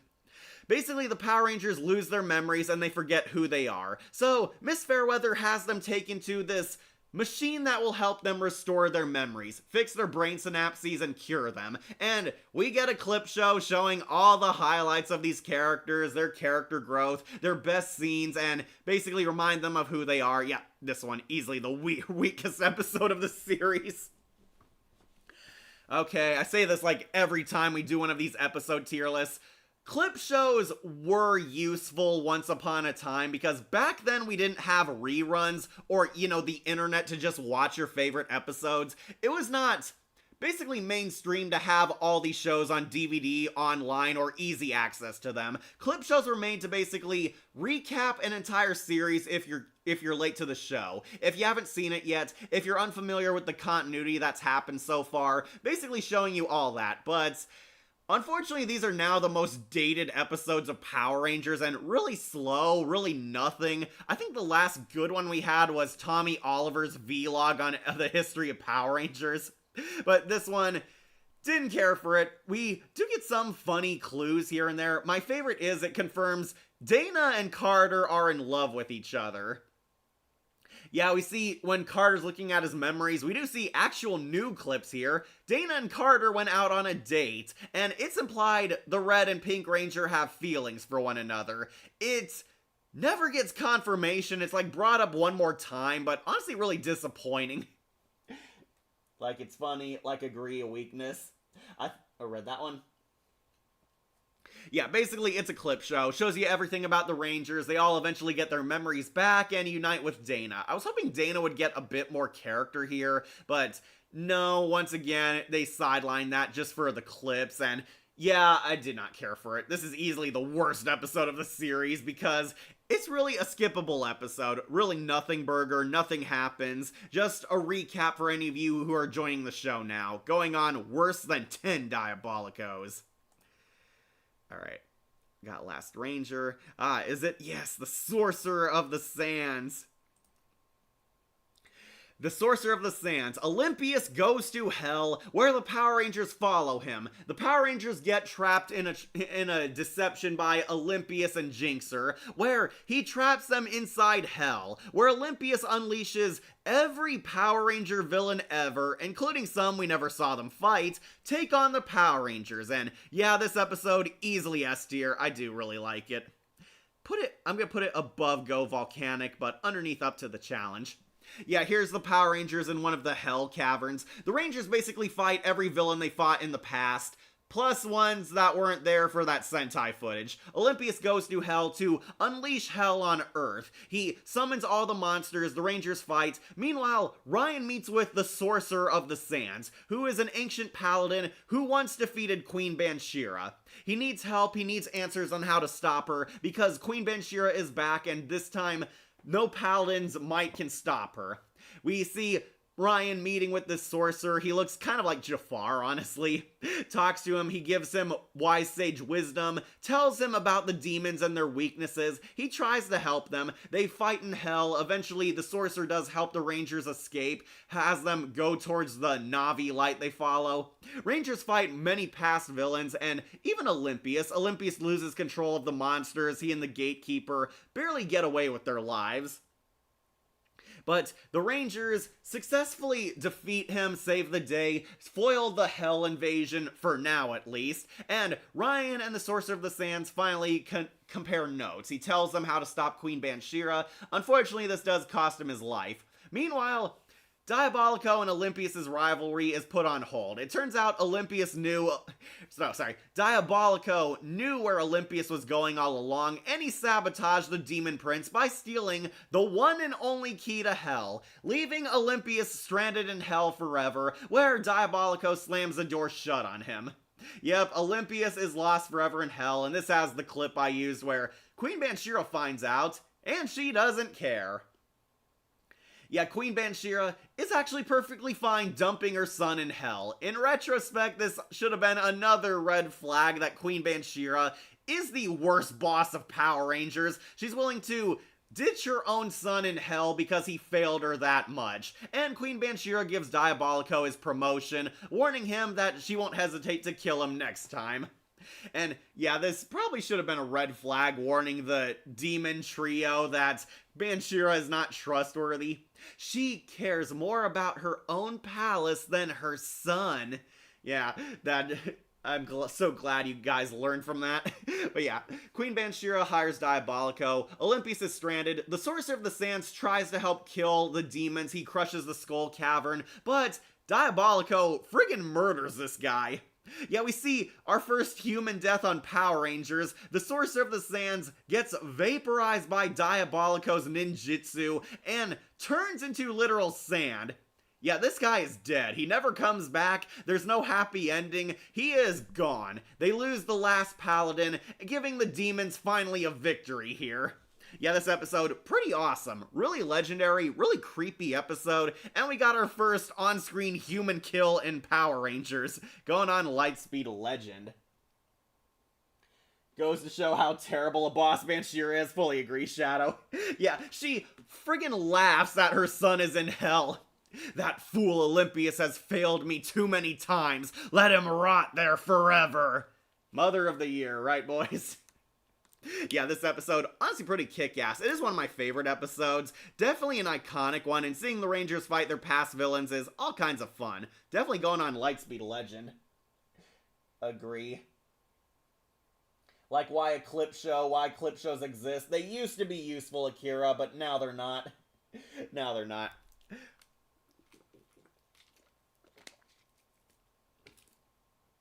Alright, guys, almost there. Next, yes, is it Olympius Unbound? Yes, it is. So, Olympius has found a way to escape hell. Jinxer helps him break loose, but he needs power greater than his mother's. Jinxer hatches this insane scheme to use the generator of the Aquabase to their advantage. We see human Jinxer, which I find pretty fun. Always love seeing what the villains look like as humans in these shows. Jinxer disguises himself as a human hypnotist while Captain Mitchell and his daughter are at the fair. They're having fun, taking a day off, and Captain Mitchell is hypnotized into being a Manchurian agent for the demons. He mesmerizes him with his hypnosis and gives him a device to plug into the generator directly, which will give the star power an extra juice up. And Olympius becomes Ultra Olympius. This episode, really kick-ass. Also another S-tier masterpiece in my eyes.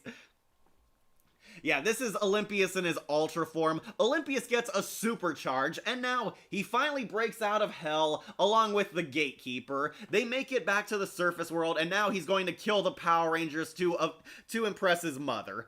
Turns into Ultra Olympius here, grows giant, and the Power Rangers actually kind of struggle here. Like, they are losing. Olympius is vicious here. He probably would have crushed Diabolico if he was in this episode, but they fight him, and Miss Fairweather actually kind of saves the day. She realizes Captain Mitchell is mesmerized. A lot of creepy scenes of possessed Captain Mitchell. His, eyes are, bloodshot red. A lot of scenes of Jinxer talking to him. Really eerie episode.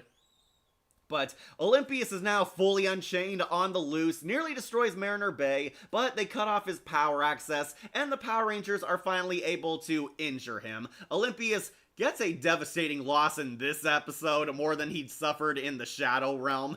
He is defeated, depowered, and completely wounded. However, because the plot says so, Olympius is still alive. Honestly, I would have been satisfied if this was the end of his arc, but no, we see he's alive, wounded, and Jinxer takes him to a cave to give him medical treatment, where Jinxer and he carry on their secret alliance, and that he's going to help Olympius get back to full health.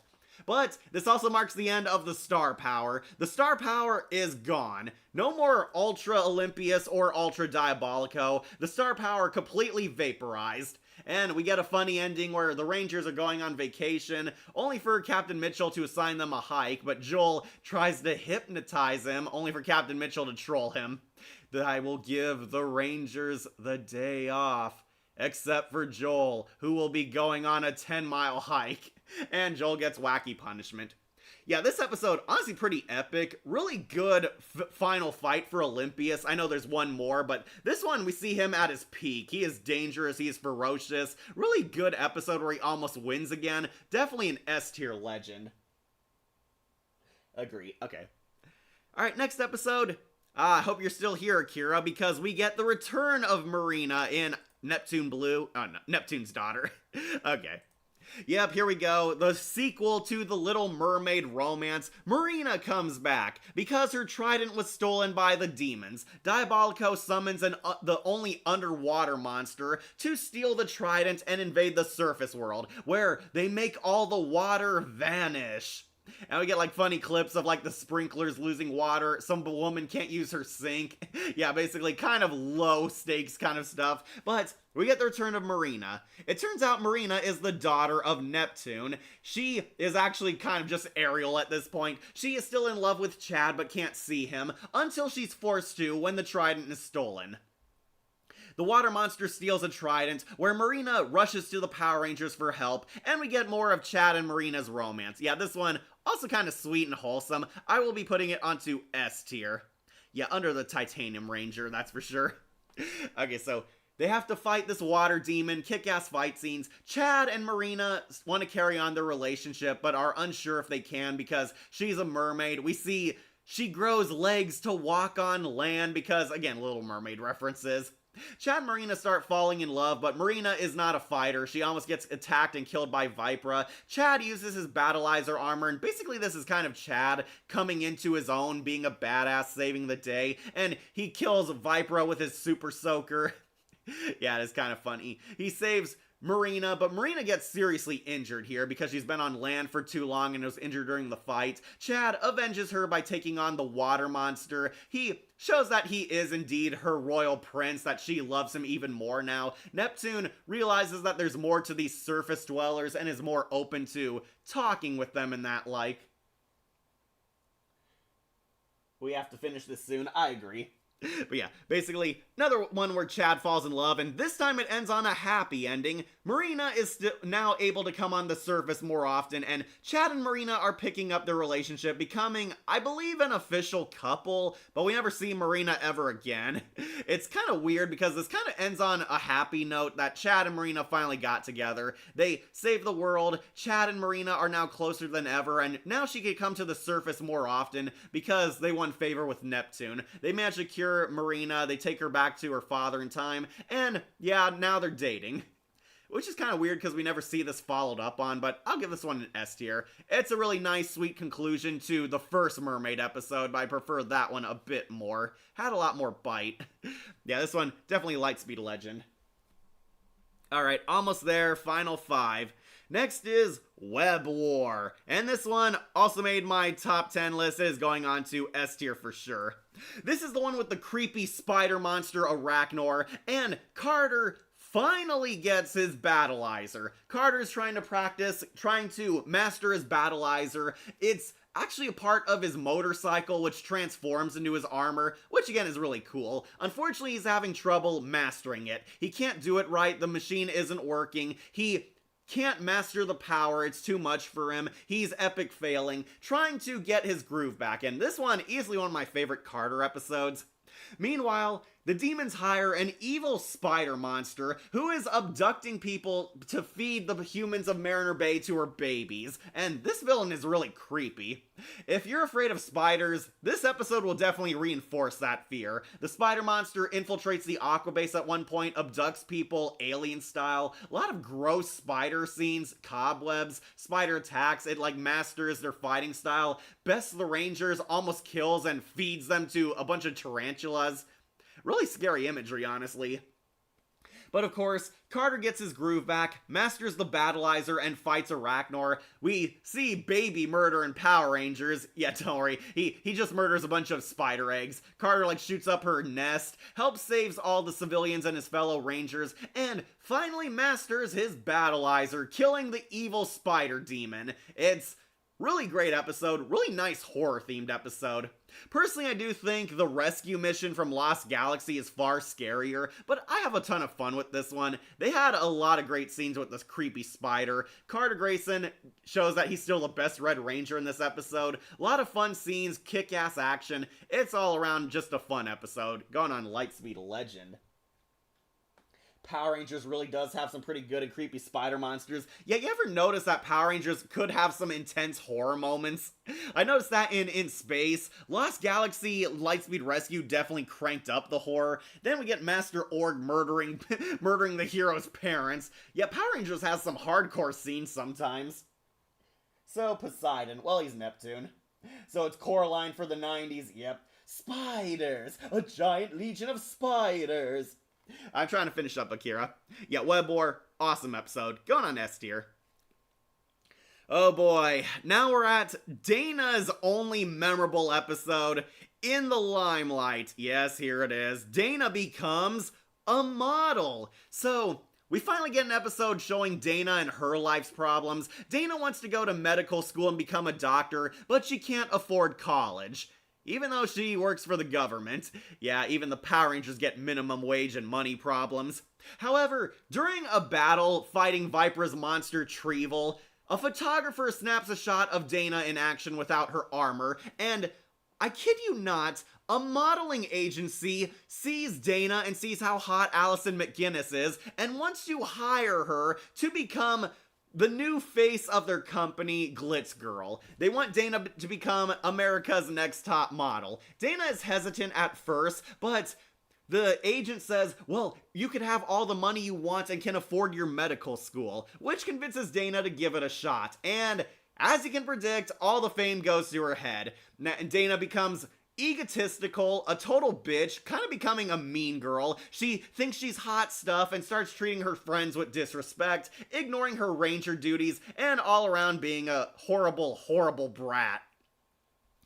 Now, depending on who you ask, this is either one of the best highlights of Lightspeed Rescue or one of the worst episodes of the series. A lot of people do not like Dana here because, well, Dana is supposed to be an adult, but she's kind of acting more childish than the literal teenager Rangers we've seen before. Yeah, Dana becomes a total mean girl. She's a bitch towards Kelsey, ignores her job, at one point drops Kelsey off a training course because she's busy on her phone. She ignores her ranger duties, ignores the fact that there are civilians who need help, that, the demons are trying to take over the world, but she's having so much fun being an actress, being a model, being cool, having everyone love, praise, and cherish her, and Dana is kind of at her worst in this episode. However, I do find it kind of funny for that reason. Yeah, the episode where Dana becomes a prima donna. Spiders! A legion of spiders! I say Dana becoming a diva is kind of a highlight. It's just so out of nowhere that's kind of great. Yeah, that's kind of why I like it. Allison McGinnis is definitely having fun in this episode because Dana actually gets to have a spotlight on her. We see a different side to Dana. I do like that. The only reason why her dad / her boss isn't calling her out because, well, she's a grown adult. I have to trust her to make her own decisions. Dana's ditching training to go hanging out with the celebrities, the high class crowd, and acting kind of mean towards Kelsey, but it also kind of makes her funny. Yeah, not gonna lie, I think I might put this one onto A tier. Yeah, it's just a really funny and engaging episode. I might put it on low S tier, but low S tier. I understand a lot of people do not like Dana here. Of course, Dana comes to her senses. Carter, of all people, is the only one who reaches to her. Carter tells her, that monster's still on the loose, we have to save innocent people, and to Dana's credit, she comes to her senses, realizes that being a Power Ranger and helping innocent people is more important than her shallow trophies, her shallow victories, and basically being famous. Dana gives up being a prima donna. I do like the funny ending, though, where the modeling agent tries to plead with Dana to come back, then turns her attention towards Kelsey, realizing that Kelsey could become a Glitz Girl, too. Finally, somebody admits it in the writing staff. Yeah, Sasha Williams is also hot. Yeah, Kelsey actually says no. They do have a everybody laughs ending where, yeah, no, we're not into that. Ending on kind of a comedic note. Yeah, honestly, I think this episode is pretty funny and humorous. We get to see Allison McGinnis actually being pretty entertaining and engaging as a character, though depending on your experience, you will either love Dana because she's so over the top, or hate her because she does become mean-spirited and a prima donna. Are you sure you want to put this episode high? This episode did kill Viper after all. I know what you're talking about. Yeah, so there is kind of a subplot here where Viper sends Trevel to kill the Rangers. It's kind of a last-ditch attempt to impress Queen Banshira, and unfortunately, this is Viper's final failure. Now Queen Banshira is pissed and wants one of her demons to suffer, and unfortunately, Viper's fine ass is on the line. Like no Spider Power Rangers. Idea for new tier list in October, a tier list of freaky stories. Okay. But yeah, this episode, honestly S tier. I'll put it on to low S tier. It is a Lightspeed legend. Allison McGinnis is absolutely funny. That's the biggest win for it.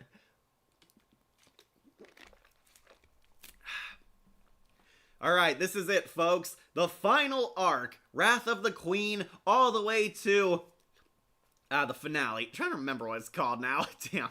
The Fate of Lightspeed. Of course.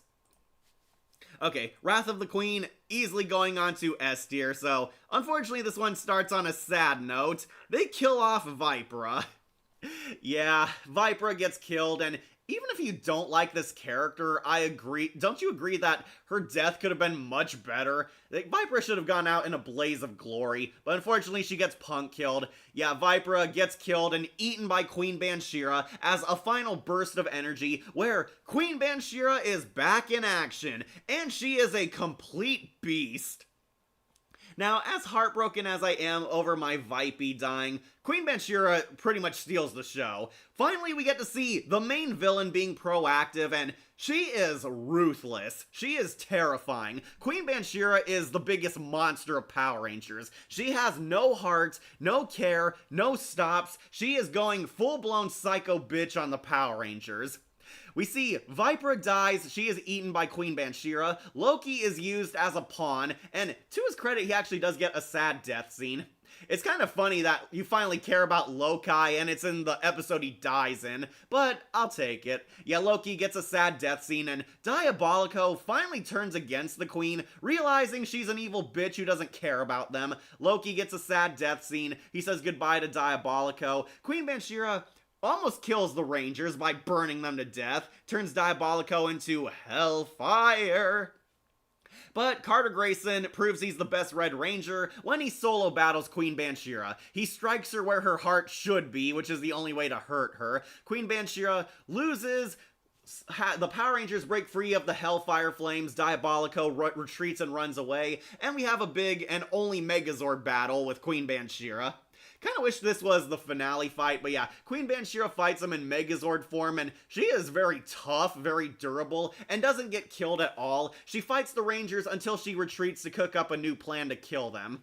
But the Rangers face the wrath of the Queen, and this is kind of like an Empire Strikes Back episode. Queen Bansheera hits them really hard. A lot of creepy and disgusting scenes with the Queen, looking sinister, showing off her power of tentacle rape. Yeah, her like fingers turn in like tentacles and wrap around people. See, a lot of eerie scenes, Queen Bansheera looking like a gender-bent Obelisk the Tormentor, and Diabolico gets a lot of character development here. Diabolico renounces the demon way and ditches his boss, swearing revenge against Queen Bansheera, ending with the demon council kind of completely shattered by this point, and yeah, it is epic. This is one of my favorite episodes of the series, and kind of solidified Queen Bansheera as one of my favorite villains. Once she finally got her physical form back, she does not screw around. Bansheera is out for friggin' blood, almost wrecks the Rangers in her first outing, and shows you why she's earned title of Queen. Yeah, this one, Lightspeed legend going up high. Yeah, a number of people, including Linkara, have criticized Diabolico's characterization in this episode, but that is why this is my favorite. Yeah, Diabolico gets a lot more well-rounded. In the Sentai, Vipera actually made a heroic sacrifice. I wish they did that. Loki was a fool believing that he was Bansheera's favorite, by the way. Yeah, he was. Queen Bansheera doesn't have any favorites. I mean, guy, did you forget what she did to her own son? Like why Dana become a role model like Antakami? Wrath of the Queen, my #1 favorite episode of the season. You got good taste, Blue Thunder. Really good taste. I agree, but unfortunately it does lose out to one more on this tier list. Jinxer. Sorry, Vipera. Better you than me. Saw Vipera die. Then, don't worry, she'll come back to be punk killed in a crossover. As you say, stop cheering to Vipera's death. Stop it. Technically 3 episodes, but 2. Diabolico swearing off loyalty to Bansheera is one of my favorite scenes in Power Rangers. I agree, Blue Thunder. It is very powerful. And yes, Blue Thunder, I did watch this again. Turns out Diabolico was also avenging Vipera. He just name drops her in the next one. Speaking of which, Rise of the Super Demons. This one also going on to S tier. Unfortunately, it's not as good as the other that surround it, but this one I do like. This is the final Megazord battle and the finale to Olympius and Diabolico. Olympius finally made a full recovery and he wants to rejoin his mama in spite of every bad thing she's done to him. Olympius and Diabolico finally duke it out, and unfortunately the reason why it's this low, Olympius wins off screen. Yeah, it was like so cool. Seeing these two guys throw down, finally ending their rivalry. Diabolico has nothing left. Olympius wants to crawl back to his mommy and impress her, but they have a fight, kick-ass explosion, and in the next scene, Diabolico is in chains by Olympius' hand. Olympius returns to Mom, telling him that, "See, Mom, I caught Diabolico. I'm a good son. Allow me a second chance in the army." And Queen Banshira allows it, letting him mind control Diabolico. Diabolico is turned into a puppet, Millennium Rod style, where they attack the city, leading to the grand finale between Olympius and Diabolico fighting the Rangers. And honestly, I kind of liked Olympius Unbound a bit more, but this one also serves as a proper ending to Diabolico, so it does win some points for that. Basically, the highlight of this is it's the final Megazord duel. The final time we see the Megazords fight giant monsters. Olympius fights the Rangers tooth and nail. Diabolico breaks free of his brainwashing, only for him and Olympius to finally kill each other, ending their rivalry. Then Queen Banshira turns them into giant monsters. Baby Dragon becomes 1,000 Dragon, and Diabolico turns into like this Exodia Necro looking monster. Yeah, basically, giant battle. I do love Carter actually shooting at them with his pistol, and that affects them. Basically, big ass brawl here. Big final duel with the Megazord. We see the Life Force Megazord, and tragically, its only appearance in the final arc. We see the Rangers use their life force to defeat the super demons, and that's the end of basically all the threatening generals to the demons. It's now just Queen Banshira and Jinxer. But we get a twist ending. Jinxer planted a battling card on the Megazord, where once it arrives in the Aqua Base, they can invade from the inside. And Jinxer, you finally did something right. Thank you, my queen.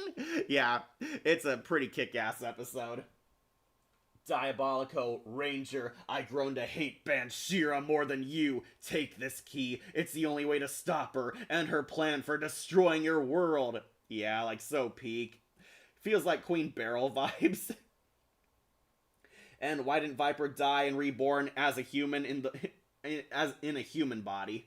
Honestly, I'm not sure why. They just had no clue what to do with Vipera. Alright, read that one. Alright. So, leading us into the grand finale, it's here, the fate of Lightspeed. And this one is my number one. It is going up top in Lightspeed Legend. This finale is epic. It did not disappoint. I know we love Countdown to Destruction, The End of Time, Journey's End. This one, Fate of Lightspeed, is bossa nova.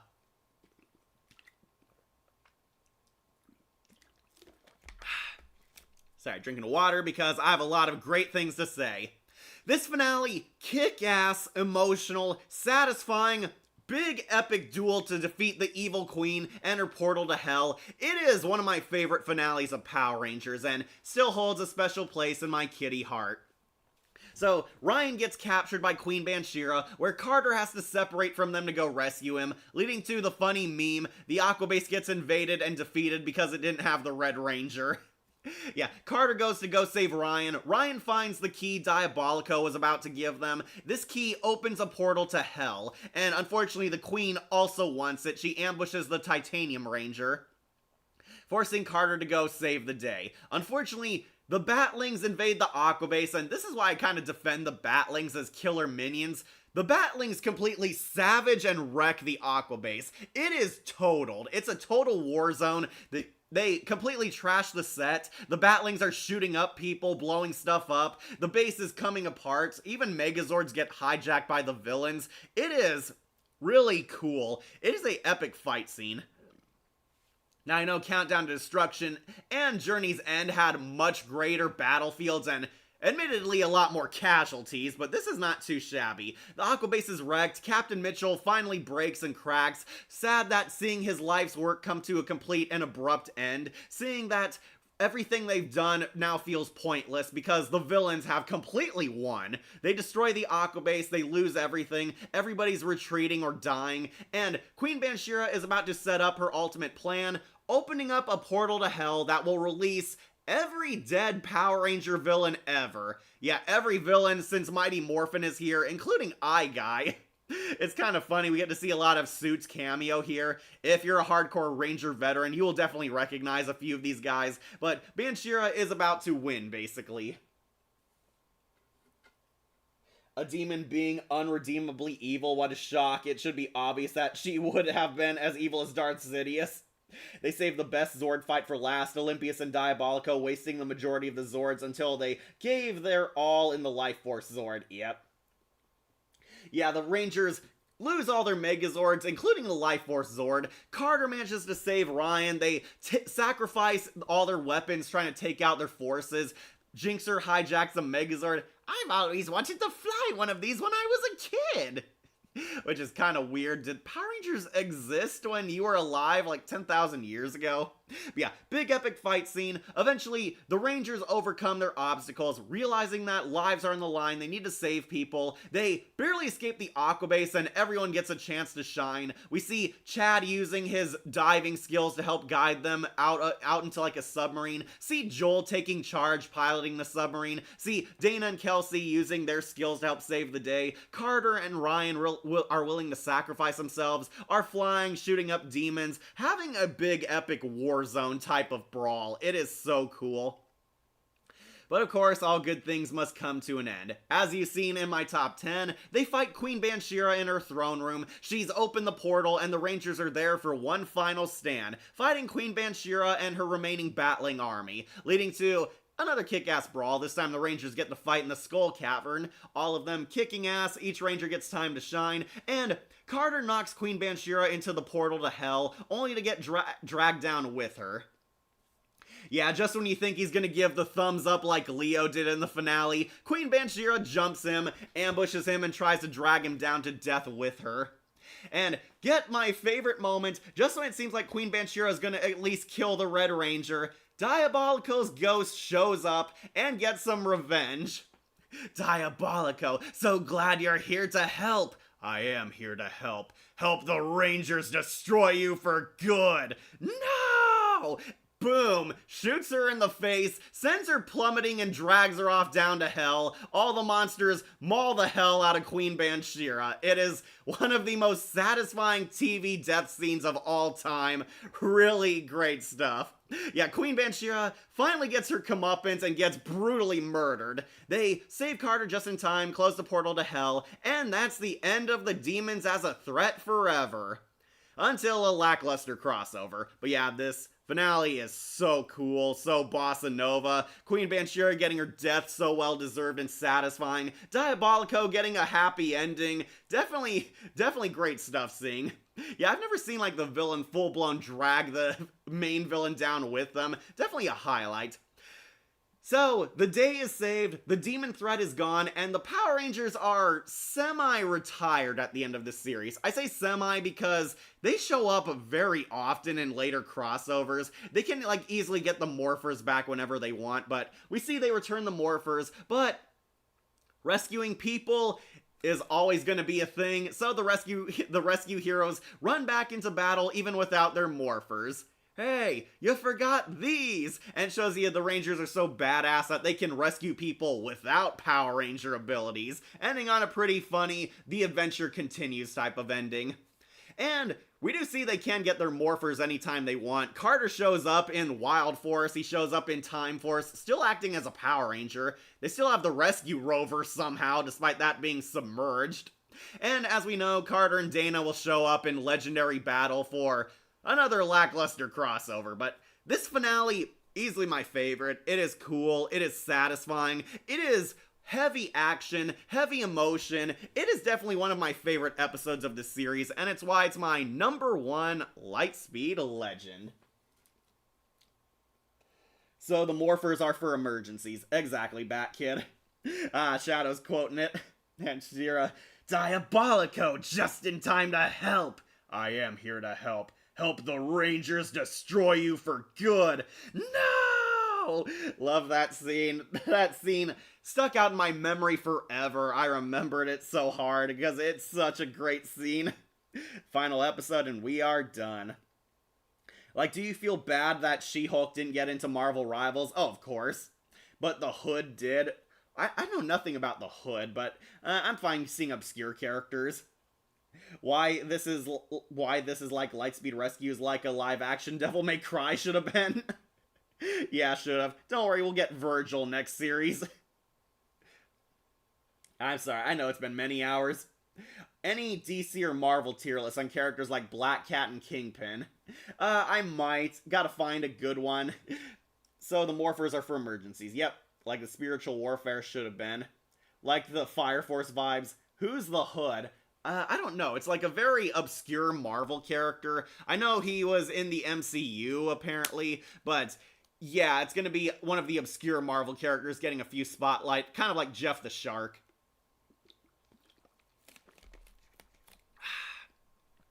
But as you can see, guys, we did it. We friggin' did it. Number 1 is easily The Fate of Lightspeed, and dead last is the clip show, The Last Ranger.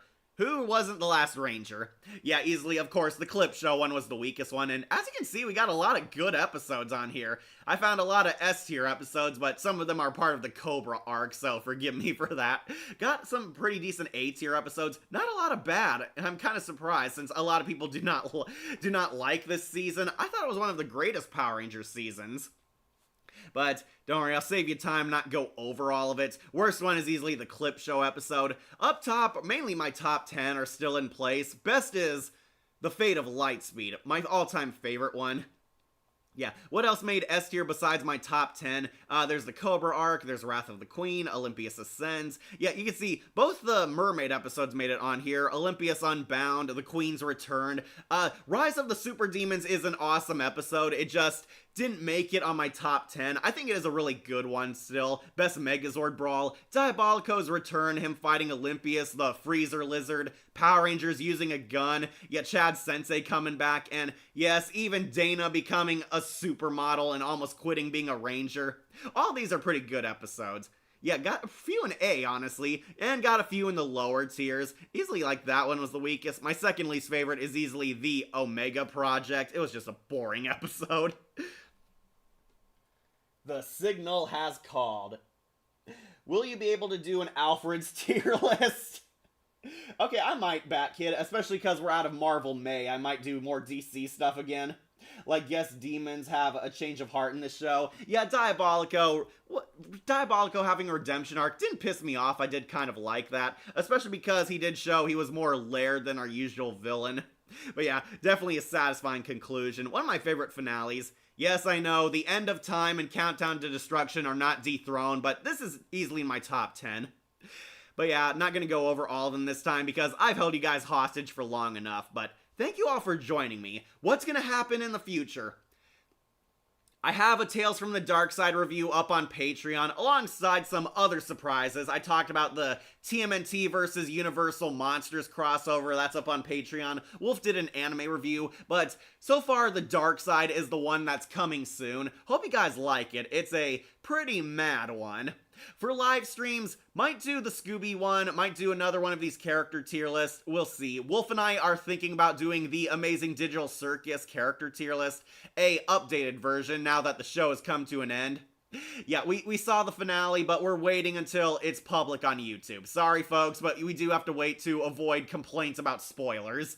Yeah, might do the Digital Circus character tier list. Might do the Alfred tier list after all. For Power Ranger tier list, I still have to do the Mentor figures and their friends and allies. That's definitely one I'm looking forward to doing. We'll see when that happens, but those are so far the ones we have planned. That's all the teases you're getting for now. But thank you for joining me. Glad you guys like Lightspeed Rescue as much as I do. As you can see, a lot more good than bad. This was not at all a terrible season. I will fight you on that. Animated series Alfred #1, absolutely. Still waiting for the Disney tier list. Gotta watch stuff, Blue Thunder, gotta watch stuff. Oh, trust me, Akira, it would be much scarier if we could see what they looked like. Also, they don't actually live in hell.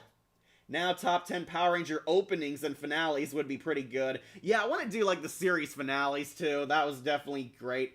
But we all know Countdown to Destruction is the best one. Okay, so, those are all the teases you're getting for now. Thank you for joining me. Glad you guys like this content, and don't worry, there's more on the way. Look forward to us re-entering the dark side. But, now I'll set you guys finally free. Time to Lightspeed Rescue out of here. Remember to like, comment, share, and subscribe, or just tune in for more videos posted here on Wolf Entertainment. I'm your host, Catastrophe, and I'll see you all next time. Until then, may the power protect you. Gives a salute, Lightspeed Rescue.